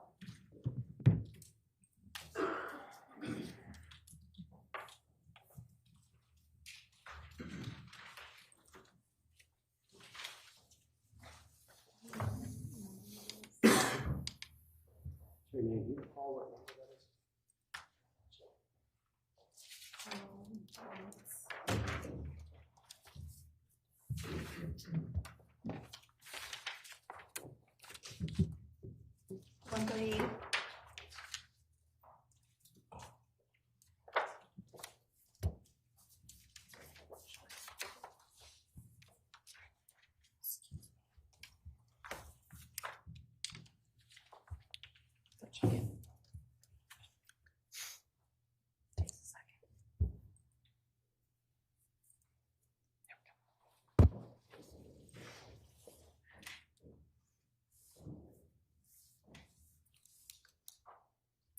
So, Detective, you had an opportunity to review Detective Clabby's report, and you were asked about a wrong entry and a correct entry, correct? Yes, correct. All right, I'm just going to ask if you could just step down and, based on what you read in the report, can you indicate to the jury what the correct entry was?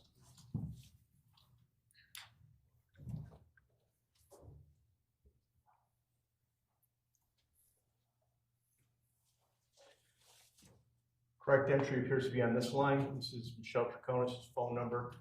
The vehicle description is blank.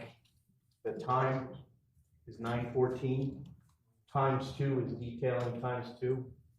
And this is the price which needs to be paid. In other words, it's not paid at the time of conception.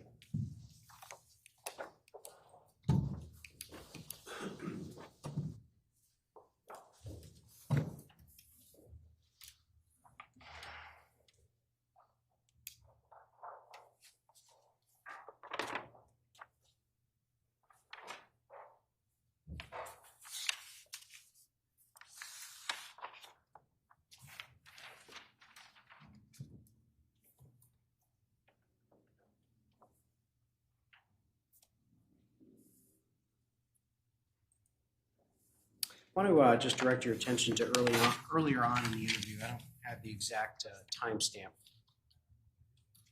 And you were asked some questions on cross-examination about the smoke from the chimney. Do you recall those questions? Yes. Now, you spoke with the defendant about her movements back and forth between 80 Mountain and 4 Jefferson Crossing during the third interview, correct? Correct. And at one point, you indicated to her that you were trying to figure out basically what she was doing to try to account for her time, correct? That's correct, yes. And at that point in the interview, did the defendant ever say to you that she had lit a fire at that point? No. She mentioned maybe being on her computer, I think, correct? Yes.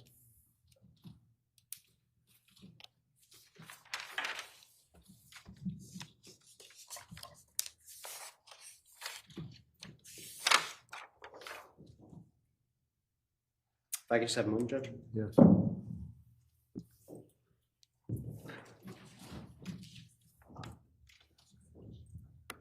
Nothing further, Judge.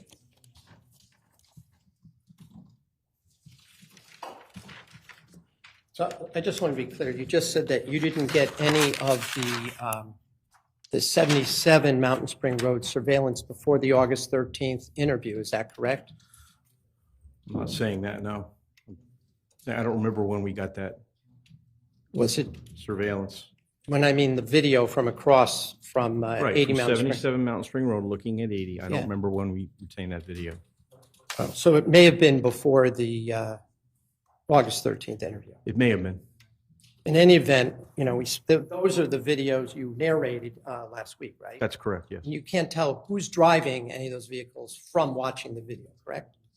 No, we just know because your defendant, your client telling us who was driving them. Right. But other than that, you can't tell just by watching, right? No? You can't tell what's inside any of those cars either from the video, can you?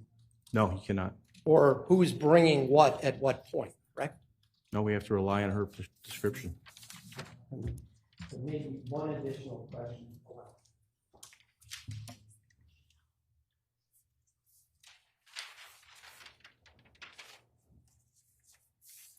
So as I understand it, the only way you had any knowledge as to who were in those vehicles going back and forth was from what Michelle told you, correct?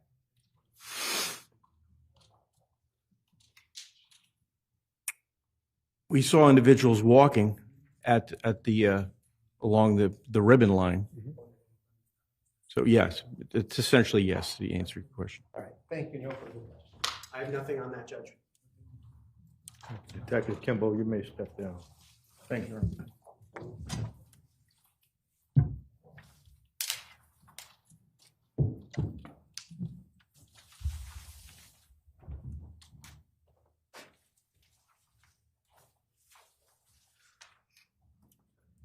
Judge, that concludes our presentation for today. There are witnesses expected by the state tomorrow. We have one witness in the morning, Judge. And approximately how long do you think it will take on direct for that witness? 10 to 15 minutes. Thank you. Will the defense be ready to call any witnesses if the defense intends to call witnesses tomorrow?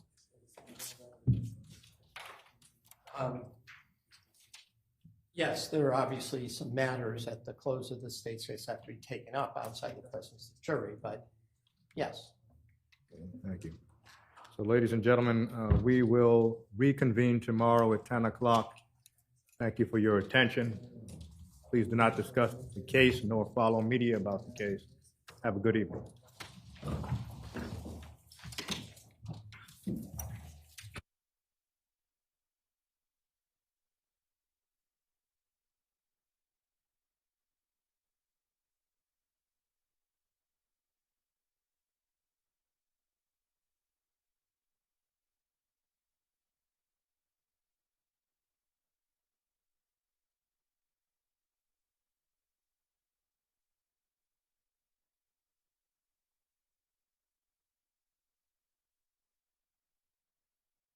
The testimony of Attorney Rose.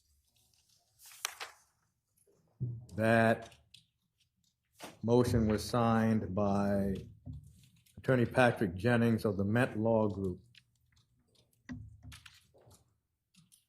Court is going to have to take up that motion to quash tomorrow.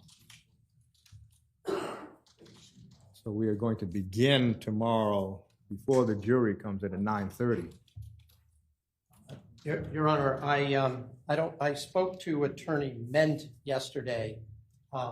After discussing with him, I just got notice about the motion. I didn't receive it yet. He said he faxed it to my office, but of course I'm here. After speaking with Attorney Ment, we do not. I think a lot of it. I don't want to speak without actually looking at the motion, but since he verbally told me what it was about, I don't think it's going to require any kind of a hearing. I don't anticipate, in light of Your Honor's previous rulings, we're not going to get into the custody hearings that took place in May of 2019 in the divorce court.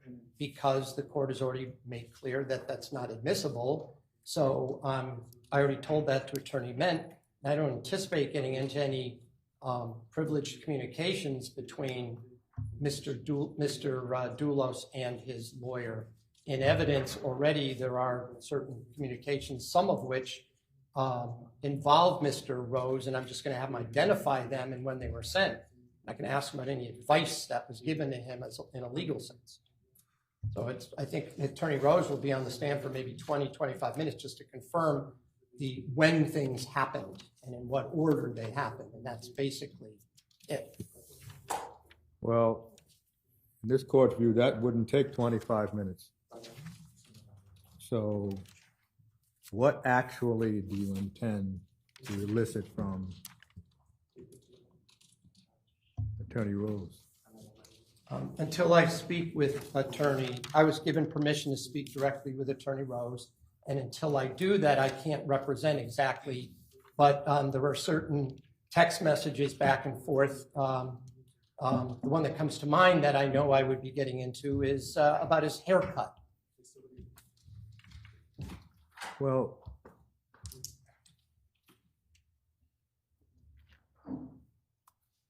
the court will consider, after you talk to Attorney Rose, arguments tomorrow, but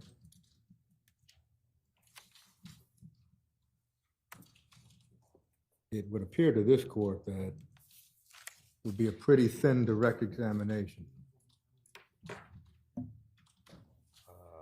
If the only questions concern when things happen, in other words, when there were filings, when did Fotis Dulos come to your office, that shouldn't take much time at all. But what the court will indicate is that any testimony elicited concerning what Fotis Dulos' reaction was to anything is not going to be permitted. Because even if it was not verbal, any nonverbal assertion is still communication.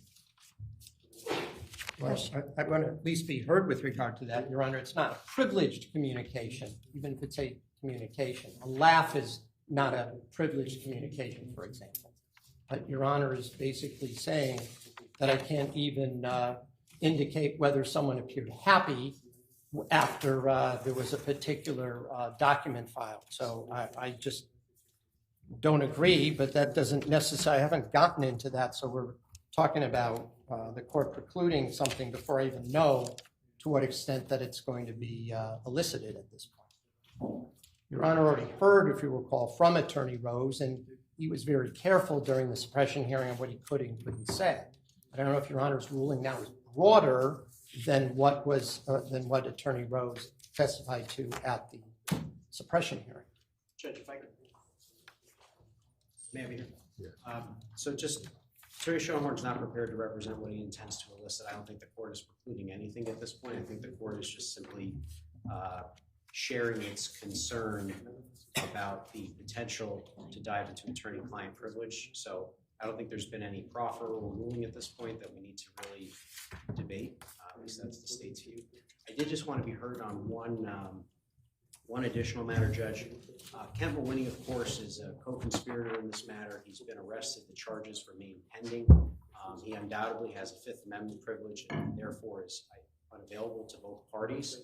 And given that we're going to be resting tomorrow, I just want to indicate that for the record because obviously there shouldn't be any sort of missing witness arguments in closing argument under Secondino, I think is the name of the case, in light of that fact because he's unavailable.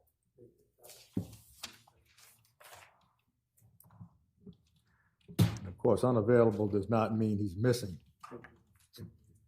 Unavailable means he's going to invoke his privilege. The court just wants to also go over how it intends to proceed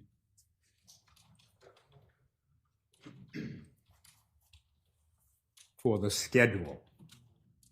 So tomorrow morning at 9:30, we'll take up the motion to quash or, in the alternative, issue a protective order.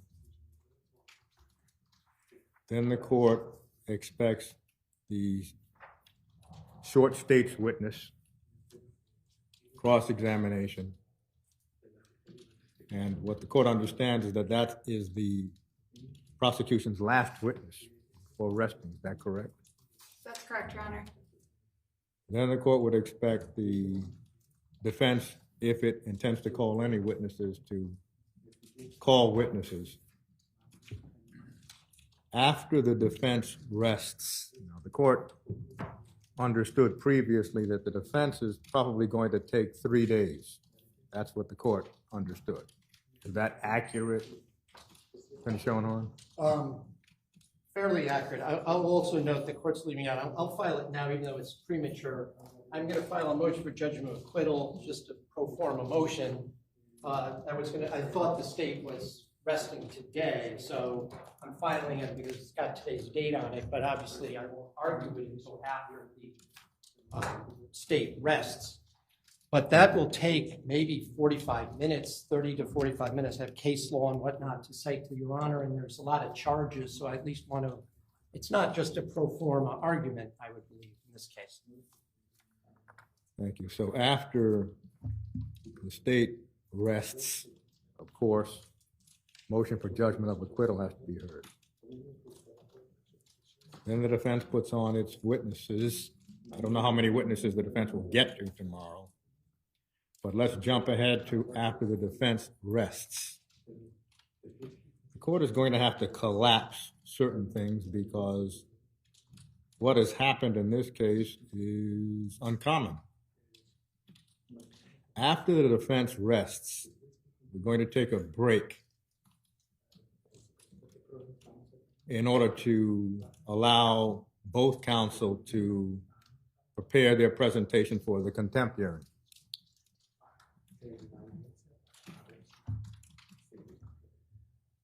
Now, the court does not know if all of that can be done the same day, but that's going to be the order right now. The court did not want to proceed with a contempt hearing interrupting the defense case. Only after the defense rests. The court will indicate today that the contempt hearing, if a contempt finding is made, is not going to impose a sanction at that time.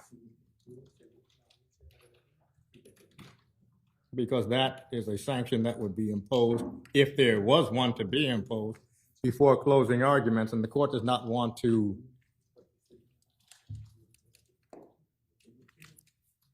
essentially disrupt the defendant's Sixth Amendment right to a defense. And in this court's view, having practiced criminal defense for a long time, would find it disruptive if the court proceeded with a contempt hearing, made a finding, and then asked counsel to prepare a closing argument. Too disruptive.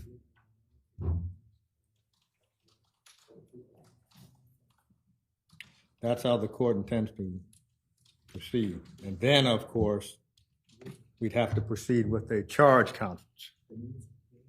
So there are many, as the cliche goes, moving parts here. The court wants to try to make sure that the jury is not surprised and informed that, well, we're going to be here a lot longer than March 1st. So that's the reason the court has to proceed this way. If there is a finding of contempt, if there is a finding of contempt, sanctions will be imposed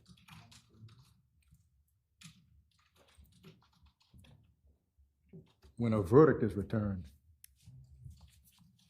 whether it's guilty or not guilty. on all of the counts. Tomorrow, 9:30, we'll take up the motion to quash. Is the attorney that filed the motion going to be here? I mean, The court does not know. have they been notified? Because I Court would does say not. that, The court does not know. This was just handed to the court right before the court came into the session. there's one other thing I did want to at least bring to Your Honor's attention. Attorney Felsen and I have decided that in light of the nature of that allegation, that it would be inappropriate for either of us to represent Ms. Troconis, and then she has been reaching out to other counsel who will be, depending on when that hearing is scheduled, would be coming in. It's just, whatever happened during my cross-examination of one of the state's witnesses, and I just don't think it would be appropriate for us to represent her to the extent that puts us in a position that's certainly, I'm not going to say it's adverse to our client, but certainly puts us in a position where we may have information that is outside of what would normally be what you'd represent the client for. And the fact that there were prior counsel and all these other things that have to be investigated. So. Do you wish to be heard, Attorney Matt? On an unrelated matter, Your Honor, with respect to the fact that I just make a request of the defense and bring it to the court's attention that throughout the course of the trial, the state the night before has given the defense attorneys the list of names of individuals who will be testing the next day. The state is asking for that same courtesy. So counsel could indicate which witnesses will be testifying tomorrow. I know there are experts coming from out of state, so the state would like to know which ones to prepare for tomorrow. Neither for tomorrow, Your Honor. If I may know who is testifying Sure. tomorrow. Once we're done, I'll just tell her. Thank you. Thank you. If there's nothing else, we will stand adjourned until tomorrow morning. The session will start at 9:30. Thank you. Thank you. We'll stand adjourned. Rise.